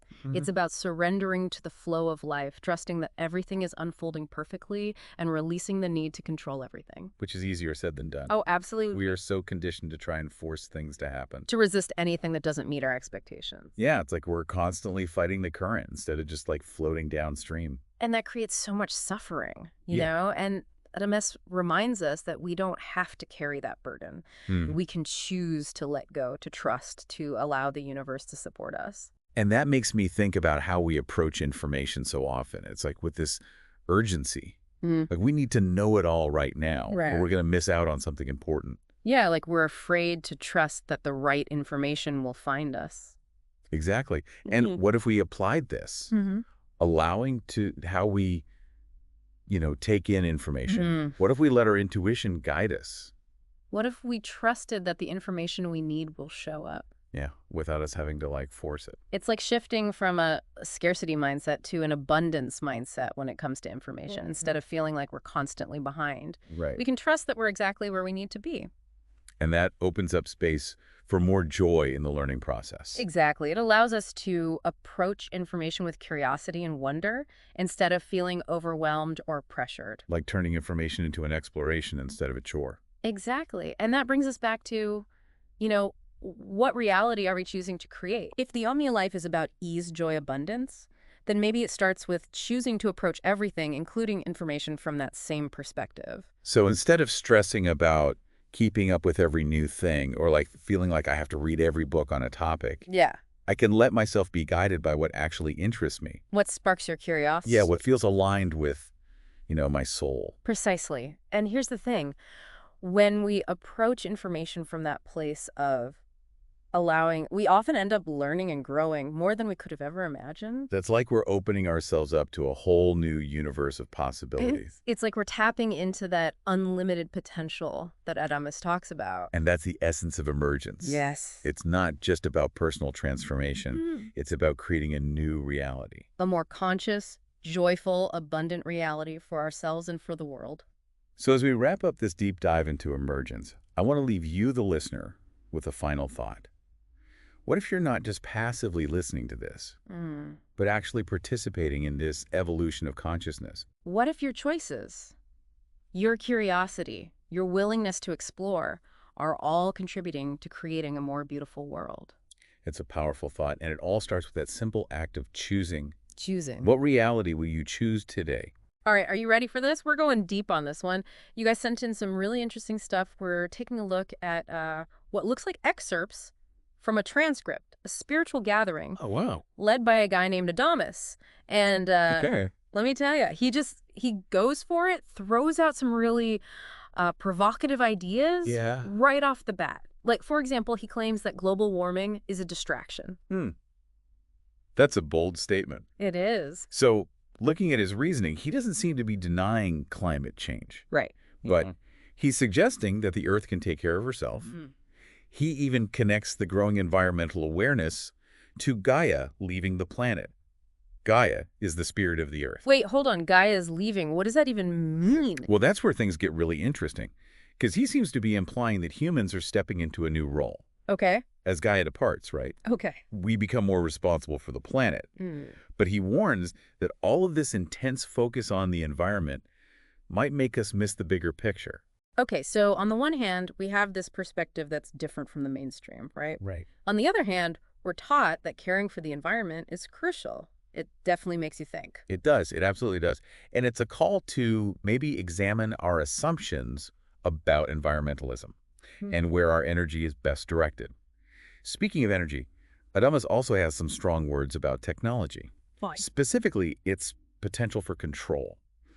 He paints a pretty chilling picture of a future where AI monitors people for, get this, smiling too much. Wait, smiling too much? Yeah, or even being antisocial. So you mean like being happy could get you flagged? That sounds like something out of a dystopian novel. It does, doesn't it? And it gets even wilder, because he goes on to describe how AI could enforce conformity through cake and funny little pills. Wow. And he suggests that this type of societal control isn't actually new, pointing to Atlantis as a cautionary tale embedded in our subconscious. Atlantis, the lost city, he's connecting this to ancient history. He is. It really makes you wonder if we are repeating the mistakes of the past, just with fancier gadgets now. It's a question worth pondering, And it really brings it home to you, like, imagine a future where individuality and self-expression are stifled by technology. Is that the world you want to live in? Okay, enough doom and gloom for now. Let's shift gears to something he calls practical magic for the modern Merlin. All right, Merlin, let's go. Yeah. He claims that energy serves individuals and that perception is key to controlling it. I'll admit, I'm intrigued but a little lost. What's he actually talking about here? He's not talking about wands and spells. It's more about the energy of our consciousness. Yeah. And how it shapes our reality, how we think. Think about it this way. You're in a crowded store, chaos everywhere, and suddenly, just by being present, things start to shift and a path clears. Okay, I can kind of visualize that. So he's saying we have more influence than we realize, but we block it by trying to force things or clinging to specific outcomes? Yeah, exactly. Mm. Adamus emphasizes allowing energy to flow freely, trusting that it will serve us in ways we might not even comprehend. Hmm. So think about it, like in your own life, what's the energy like around you? Are you blocking its flow, or are you allowing it to work its magic? That's a really interesting way to look at things. And it actually ties into another concept that he brings up, realization. He describes it as a personal internal transformation, something that just unfolds naturally, even in everyday activities or sleep. So it's not about actively pursuing enlightenment. Yeah. He's saying it's more about letting go, allowing yourself to just be. However, he does point out that there are obstacles that hinder this process. Okay, like what's keeping us from, realizing our full potential? Well, he mentions holding on to old wounds, doubting ourselves, Okay. staying small or hidden. Think about it. Are you holding yourself back in any of these ways? Definitely lots to unpack there. There is. Okay, so if realization is this internal shift, what about the role of a master? Are they actively guiding others towards this state? Well, Adamus offers a very unique perspective on this. He says that a master doesn't actually intervene, but observes and illuminates potential. Okay. He even compares it to someone sitting in a cafe, watching people navigate their personal energy, but pretending it's not there. So instead of trying to fix or control, a master simply witnesses and allows others to kind of discover their own path. That's a pretty profound shift in how we usually think about spiritual leadership. It is. It is. And it invites us to consider, how do we observe the world? What insights can we gain by simply watching, feeling the energy around us without judgment or needing to intervene? Okay, brace yourself, because Adamus throws another curveball. Yeah. He describes realized beings as ungrouped and sovereign, suggesting they transcend the need for group identity and recognize the individual nature of energy and perception. Oh, wow. Yeah. And he uses a rather funny analogy to illustrate this. Imagine a potluck where a sovereign being brings the wine but enjoys everyone else's food. Okay. So they're part of the gathering but on their own terms. Right. It raises a question like, how do you define community and connection? Can true sovereignty exist alongside relationships? That's fascinating. It's a paradox to explore. It is. But then Adamus tackles another apparent contradiction. Achieving individual freedom while choosing to remain on a planet filled with suffering. How can those two things coexist? Yeah, that's a tough one. What's his take on that? Does he believe we can be truly free while surrounded by suffering? His response is pretty intriguing. He states that freedom will win in this internal battle, implying that suffering will eventually come to an end. It's a bold statement. It's one that leaves you pondering the nature of freedom, suffering, and ultimately the fate of humanity. So we've got environmental responsibility, technological control, personal transformation, and a whole lot of paradoxes to unravel. Where do we even go from here? Well, Adamus claims that the group he's addressing, he calls them the Shaumbra, they are the first to choose embodied enlightenment. Wait, Shaumbra, you mentioned that term earlier. I did. Can you remind us who they are? So he uses this term Shaumbra to refer to a specific group of souls who are on the path of awakening. Okay. And he suggests that they've made a conscious choice to stay on Earth even after achieving realization. So they're not just seeking personal enlightenment, but actively participating in the evolution of consciousness on the planet. It seems so. He highlights their unique role as pioneers, paving the way for others, bringing about a new understanding of energy and consciousness. That's a pretty significant responsibility, but I imagine it comes with its share of challenges. Absolutely. He acknowledges the hardships they face, but also emphasizes the ultimate rewards and the lasting impact of their journey. Yeah. It's a message of hope and inspiration. Yeah. Reminding us that even in the face of challenges, the path of awakening is worth pursuing. All right, I'm already feeling like my mind has been stretched in a dozen different directions. Yeah. Before we dive into the next segment, I need a moment to process all this. Take your time. These are weighty concepts. And Adamus doesn't exactly shy away from shaking things up. No. He doesn't. But that's what makes this deep dive so fascinating, wouldn't you say? It really does. Yeah, it really is remarkable how he weaves together all these seemingly disparate threads. Yeah. We've got environmental concerns, we have technological advancements, personal transformation, and the evolution of consciousness, and it's all interconnected in this narrative. He even suggests that the pandemic, while challenging, might have served a higher purpose, accelerating this global shift in consciousness and forcing humanity to face its deepest fears and limitations. He even gives some concrete examples, too, right? Like, he points to the collapse of the oil market to show how this transformation is already happening in the physical world. Like the systems are crumbling, making way for something new. Yeah. He even predicts that this energy shift will lead to groundbreaking discoveries in science and technology. It's as if humanity is on the verge of tapping into new sources of power and abundance. What do you think? Yeah, I think that's a key point. He's not saying it's all going to be easy, right? Right. He's acknowledging the complexity of this whole process, the challenges and the triumphs along the way. And he makes it clear that those who cling to the old ways will resist this change. But there's a sense of, unwavering confidence in his words, a feeling that this is unstoppable. It's like this momentum that's building, right? Yeah.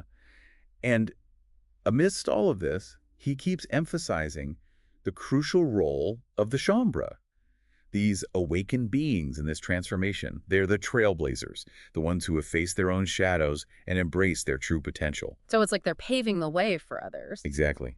He reminds them that they chose to be here at this pivotal moment, and that their presence matters even when they can't see the tangible results. It's like they're the vanguard of this consciousness revolution, living proof that transformation is possible. I like that, the vanguard. Yeah. Yeah. But it's not all just about holding the vision, is it? He also offers practical guidance for navigating this time of transition, like avoiding major life decisions. Okay. And just allowing things to unfold without resistance. Interesting. Yeah. He even encourages them to embrace anxiety as a sign they're on the right track. Oh, wow. Yeah, and to trust that their future selves are guiding them towards realization. It's like learning to surrender to the flow of the universe, even when things feel uncertain. That brings us to another key theme that really stands out, and that is this idea of personal responsibility. Okay. He constantly reminds his audience that they create their own reality, and their energy shapes the world around them. That's empowering, isn't it? It is. It's like taking ownership. He even goes as far as to say that there's no such thing as lack, only a belief in lack. So he challenges them to shed that limiting belief and step into their power as conscious creators. It shifts the focus from being victims of circumstance to becoming active participants in shaping our lives in the world. Exactly. But it's not just about individual empowerment, is it? Adamus also offers insights into this collective awakening process, describing this time as a, get this, cocooning period for humanity. A cocooning period? Yeah. Wow. He observes that people are sleeping more than ever before, and their dreams are filled with these really intense emotions and symbolic imagery. It's like there's a profound purging and integration happening at a subconscious level almost. Yeah, I can see that. He also notes that while many people long to return to their old lives, it's just not possible. Right. The world has shifted. And there's no going back. Right. It's like that analogy he used, remember, about the caterpillar and the cocoon? Once the transformation begins, there's no turning back. Humanity's going through metamorphosis, and the old structures and systems are just dissolving to make way for a new era. It's a pretty massive dismantling of paradigms, Right. Both personal and collective. It must be a difficult process. He does acknowledge that. He speaks about the dismantling of the Order of the Ark. It's like the celestial structure that's been in place for eons, shaping human evolution. Wow. He describes it as having served its purpose and now disbanding. What does that even mean, like a celestial structure disbanding? Well, he explains it as the angelic families, who have been overseeing human evolution. They're being called back to their source, leaving humanity to forge its own destiny. Wow. So like we're graduating to a new level of cosmic responsibility. It seems so. He emphasizes that this isn't a cause for fear, but a time for celebration. It's the end of an era and the beginning of something brand new. He reminds the Shaumbra that they've been preparing for this moment for lifetimes, and they are now ready to step into their full sovereignty as embodied masters. So it's not just about personal awakening, it's about stepping into leadership roles, inspiring others to awaken to their own potential. Exactly. He also reminds them that they're not alone in all of this, though. Right. They have the support of ascended masters and their future selves who are already living in this state of realization. Like a cosmic cheering squad urging them on. I like that. And amidst all this, he keeps circling back to this concept of encouraging his audience to just trust the flow of life. Right. And to release the need to control outcomes. Just let go. Yeah. He even suggests that unexpected challenges, or what we might think of as setbacks, are actually just opportunities for growth and expansion. Yeah. Right. And that there's no right or wrong way to navigate this whole journey. The most important thing is to stay present and trust your intuition. Yeah, be in the moment. He even offers that beautiful practice of listening to the breath of the I am. Yes. That eternal presence within, to cultivate that state of allowing. I love that practice. So simple, yet so powerful. It is. Speaking of powerful concepts, his exploration of the nature of reality is particularly intriguing. Okay. He challenges the linear view of time, suggesting that past, present, and future are all happening simultaneously. Wow. He even goes so far as to say there is no future, only the now moment. It's mind-bending, isn't it? It is, but incredibly liberating. Yeah, frees us from worrying about what might happen and allows us to fully embrace the present moment where all possibilities exist. Yeah, I like that. Right. That's good. He also challenges the duality of good and bad, suggesting that everything is just energy. And our perception is what labels it as positive or negative. So it's not about denying the existence of difficult experiences, but shifting our perspective on them. Okay. Seeing them as part of a larger energetic dance. It's like looking at it from a broader perspective. Yeah. Yeah. He encourages the Shaumbra to move beyond judgment and observe the world with curiosity and openness, recognizing the inherent perfection in all things. So it's like going from separation and judgment to unity and acceptance. Exactly. And amidst all these profound teachings, he keeps emphasizing that realization isn't a destination, but an ongoing journey of self-discovery and expansion. You're always learning and growing. Always. He reminds them that even after achieving realization, there will still be challenges and opportunities for growth. Right. So they're encouraged to keep exploring, playing, creating, and sharing their unique gifts with the world. Not about reaching some static state, but embracing the dynamic, ever-evolving nature of consciousness. Absolutely. And he reminds them, though, that they're now part of this larger community of embodied masters. Right. Supporting each other and co-creating a new reality. It's like graduating from individual seekers to becoming this collective force for transformation. Exactly. That's powerful. He also expresses deep love and appreciation for the Shaumbra, acknowledging their courage, resilience, and unwavering commitment to this awakening. It's a beautiful testament to the power of choosing this path. It is. Before we move to the final segment, there's one more key point I want to touch on. Okay. Adamus emphasizes that while realization is a personal experience, it has profound implications for the collective. So as more individuals awaken, a critical mass of consciousness will be reached. Right. Triggering a shift in the energetic fabric of reality. So it's not just about individual transformation, but about contributing to a larger evolutionary leap for humanity. Wow, that's amazing. He even suggests that it could lead to the manifestation of a new Earth. A planet more aligned with love, harmony, and abundance. That's a vision of hope and possibility, reminding us of our power to co-create a better future.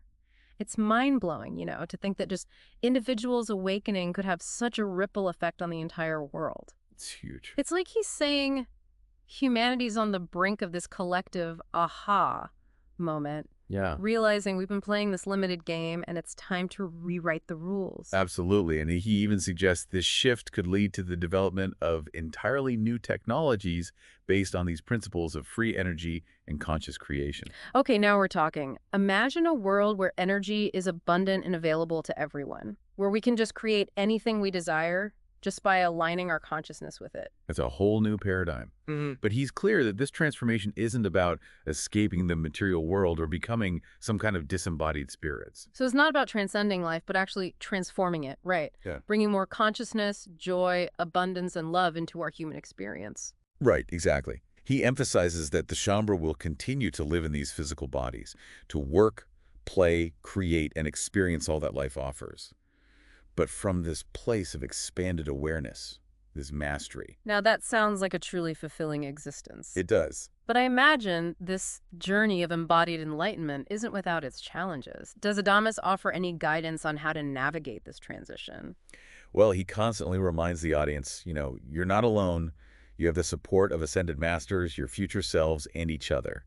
He even jokes about a Shaumbra clique forming in the Ascended Masters Club. A Shaumbra clique. I love that. It's a reminder that even in the realms of enlightenment, there's that sense of camaraderie, humor. Oh, yeah. It's a beautiful image. We're all part of this larger community of souls, all dedicated to awakening and creating a better world. You know, this entire deep dive has been just this whirlwind of concepts and mind-bending ideas. I feel like I need to go back and listen to it all again just to kind of absorb it all. Yeah, take your time. These are powerful teachings. Yeah. And it's natural to want to integrate them slowly. As we wrap up, I keep thinking about Adamus's final message. He said, "It's amazing that you're here. You're not dead. We're not coming back for another lifetime. It's amazing that you're actually here enjoying one of the first days of 2020. Truly amazing." What do you make of those words? You know, there's a profound simplicity to that statement. It's like a call to appreciate just the preciousness of this human experience, to savor each and every moment. He's reminding us of this incredible opportunity we have to awaken to our true nature and, to create a life that's filled with joy, purpose, and fulfillment. It's a reminder that this journey isn't about reaching some distant goal, but about fully embracing the present moment with all its beauty and infinite possibilities. And remember, this deep dive was crafted just for you. We hope it sparked your curiosity and expanded your awareness and inspired you to embrace, the magic of your own being. Until next time, keep diving deep.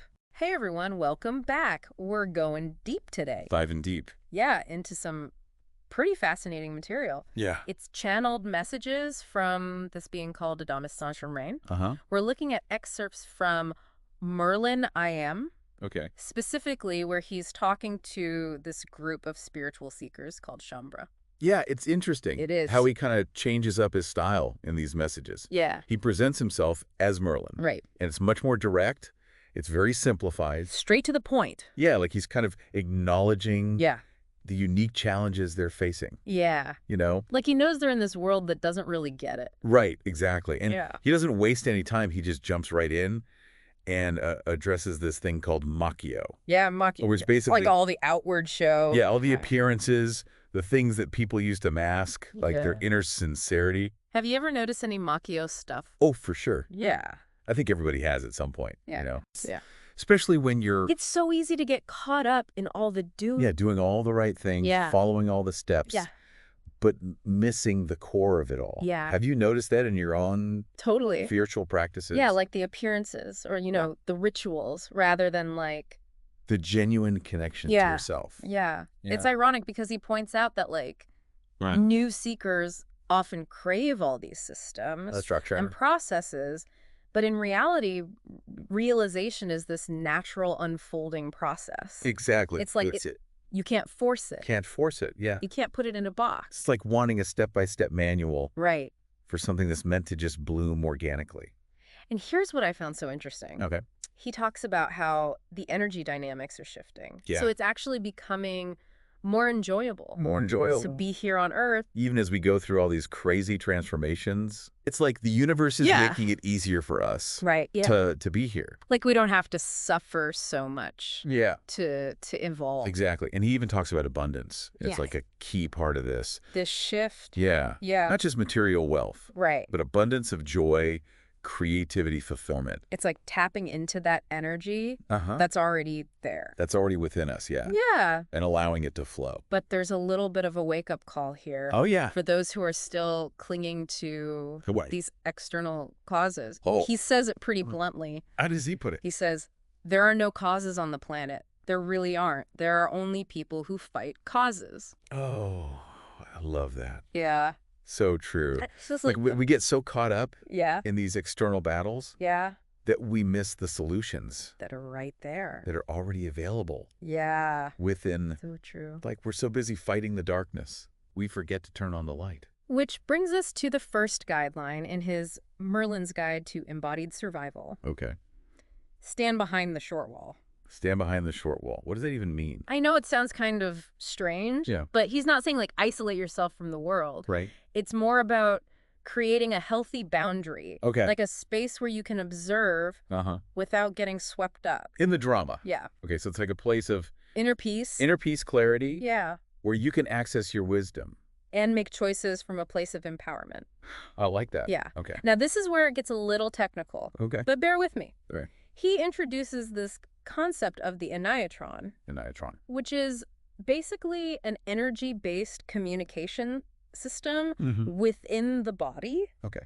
that's becoming obsolete. We're upgrading. We're upgrading. In our systems. Yes, Okay. exactly. Yeah. So we're transitioning to a new system, What's it called? the facet communication system. Facet communication system. Like going from dial-up to high-speed internet, Nice. right? I like that analogy. So this new system allows different aspects of ourselves, Okay. past, present, future, Interesting. to communicate directly Huh. our core essence, the I am the Merlin within.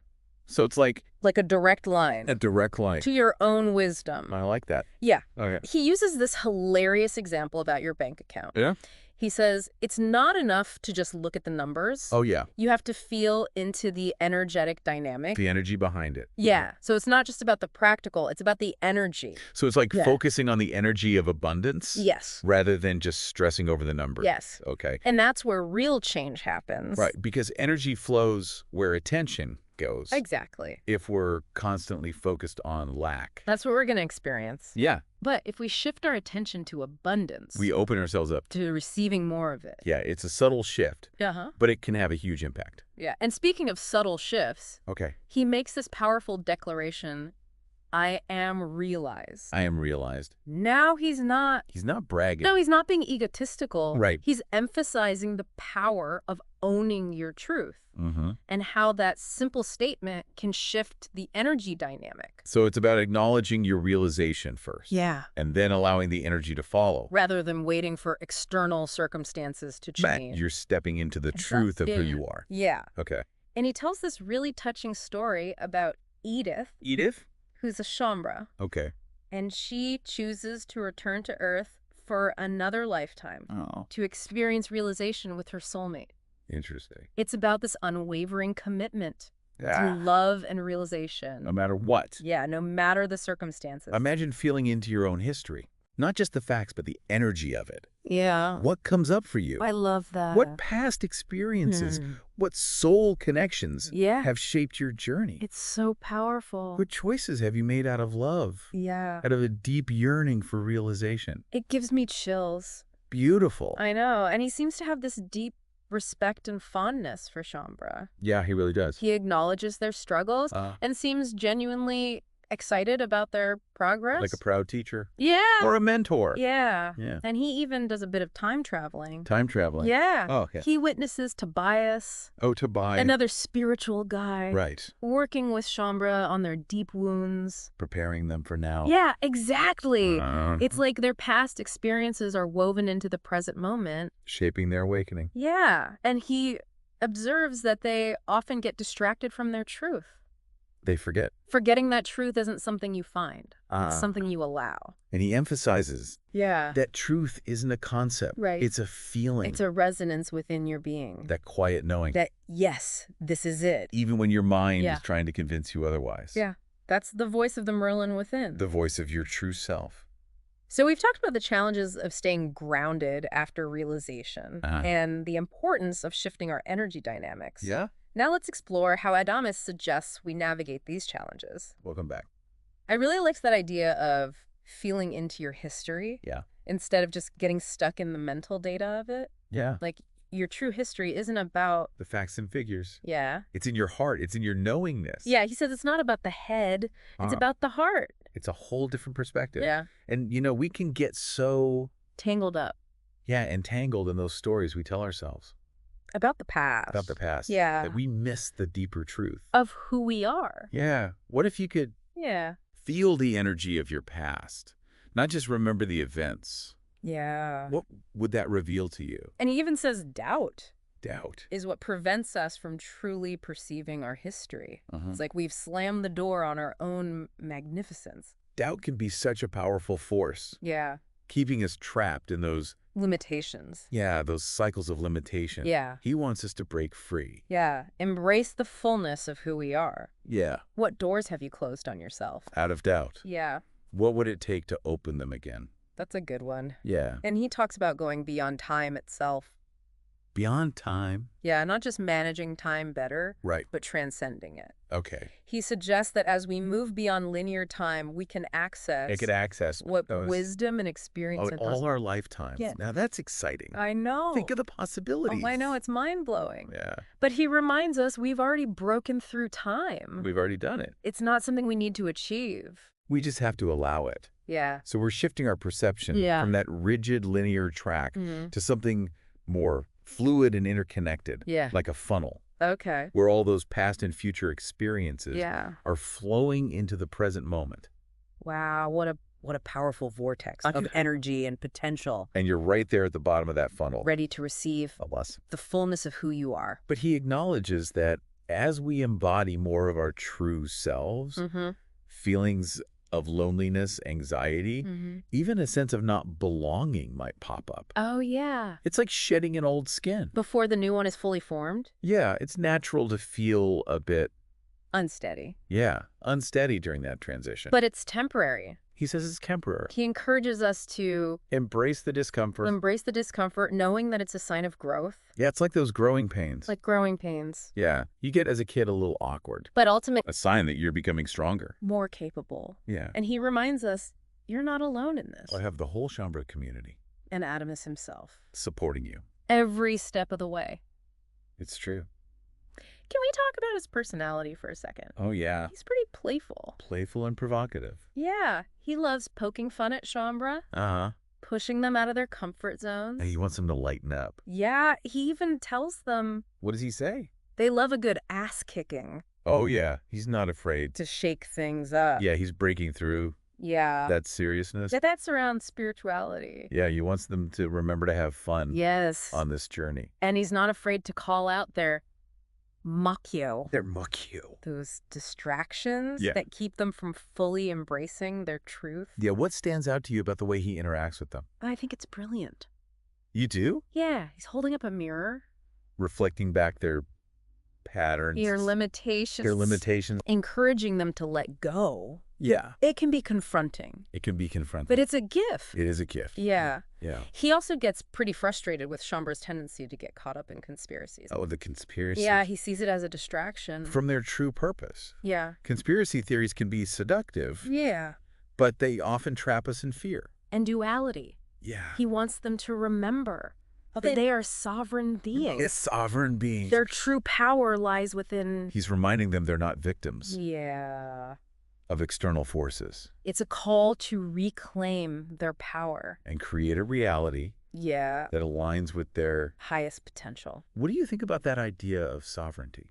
I think it's so important. How does it resonate with you? It's about taking responsibility for my own life, Yeah. my choices, my energy, Yeah. recognizing that I have the power, To create the reality you want. regardless of external circumstances. That's- He then gets a bit more personal, Oh, no. asking Shaumbra, what's your refuge? What's your refuge? He acknowledges how intense things can be Yeah. and encourages them to create spaces Uh-huh. where they can recharge. And reconnect. Yeah, with their inner peace. What's your refuge?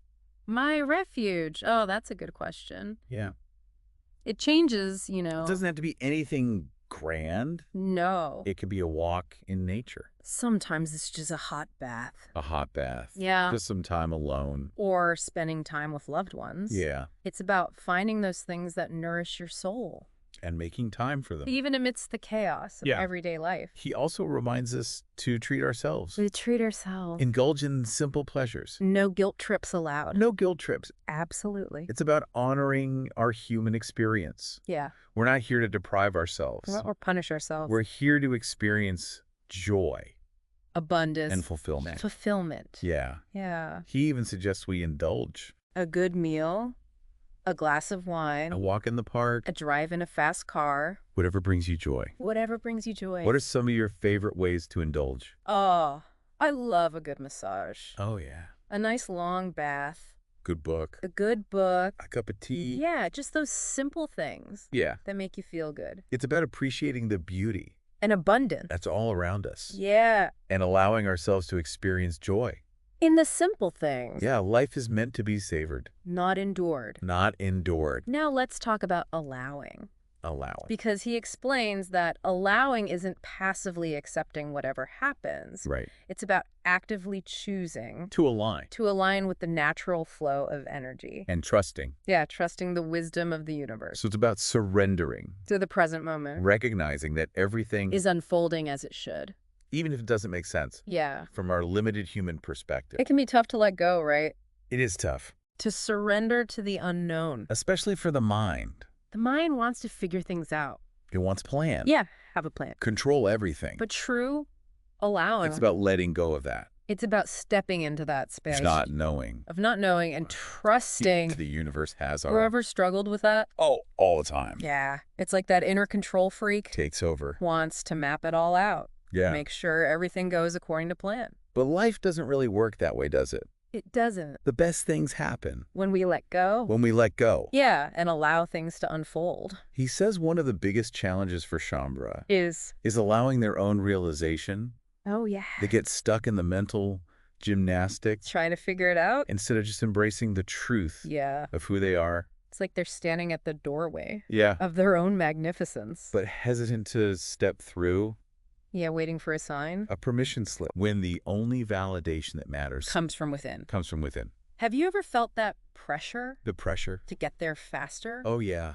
You know? It's easy to get caught up in that. Especially in spiritual circles. Yeah. Where there can be this Subtle competitiveness. competitiveness. Yeah. Yeah.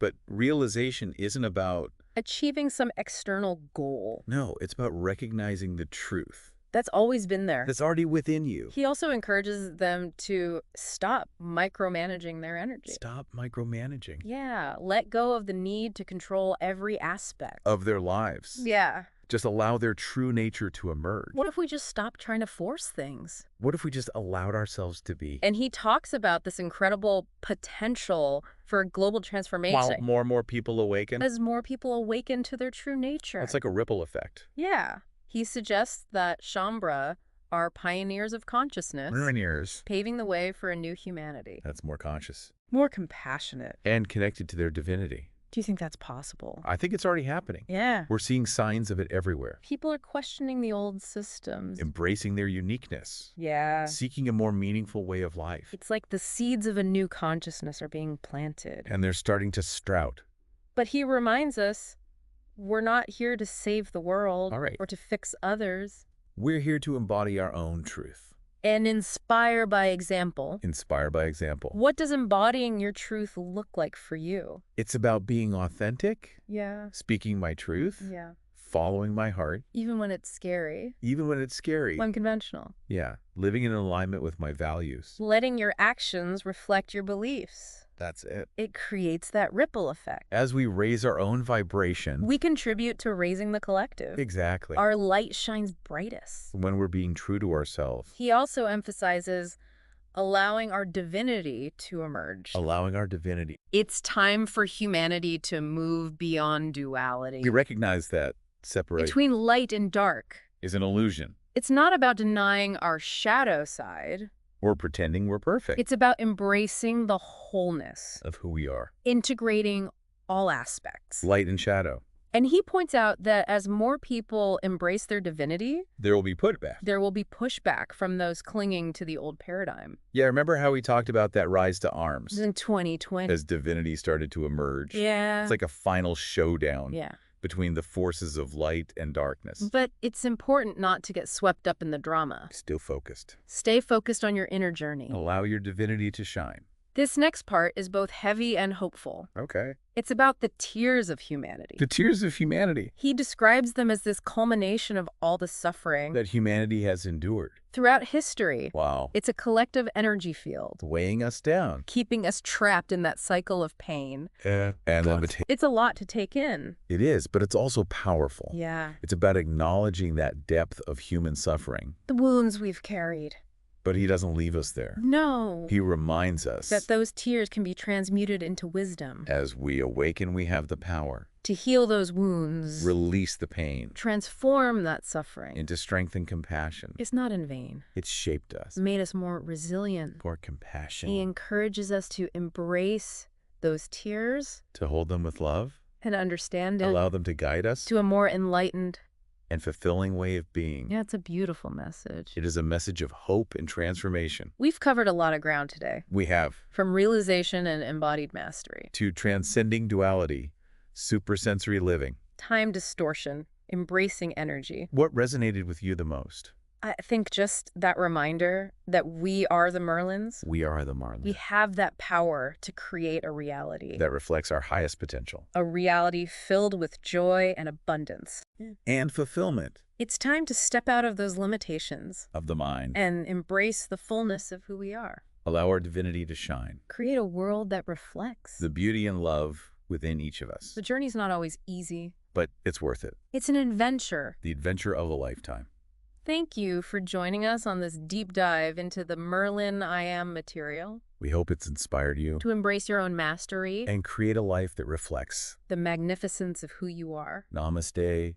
All right, welcome back, everyone. Ready for another deep dive. Always ready to explore new ideas. Today, we're looking at something a little different. It's called 2021-2022 Art of Benching. Interesting title. Yeah, it's kind of a collection of transcripts. Sounds like some kind of spiritual gathering or lectures by an entity calling itself Adamus Saint Germain. Okay, already sounds intriguing. Definitely unconventional. We're going to see what we can pull out of this. Maybe find some nuggets of wisdom that resonate, even if you're not, super into all the spiritual stuff. That's what we do best here, right? Find those universal truths hiding within these kind of esoteric texts. Exactly. So this Adamus, he kicks things off with this concept of returning to zero. Uses a number line analogy, which I thought was pretty clever. Oh, yeah. Analogies are great for grounding those abstract ideas. So he's saying, we tend to see reality as this linear progression, right? Always moving forward on that number line. Always striving, always reaching for the next thing. But Adamus is saying, no. The real starting point, the source of everything, is actually that 0 point. A place of pure consciousness, pure potential. Mm-hmm. Okay, I'm starting to see where he's going with this. So it's less about constantly striving and more about, tapping into a source of infinite possibility. Yeah, I think that's the heart of it, recognizing that we're not just our experiences, our thoughts, our emotions. There's something deeper, that 0 point of pure being. So connecting with that core self, the part of us that exists beyond all the noise of daily life. You got it. And from that place of centeredness, we can approach everything, challenges, opportunities, with a fresh perspective. All right, I like that. Hitting the reset button, coming back to our essential nature. Now, this leads into another interesting point he makes, not engaging with personal issues. Oh, that's a good one. It kind of goes against the grain of a lot of self-help advice, doesn't it? Big time. We're usually told to, analyze our problems, dissect them, work through them. But Adamus is suggesting something totally different, isn't he? Just let go, don't engage. Now, I know some people might hear that and think, wait, just ignore my problems. That doesn't sound very helpful. But I think there's a more nuanced understanding here. Definitely. It's not about denial or avoidance. It's about shifting our focus, our energy. So instead of getting caught up in the drama of our challenges, we can choose to, step back, observe them from a place of detachment. Exactly. And from that space of non-engagement, we create room for something else to come in, a higher power, a deeper wisdom. Okay, now this is where I'm starting to see the potential for real transformation. If we can learn to detach from the emotional charge of our problems. Yeah. It's we create space for solutions to emerge organically. Right. It's about surrendering to the flow of life, trusting that things will work out. Definitely requires a leap of faith. Mm-hmm. But there's something liberating about the idea of not being weighed down by our problems. And, Adamus actually tells a story that illustrates this beautifully about a master who just follows his intuition, no overthinking. Oh, yeah, that story. I love how he just acts on what feels right in the moment. And somehow the universe always conspires to support him. It's sometimes the simplest approach is the most effective. Now, I got to ask about this Ascended Masters Club. It's this exclusive gathering of enlightened beings. Mm-hmm. And he tells this hilarious story about defending Shaumbra. That's us, the listeners, by the way. He's defending us to the other Ascended Masters who think we have it easy. Yeah, Adamus definitely has a sense of humor, but it also shows how he recognizes our unique challenges and our triumphs. Makes us feel seen and appreciated. Right. It's being part of a secret society with a cosmic twist. But speaking of challenges, he talks about all the chaos and pressure in the world right now, urges Shaumbra not to panic. But he's not a fan of those old ways of coping, prayer, positive thinking. It's interesting, isn't it? He's saying those traditional methods might not be as effective in these, well, unprecedented times. But he doesn't really offer any concrete alternatives, does he? It's more about embracing the change and trusting in your own natural protection. Yeah, he's pointing to an inner resilience, a strength that comes from within, that can help us navigate all the storms of life. I can see how that might resonate with some people, but leave others wondering, okay, so what do I actually do? You know, that's a great point. Maybe that's part of the message, too, to step outside those comfort zones and embrace the unknown. And speaking of the unknown, that's where he introduces this mind-bending concept he calls the and. Okay, now things are getting interesting. Tell me more about this and. Well, it's about experiencing multiple layers of reality at the same time, accepting things that seem contradictory. So, like, moving beyond our linear thinking, allowing ourselves to experience reality in a more fluid, expansive way. Exactly. He even connects it to moving beyond time as we know it, accessing different dimensions of ourselves in reality. Now, that's a challenge to our typical way of thinking, but it also opens up some amazing possibilities. It does. And it all ties back to his earlier point about not getting stuck in mental processing, experiencing life more fully through our senses, intuition, our hearts. Moving from a head-centered approach to a more heart-centered one. You got it. I like it.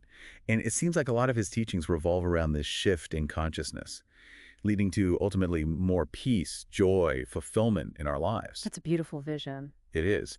Now, before we move on, I have to ask about this FM Shaumbra radio. It's like he's saying Shaumbra are broadcasting their collective consciousness out into the world. It's such a powerful metaphor, highlighting how our thoughts, feelings, actions, they have an impact far beyond ourselves. So we're not just these isolated beings, but part of this vast network of consciousness. And through this FM Shaumbra radio, we're amplifying our collective wisdom, energy.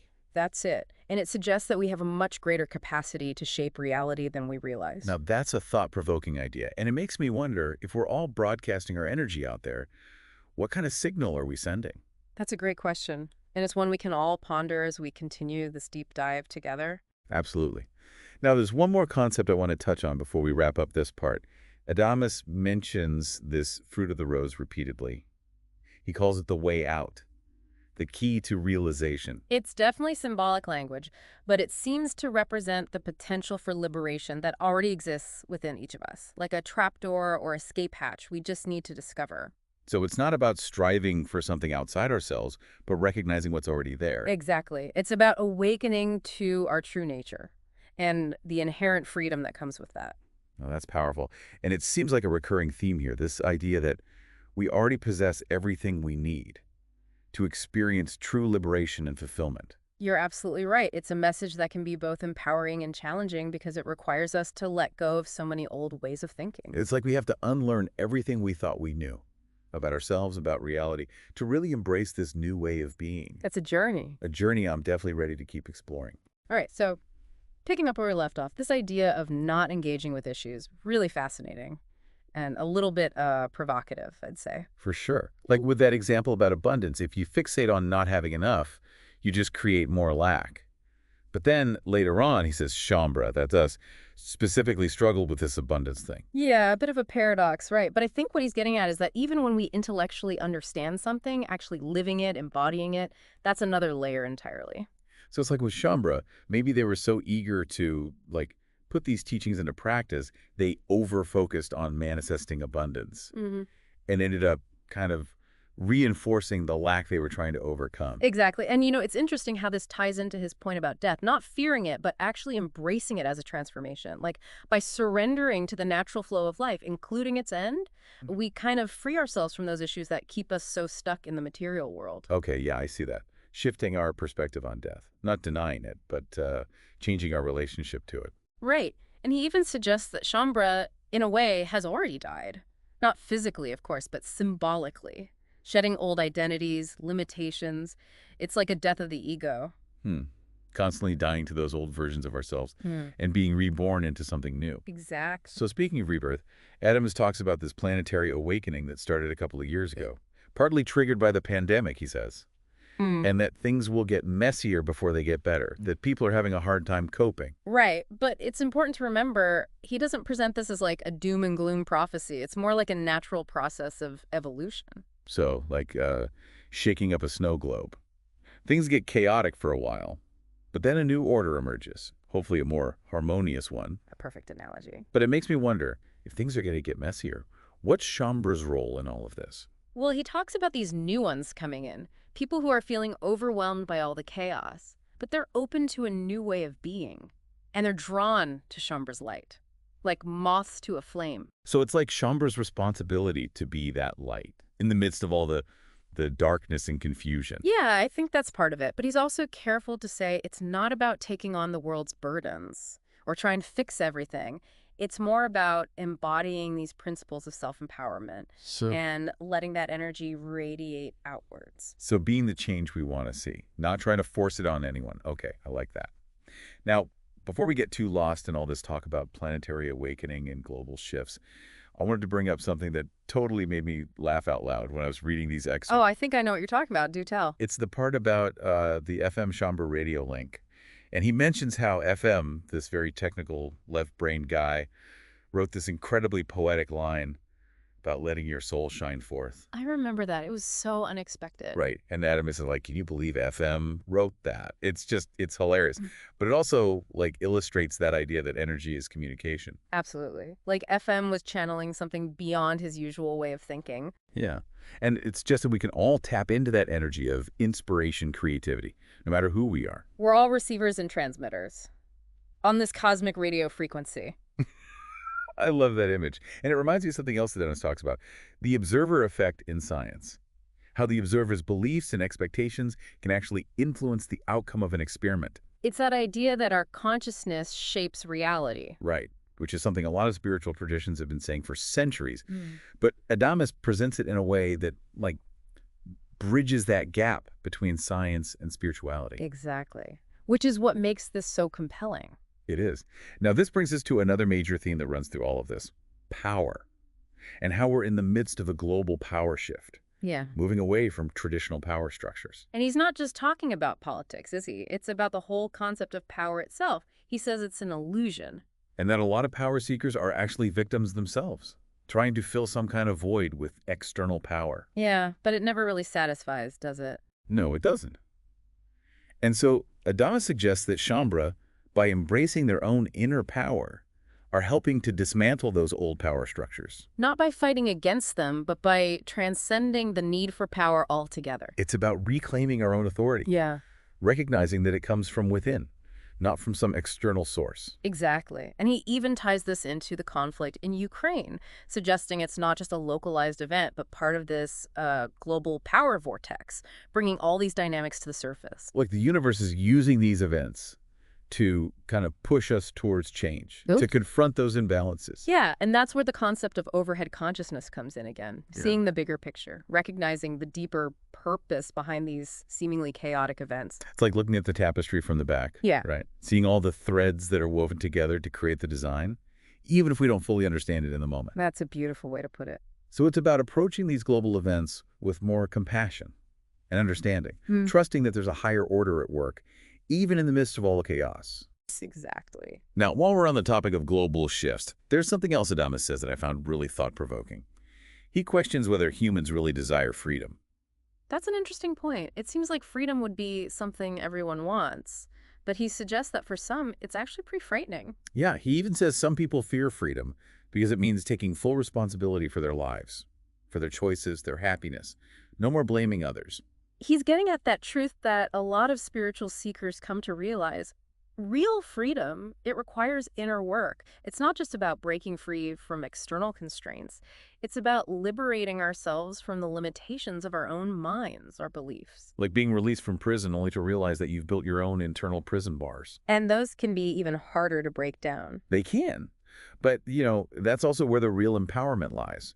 And that's where Shaumbra, by embracing their own journey of self-discovery, can be such a powerful example for others. Paving the way, showing that it is possible to break free from those limitations. And that brings us back to the Shaumbra Bill of Rights, claiming that inner freedom empowering ourselves to live authentically. Stepping into our sovereignty as conscious creators. Now, before we move on, there's one more thing I wanted to touch on. Something Adamus says that seems a bit paradoxical. He talks about the importance of feeling safe, having natural protection. But he also mentions that Shaumbra shouldn't be afraid to, dive into the darkness, explore those aspects of themselves they've been avoiding. That is interesting, isn't it? How do those two ideas coexist? Right, because it seems like he's saying, be safe, but also don't be afraid to face your fears. I think it speaks to that duality of the human experience.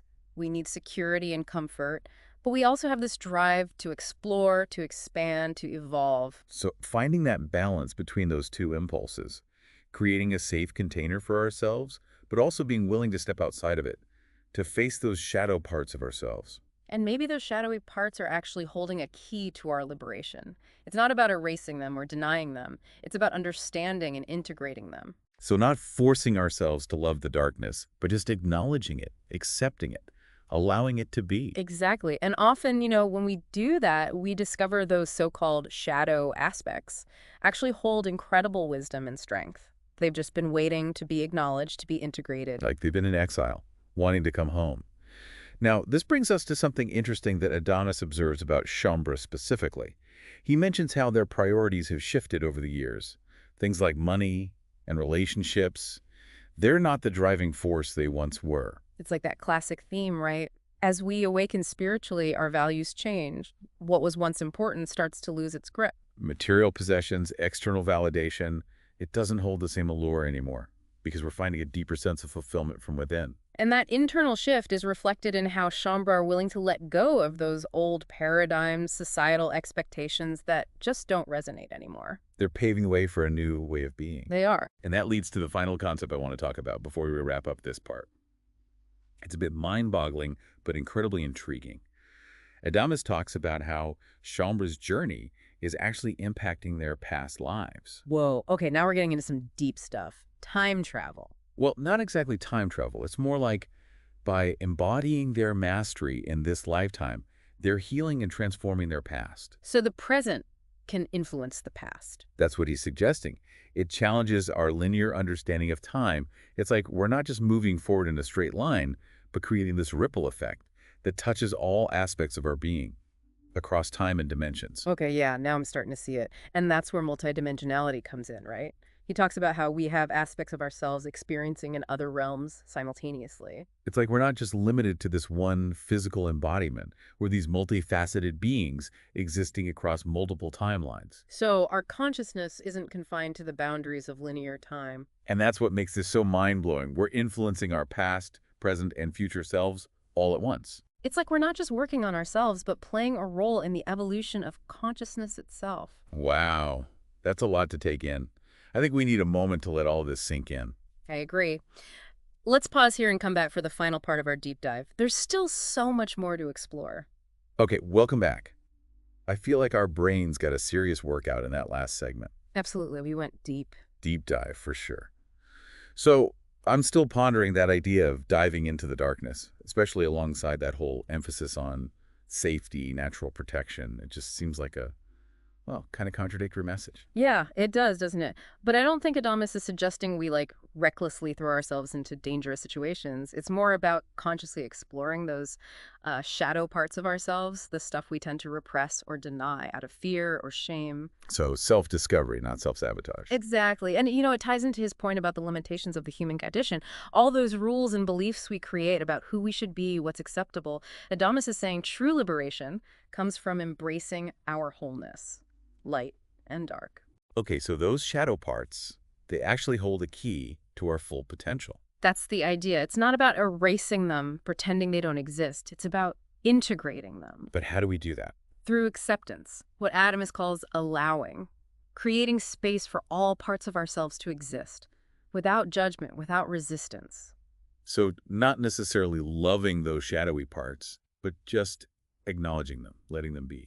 Yeah, and it's interesting. Often when we do that, we discover those shadow aspects actually have a lot of wisdom and strength. They've just been waiting to be acknowledged, to be integrated. Waiting to come home and share their gifts. Yeah. I like that. Now, this brings us to something Adamus observes about Shaumbra in particular. He talks about how their priorities have changed. money, relationships. They're not the driving force they used to be. It's a common theme, isn't it? As we grow spiritually, our values shift. What we once thought was important just doesn't have the same pull anymore. Like those material possessions, the need for external validation, we realize that true fulfillment comes from within. Exactly. And that internal shift is reflected in Shaumbra's willingness to let go of old paradigms, societal expectations, the stuff that just doesn't resonate anymore. They're trailblazers, forging a new path. Uh. Now, before we wrap up, there's one last concept I got to bring up. Adamus talks about how Shaumbra's journey is actually impacting their past lives. Oh, hold on. Past lives. Like we're changing our past. It's a mind-bending idea, for sure. He suggests that by embodying their mastery in this lifetime, they're actually healing and transforming their past. So the present can actually influence the past. Time isn't as linear as we think it is. That's what he's getting at. And this is where multidimensionality comes in, right? We have aspects of ourselves experiencing in other realms simultaneously. So we're not limited to this one physical embodiment. We exist across multiple timelines. It's a lot to wrap our heads around, but it's also incredibly empowering. It is. We're not just working on ourselves, but contributing to the evolution of consciousness itself across all dimensions. Wow. Well, after this deep dive, I'm feeling a sense of awe. And honestly, a little bit overwhelmed by all the possibilities. I know what you mean. It's a lot to take in. But ultimately, I think it's a message of hope and empowerment. We have the power to shape our reality, to create a life that's truly aligned with our soul's purpose. Beautifully said. And to our listeners, thank you for joining us on this incredible journey. Keep exploring, keep questioning, keep shining your light. We'll see you next time for another deep dive. Hey everyone, welcome back. Today we're going to be doing a deep dive into some pretty mind-bending material from a series of channeled messages. They're called Shoulds. And they feature this entity named Adamus Saint Germain. Right. And he's talking to a group of people he calls Shaumbra. Yeah. And it's essentially people on a path of spiritual awakening. And we're going to be talking about some pretty interesting concepts. Okay. We're talking about alternative realities, personal transformation, and even a cosmic event called Heaven's Cross. Oh, wow. So buckle up. All right. It's going to be a wild ride. Sounds fascinating. What's really exciting about these messages is that they really go beyond just like the surface level stuff. Yeah. They delve into the depths of these concepts, offering a fresh perspective on reality and our place in it. You know, what's really interesting is that they don't just explain these ideas. Right. They actually encourage us to experience them firsthand. Okay, so let's unpack this, starting with this idea of ALT. Okay. What exactly is that?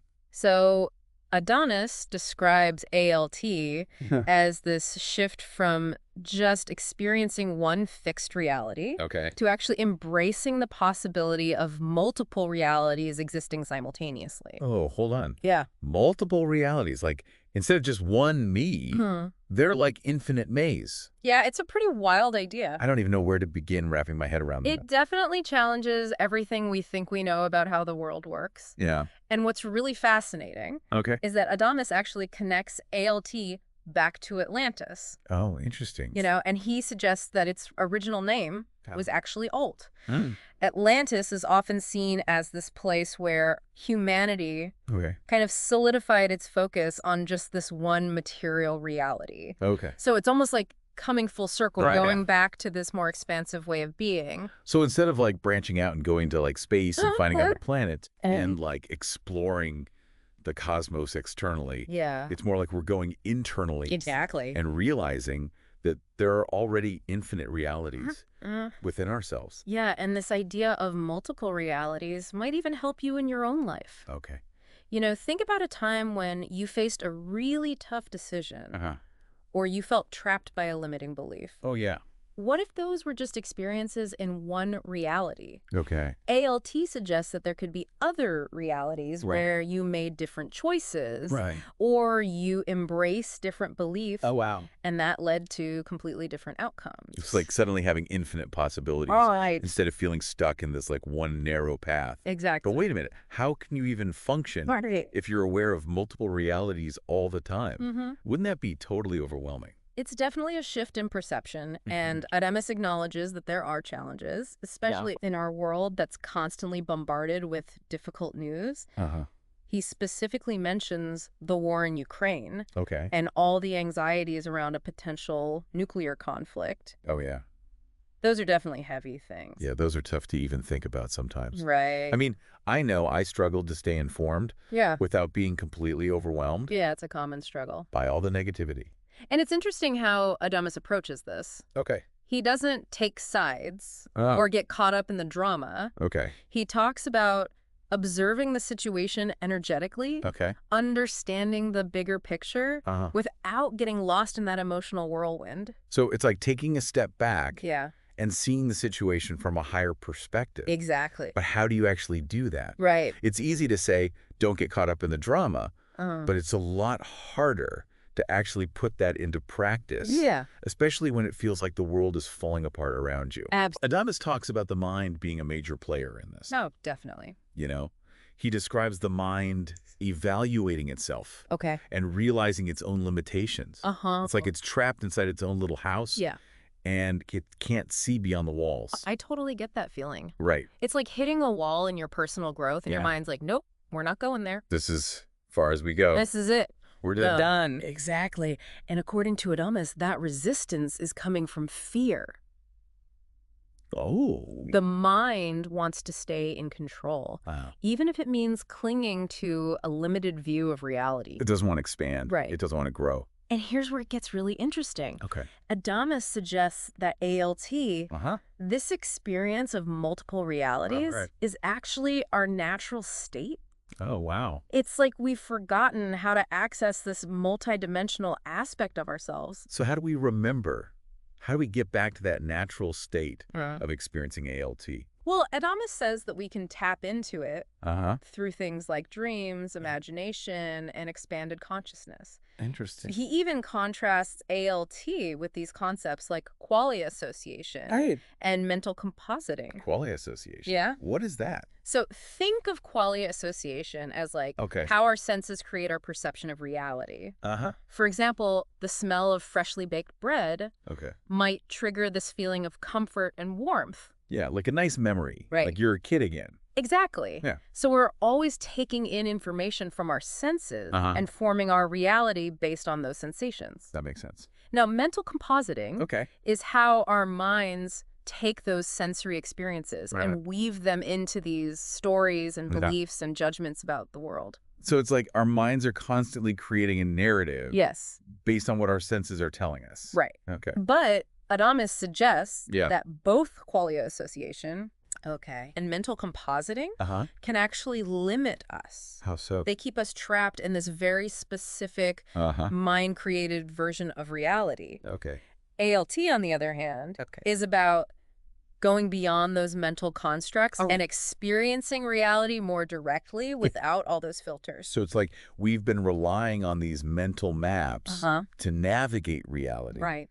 But ALT is like throwing away the map Yeah. and just experiencing the terrain directly. That's a great way to put it. Wow. It's about tapping into this deeper knowing, this intuitive understanding of reality that goes beyond what our senses and our minds can even grasp. So if ALT allows us to experience reality beyond the limitations of our minds, Right. what does that mean for our understanding of death Okay. and even the afterlife? Well, this is where things get even more interesting. All right, I'm ready. Adamus actually describes the experience of crossing over into the afterlife as something that's surprisingly gentle and graceful. Oh, wow. Really?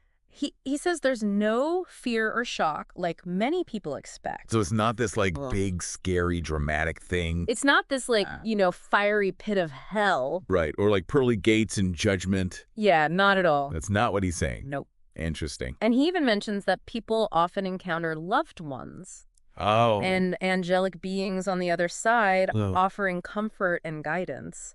That's actually really comforting, Yeah. especially for those who are, afraid of death or unsure of what happens afterwards. So it's Yeah. not this like, It's not this big unknown. big scary unknown. It's more like a homecoming. Okay. And here's something even more fascinating. Okay. He talks about a ghost body. A ghost body. Yeah. Okay. That actually carries the essence of our physical sensations. Whoa, wait a minute. Yeah. So it's not just our memories and personality that carry over, but even the sensations we experienced in our physical form. Exactly. So like if I loved the feeling of the sun on my skin or the taste of chocolate, that essence of that sensation Yeah. carries over into the afterlife. It goes with you. That's wild. It really makes you question everything we think we know Yeah. about life and death. Yeah. And this is where Adamus introduces another mind-blowing concept. Okay, hit me with it. Heaven's Cross. Heaven's Cross, what is that? He describes it as a planetary event Okay. that actually influences the transition to the afterlife Uh-huh. and even impacts how we experience reality Right. here on Earth. So this is a big deal. It's a big deal. This is not just like a personal thing. This is like affecting everyone. It's collective shift and everything. Whoa, and he connects it to the biblical apocalypse. Okay, here we go. But he clarifies that it's more about revelation and transformation. Then that fire and brimstone everyone imagines. So less about the end of the world as we know it. Exactly. And more about a shift in consciousness. A revealing, a transformation. Yeah. And get this, he reveals the date of this event. Oh, okay, what is it? March 22nd, 2023. Wait a minute, 2023? Yeah. That's already passed. I know. So did we miss it? Well, not necessarily. Okay. Adamus describes the time leading up to Heaven's Cross as a period of really intense energy shifts for both individuals and the planet as a whole. So it's not just like a one-day thing. Yeah. It's like a process. It's a buildup. Okay. He even talks about people, specifically Shaumbra, experiencing all sorts of strange symptoms. Like what? Aches, pains, intense energy surges, and just this general feeling of being off. Yeah, like something's just not quite right. Interesting. I've been feeling a little off lately. Really? Yeah, like, I don't know. Yeah. Maybe that's it. Maybe that's it. Could be. I've had some weird aches and pains. Yeah. It's like my body is rebelling against something. He even coined these playful terms. Oh. Like neurodivergent. Neurodivergent, okay. And neurotonitis. Neurotonitis, I like that. To describe what's happening. Okay. He's basically saying that our brains and our nervous systems are being rewired to handle these higher frequencies of energy and consciousness. So it's like an upgrade. It's an upgrade. But with an upgrade comes bugs and like glitches, all that kind of stuff. You got it. Okay. So it's all connected. All right. So what can we do to make those transitions smoother? Yeah. Because I don't know about you, but I could definitely use some guidance right now. Well, first and foremost, Adamus emphasizes the importance of aligning with your passion. Okay. And letting go of anything that's causing stress or making you feel trapped. So it's about getting clear on what truly lights you up and releasing anything that's dimming your spark. That's a beautiful way to put it. Okay. He even suggests that those who are resisting change and clinging to situations that no longer serve them are going to experience these energy shifts more intensely. So it's like the universe is giving us this cosmic nudge to get our act together and start living in alignment with our true self. Exactly. And then he introduces this whole concept of prognosty. Oh, yeah. What is that all about? So it's not about fortune telling or predicting specific events.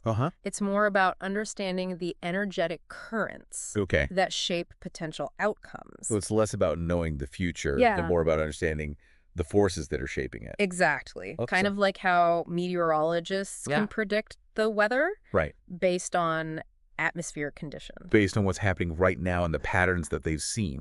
Okay, so it's like that, but with energy and consciousness. And what's really interesting is that Adamus has actually made some pretty accurate prognostic hits in the past. Like what? Well, for example, he talked about the potential for a global pandemic years before COVID-19 emerged. Whoa, that's pretty impressive. He's also talked a lot about these global energy shifts that we've been discussing.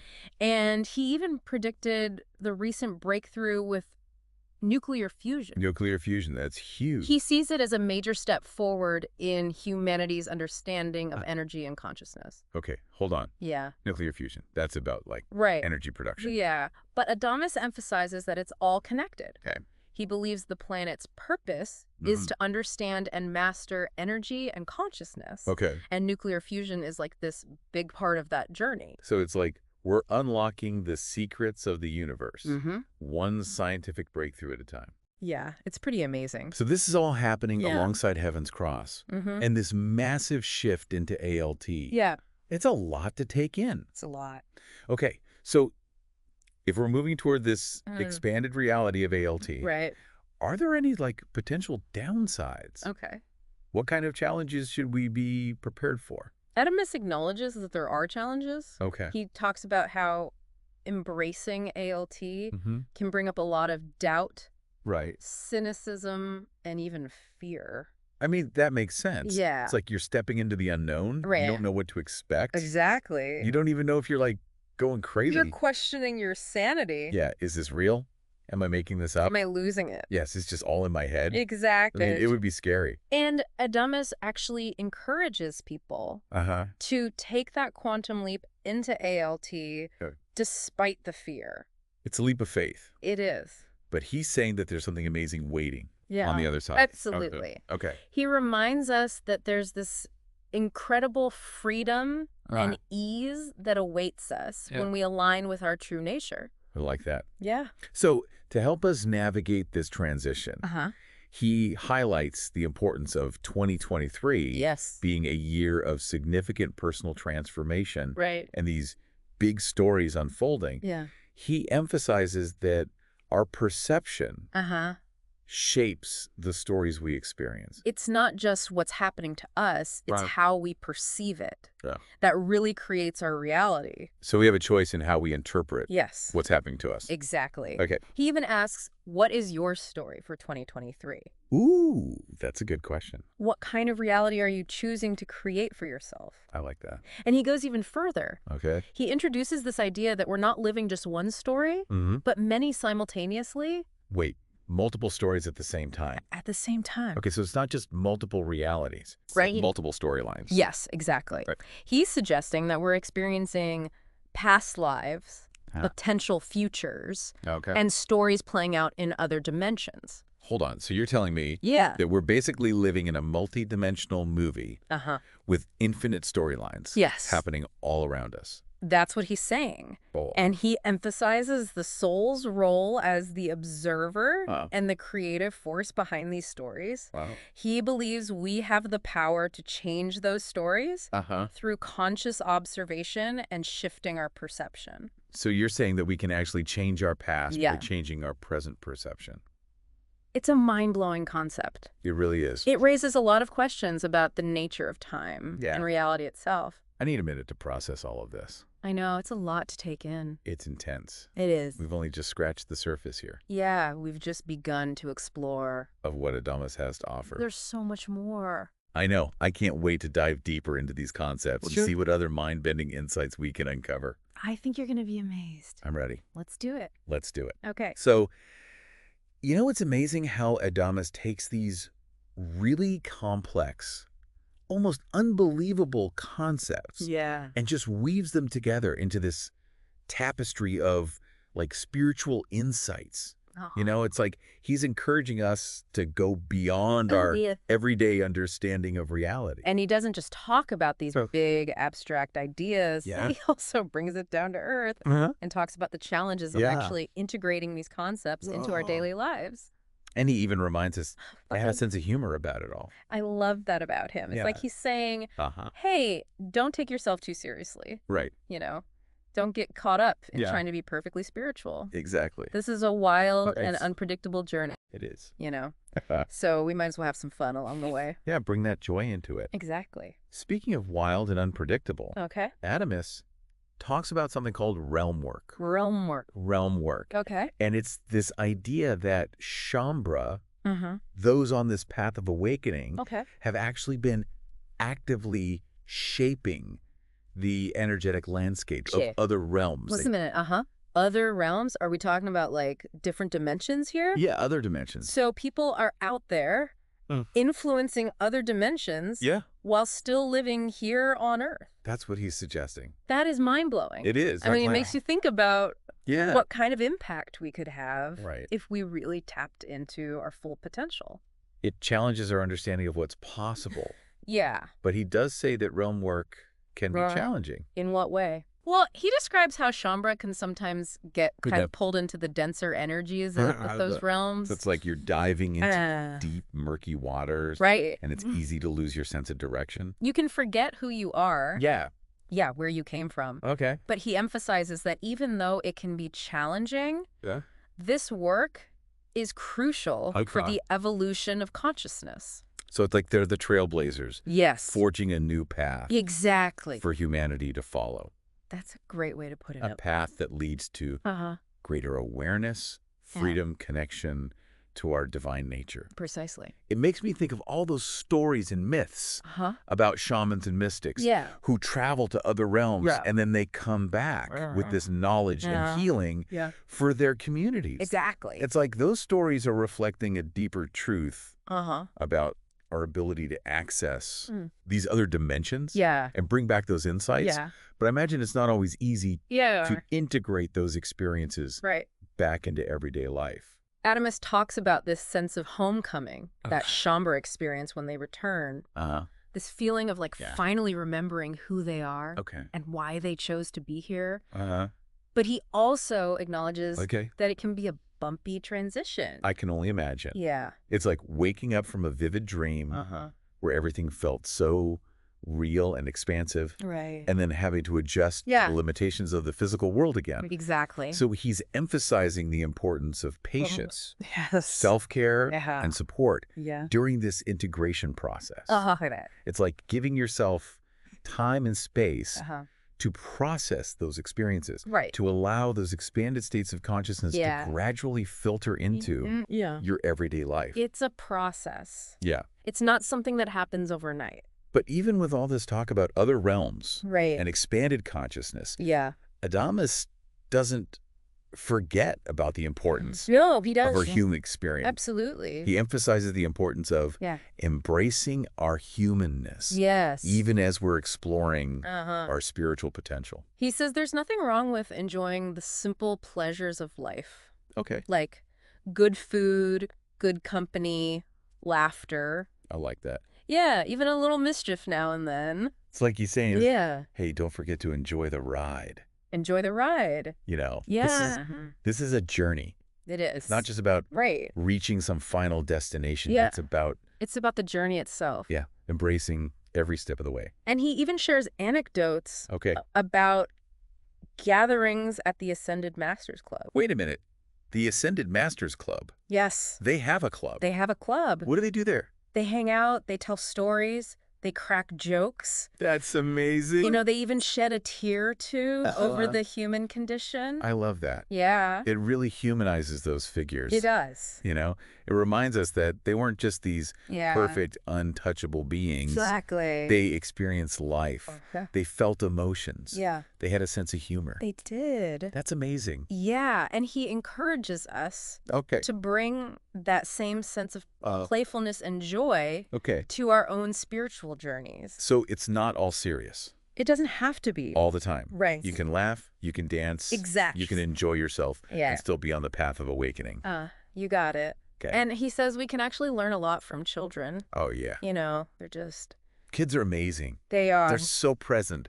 They're so curious. Yeah. They're so playful. And they see the magic in everything. Yeah, it's like they haven't been conditioned yet to believe in limitations. Exactly. So they just approach life with this sense of wonder and possibility. That's what we need to get back to. I know, but sometimes it feels like we lose that as we get older.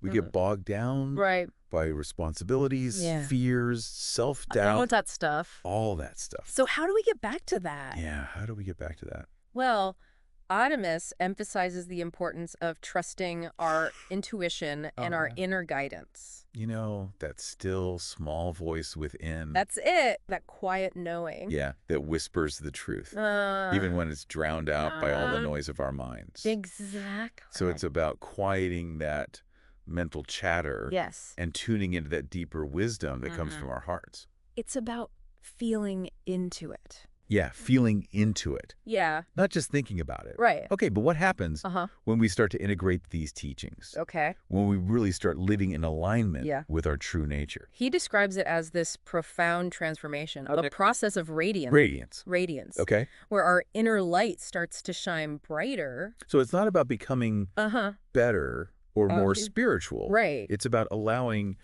our true nature to emerge. To shine forth without holding back.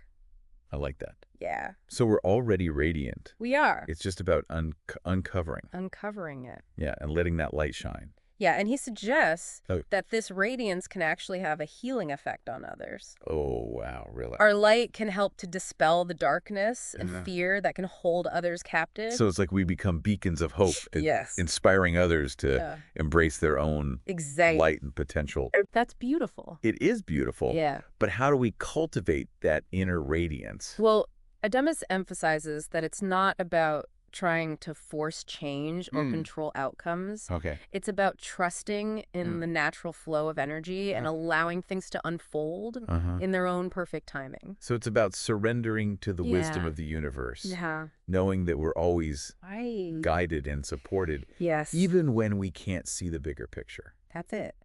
It's like learning to dance with life, Oh, I love that analogy. right? Yeah. Moving gracefully Uh, with the rhythms of the universe beautiful. and just embracing the magic Yeah. that unfolds when we surrender to the flow. You got it. But some things it's hard to remember that we're not alone on this journey, Yeah. especially when things get tough. Yeah, and Adamus acknowledges that. Okay. But he constantly reminds us that this is not a solitary journey. We're all in this together, We're all in this together. supporting each other, sharing our wisdom, Yeah. celebrating our collective awakening. That's what it's all about. It's comforting to remember Yeah. that we're part of something bigger Uh-huh. than ourselves, Right. you know? Yeah. That there's this whole community of people who are going through similar experiences, asking similar questions, Yeah, we're not alone. supporting each other along the way. And Adamus reminds us Okay. that we have the power Uh-huh. to create a new world together. A new world. Yeah. What would that look like?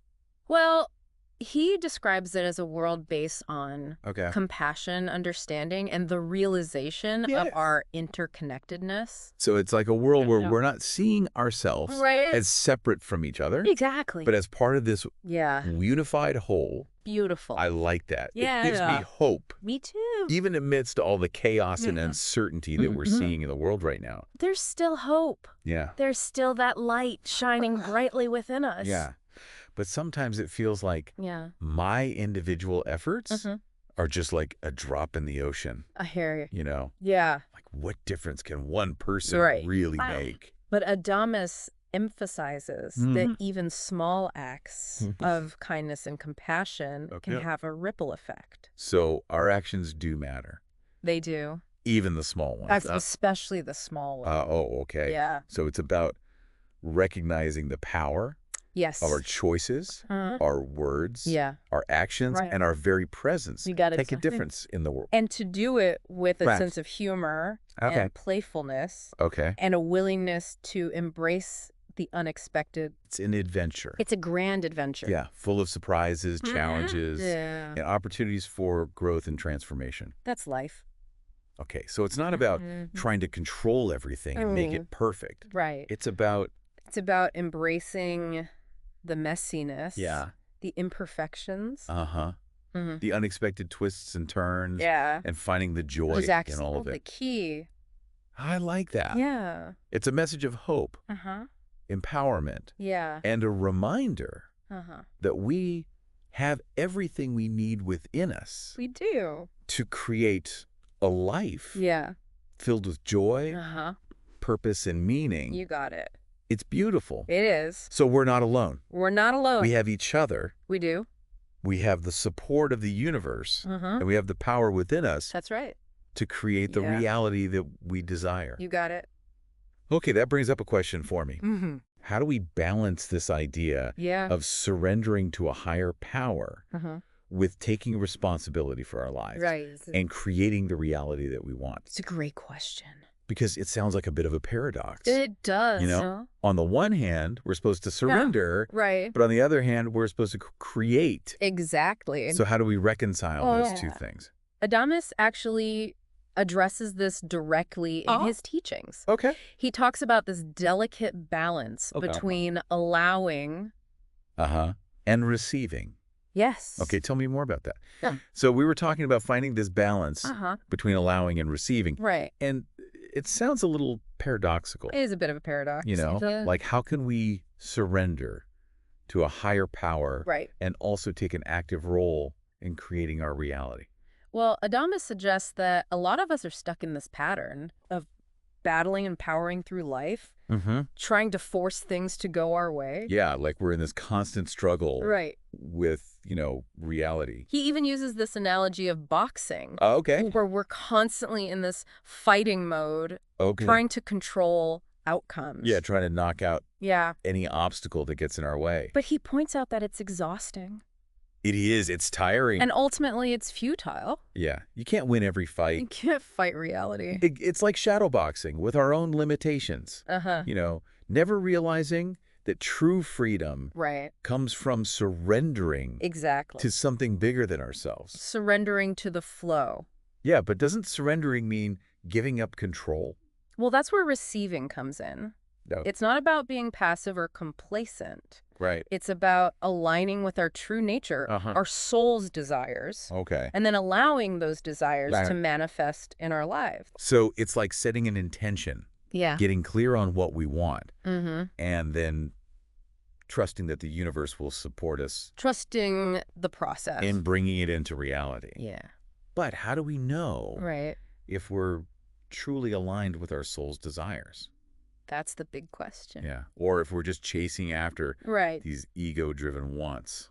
And that goes back to trusting our intuition. Okay. That inner knowing that Adamus is always emphasizing. Yeah, that gut feeling. That gut feeling, that's it. Yeah. He encourages us to pay attention to the synchronicities. The synchronicities. Okay. So seemingly coincidental events Uh-huh. that often guide us Okay. towards our destiny. That's like the universe is always leaving us clues. It is. It's always there. Yeah. We just have to be open to seeing them. I know. I've had those times Uh-huh. where I've had this gut feeling about something, Right. and then I talk myself out of it. Yeah, the mind comes in. Yeah, because it didn't make logical sense. It wants to overanalyze everything. Yeah, this is crazy. This will never work. There's no This is too good to be true. Exactly. But maybe those gut feelings were actually my soul Could be. trying to guide me Mm-hmm. towards what was truly in my highest good. It's possible. It's like my mind was getting in the way The mind loves to get in the way. of my intuition. Yeah, it wants to control everything. Yeah, it doesn't want to let go. So Adamus encourages us to Okay. quiet the mental chatter Okay. and tune in to that deeper wisdom Oh, wow. that comes from our hearts. That heart wisdom. That's it. Okay, so if receiving is about opening ourselves up to this abundance, Right. why do so many of us struggle with it? Well, Adamus acknowledges Ah. that this journey of receiving isn't always easy. It's not a walk in the park. No, it can bring up a lot of stuff. Oh, what kind of stuff? Deep-seated fears, insecurities. Yeah. It can challenge those parts of ourselves that have been conditioned to believe Yeah. that we're not worthy Oh, wow. or deserving. Yeah, that hits home. Yeah. I've definitely struggled with that. The common struggle? Yeah, feeling worthy, like I have to earn Yeah. every good thing. You feel like you have to prove yourself. Yeah. Yeah. And it's hard to just relax and receive Right. without feeling guilty Yeah. or like, I haven't done enough. I don't deserve this. Yeah, I don't deserve this. And that often stems from those early childhood experiences Okay. where we might have been told Uh-huh. either directly or indirectly Right. that we're not good enough. Yeah, not smart enough. Not lovable enough. Not worthy. Not worthy. Yeah. But Adamus reminds us that we're all inherently worthy Simply by being alive. simply by being here. We don't have to prove anything. Nope. We don't have to earn it. It's already ours. Okay. The universe is infinitely abundant and always willing to provide for our needs. Okay. But we have to be open. We have to be open to receiving. That's the key. That's the key. Okay, so how do we release those limiting beliefs that have been holding us back for so long? Well, Adams talks about the power of conscious awareness. Okay. He says that simply becoming aware of those beliefs is the first step Okay. in releasing them. So it's like shining a light Yes. on those shadows. Bring them out into the open. Yeah. Those hidden beliefs that have been Uh-huh. running the show in the background. Exactly. And then we can consciously choose right. to rewrite the script. That's it. But we don't have to do this alone. We don't. Right. Adamus encourages us to ask for support. Okay, so who do we ask? Our spiritual guides, our higher self, Okay. even the ascended masters, Oh, okay. call on them for guidance and assistance. It's like having a spiritual support team. Exactly. That's awesome. Cheering us on. Every step of the way. I love that. So what happens when we do this, Okay. when we align with our true nature and embrace this abundance, Adamus suggests that when we step into our power and start receiving, Yeah.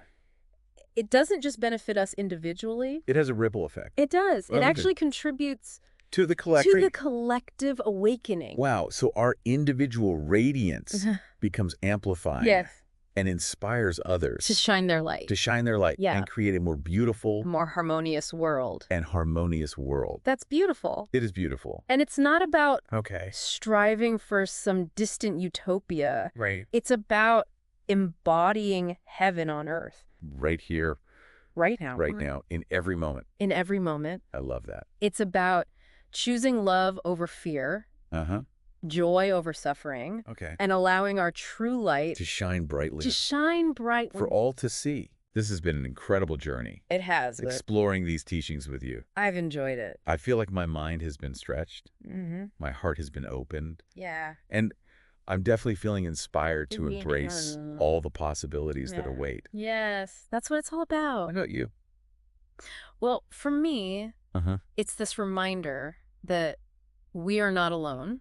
We are not alone. We have each other. We have the support of the universe. And we have the power within us Yes. to create a reality that reflects. that reflects the beauty and love Wow. that resides in our hearts. Beautiful. Thank you, everyone, for joining us Yes. on this deep dive. We hope you enjoyed it. We hope it sparked your curiosity, ignited your passion, Yeah. and opened you up To new possibilities. to new possibility. Remember, the journey begins within. Yes, it does. Take a deep breath, connect with your heart, Uh-huh. and trust the whispers of your soul. Beautiful. Until next time. May your journey be filled with Grace, ease, and wonder. grace, ease, and wonder. All right, so get ready because today we're going deep, really deep into some channeled messages. And I'm talking about from a spiritual teacher. Oh, wow. Yeah, this is going to be interesting. And it's not just your typical, feel-good stuff. We're talking about some serious concepts, like Yeah. illumination in the time of the machines. Yeah, it's a pretty unique perspective on all the AI stuff that's happening right now and how it's pushing us, like not just changing the world, but pushing us to evolve on like a soul level. Okay, so we're going to be unpacking this, but it's interesting, too, because there's even some talk about an ancient angelic family Oh, yeah. and, their connection to what's going on in the world today. Specifically in the Middle East, yeah. Buckle up, because I have a feeling this is going to get a little wild. Yeah. We've also got some thought-provoking concepts to get into, like a Shaumbra curse Okay. and even Love 2.0. So the source material definitely challenges conventional thinking. So let's break this down a little bit. Let's start with this whole illumination thing. What does that even mean in this context? Well, imagine just shedding the limitations of time and space, Yeah. realizing you are this boundless being of pure light. Okay. That's the essence of illumination. It's about embracing your divine nature, tapping into that inner wisdom, and ultimately, stepping into a state of mastery. Okay, and this is all happening amidst the time of the machines, which seems pretty accurate, with all the AI, all the tech advancements everywhere we look. Yeah, exactly. It's not just like a technological revolution. It's spiritual, too. Right. It's like the universe is hitting fast forward on our evolution. So how do we navigate this, crazy fast change without completely losing it? Yeah. The source material mentions the symbol called the kamsa. Oh, yeah, that's a cool one. It seems simple but powerful. What's that all about? Remember when you just feel totally in the zone, like everything's clicking, that divine flow? Yeah. The Kamsa is like a cheat code to tap back into that state. Oh, I like that. Yeah, so just hold up your hand, palm out, and just feel the energy flow through. Okay. It's simple, but it's a profound reminder of, your connection to the divine. I like it. All right. This is where things get really interesting. Here we go. Let's talk about this ancient angelic family and their supposed connection to present-day conflicts. Okay, yeah, so the source describes this family called the Hapiru, and their internal power struggles, well, they cause these massive disruptions, throughout creation. Wow. Yeah, and ultimately it led to the concept of duality and conflict as we know it today. So this ancient drama is somehow playing out, right now in the Middle East. It is, yeah. The source specifically points to that region, Yeah. suggesting that it could be the final stages of this, ancient battle. Okay, so if that's true, what does it mean for us? It feels like this situation that's been going on for centuries with no easy solutions. Well, the source makes it clear that the true resolution isn't going to come from, picking sides or perpetuating these old patterns of conflict. It's about shining a light on the situation Okay. without getting caught in the duality, recognizing the shared origins and interconnectedness of all involved. That makes sense, but how do you actually do that? It's easy to say, don't take sides, but when you're constantly bombarded with news and opinions, it's hard to see that bigger picture. It starts with awareness. Recognize that what we're seeing in the Middle East, or any conflict for that matter, Right. is just a reflection of a much deeper struggle Okay. within humanity, within consciousness itself.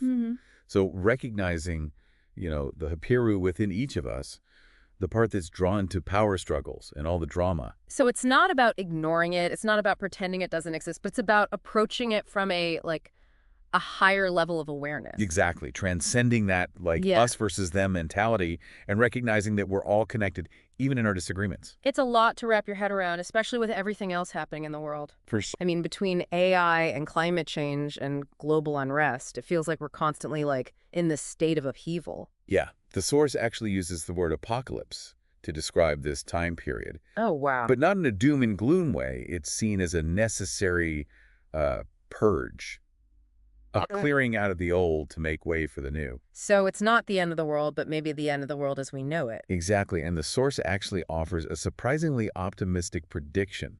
The planet's moving toward becoming a place of love, wisdom, and light. Oh, wow. Yeah, within the next 15, 20 years. That's a much more hopeful timeline than we usually hear.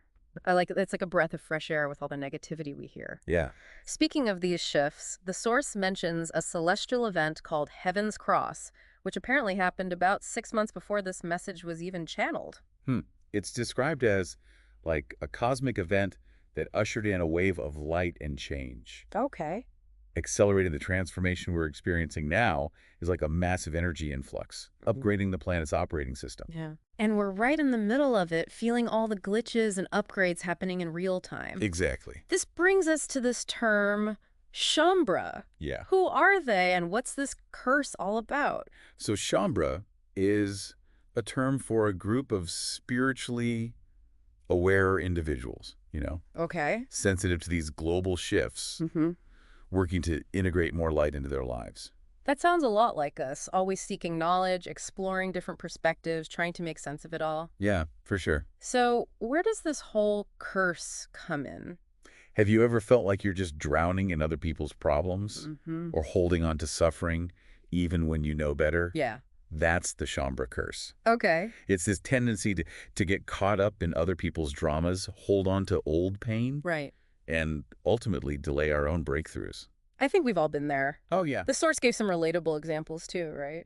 It talked about Shaumbra feeling like they're constantly battling uphill, even though they know something better is possible. It's like we become our own worst enemies. Yeah. Overthinking, resisting change, creating more suffering for ourselves. Like hardwired to sabotage our own happiness. In a way, yeah, it keeps us stuck in those old patterns and prevents us from stepping into our potential. Okay, let's shift gears a little bit. Let's talk about gravity. Okay. The source has this pretty unconventional take on it, suggesting it's more than just apples falling from trees. Yeah, imagine it as this invisible force that's not just holding your body down, but your thoughts, your emotions, even your memories. So it's holding us back on multiple levels. Exactly, yeah. And to counter that, the source introduces this concept of aerotheon. Aerotheon. Yeah, it's described as the other side of gravity. Okay. The force of expansion and lightness. So if gravity's pulling us down, aerotheon is lifting us up. Yes. What does that even feel like? Think about that feeling of weightlessness you get during a deep meditation or that aha moment when you suddenly see a problem from a new perspective. Right. That lightness, that expansion, that clarity, that's aerotheon at play. How do we tap into that more? Is it a superpower we can activate or something?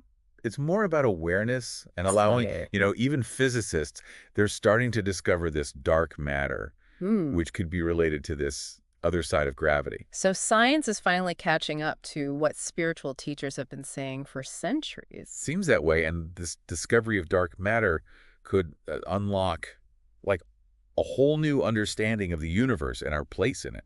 Okay, before we go any further, I want to talk about Love 2.0. Okay, yeah. It sounds like a software update for the heart. Well, the source starts by kind of recapping the history of love on Earth. It's brought us incredible joy, passion, connection, but it's also been the source of pain, drama, betrayal. Oh, for sure. Like love, as we've known it, has definitely had its glitches. So Love 2.0 is the bug fix, the new and improved version. It's more than that. It's a whole new operating system. Instead of seeking love from external sources, hoping someone else will complete us. Right. Love 2.0 starts from within. It's about cultivating a deep and unconditional love for yourself, for your own soul. So it's not about finding a soulmate, but becoming your own soulmate. Exactly. It's about recognizing that infinite well of love within you and allowing it to flow outward and influence your relationships and everything. It's a powerful shift in perspective. It's not waiting for someone to rescue you, but becoming the source of love yourself. Exactly.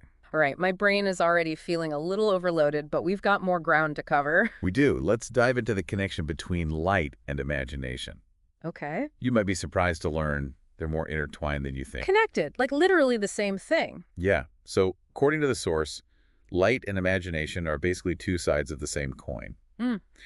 And as more light is entering the planet right now, our capacity for imagination is expanding. So all that cosmic light we've been absorbing is actually boosting our creative potential.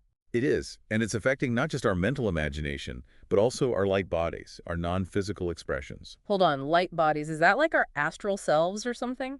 You can think of it that way. It's our subtle, energetic expression that exists beyond the physical. Okay. And as more light comes in, they become more vibrant and expansive, allowing us to access like higher levels of consciousness. I see how this is all tying together. Yeah. More light, more imagination, more potential for growth and evolution. Exactly. And it's interesting to note that the source draws a parallel between light and imagination and AI. AI. How do those relate? Well, they're both capable of creating new realities, but the key is to infuse consciousness and wisdom into the process. So it's not just about the technology itself, but how we use it and what we create with it. Exactly. Yeah. Yeah, it's a reminder that we have a choice in how we shape the future with both technology and our consciousness. It's a lot to ponder. Feels like the tip of a very big iceberg. It is. It's a conversation that's just beginning to unfold. Okay, before we move on to the next part of our deep dive, let's talk about these realm workers. Who are they and what role do they play in all of this? So these are fascinating. The source describes them as being instrumental in creating a portal to bring in divine energies. Okay. They set the stage for the transformation we're experiencing now. So they were like the advanced team, setting up the energy grid for this massive consciousness shift. Yes, and it wasn't easy. Yeah, I can imagine. They faced a lot of resistance from like other being forces that weren't too keen on this whole transformation thing. Sounds like an intense cosmic drama. It does, it does. What happened to these realm workers? Are they still around? The source suggests many of them actually incarnated as humans, Oh, wow. carrying the memory of their mission and working behind the scenes to support, humanity's awakening. Like the unsung heroes of this cosmic shift. Exactly. It makes you think about the unseen forces at play in our lives and how our actions might be connected to this, like, much larger plan. It's a humbling thought, a reminder that we're all part of a much bigger story.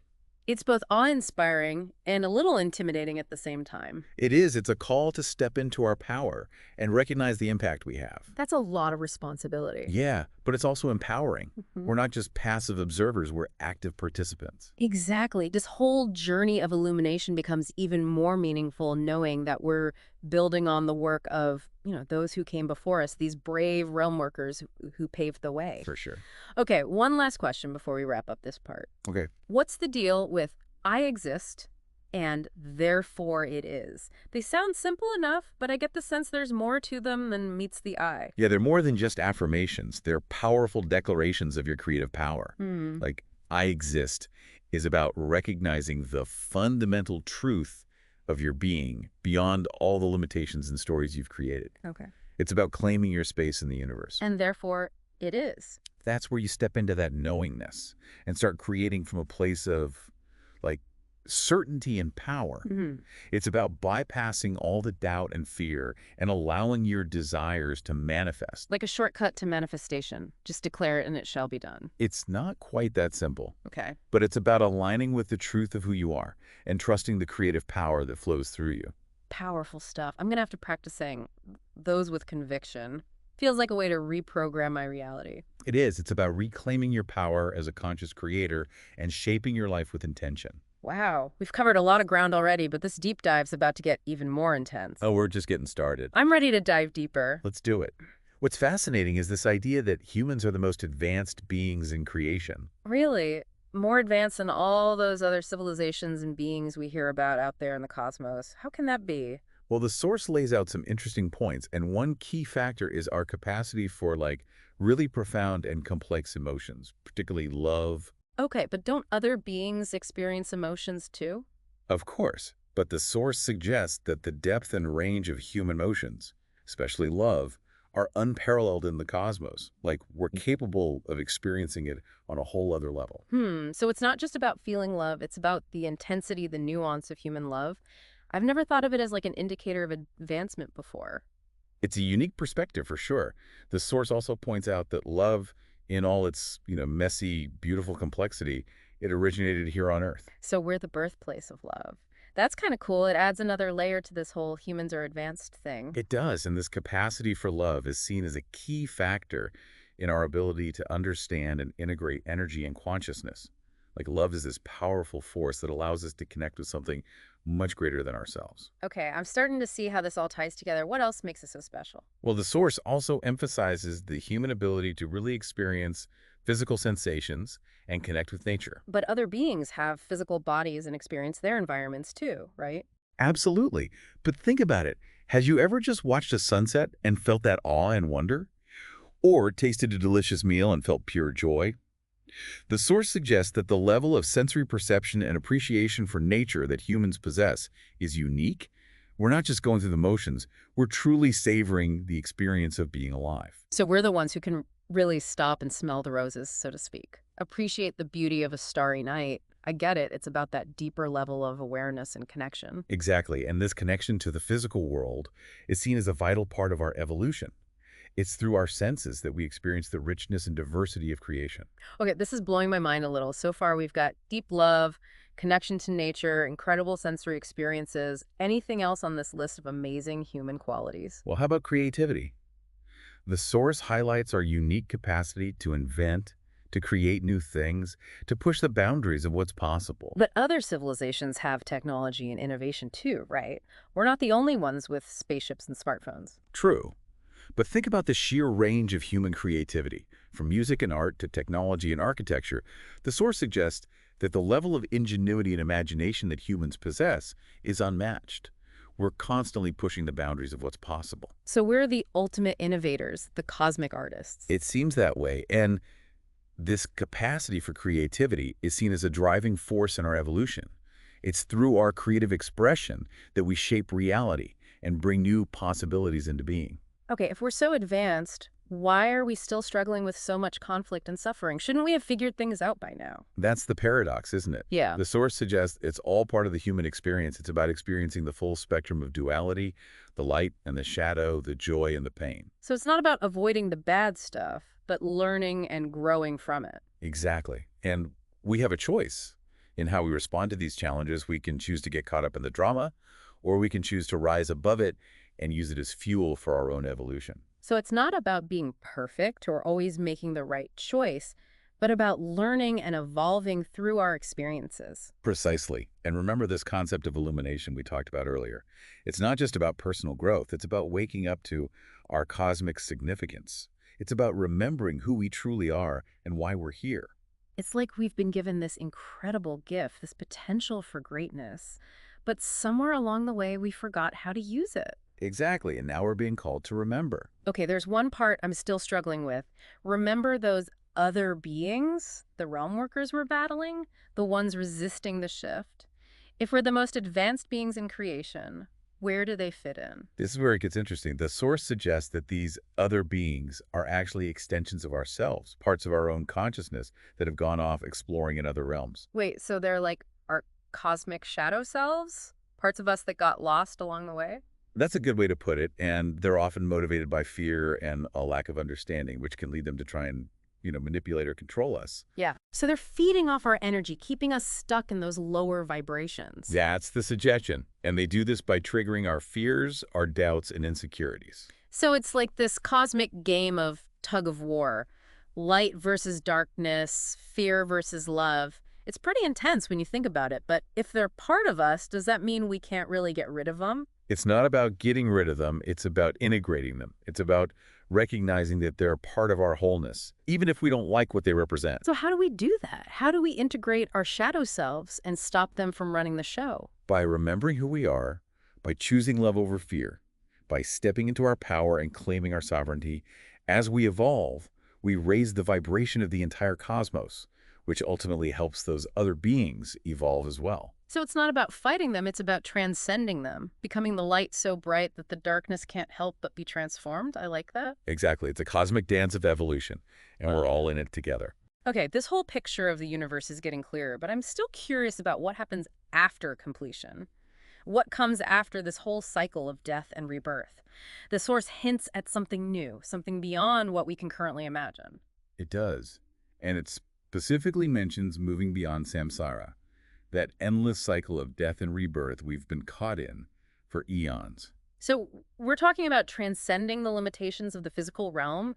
What does that even look like? Is it like floating around in white robes, playing harps on clouds? That's one interpretation, but the source doesn't give specifics. It just suggests that it's a state of freedom, creativity, and infinite potential. That's a pretty tantalizing glimpse into the possibilities. It's hard to even wrap my mind around what that could be like. It is, but it's a reminder that our journey doesn't end with physical death. It's just the beginning of a new chapter.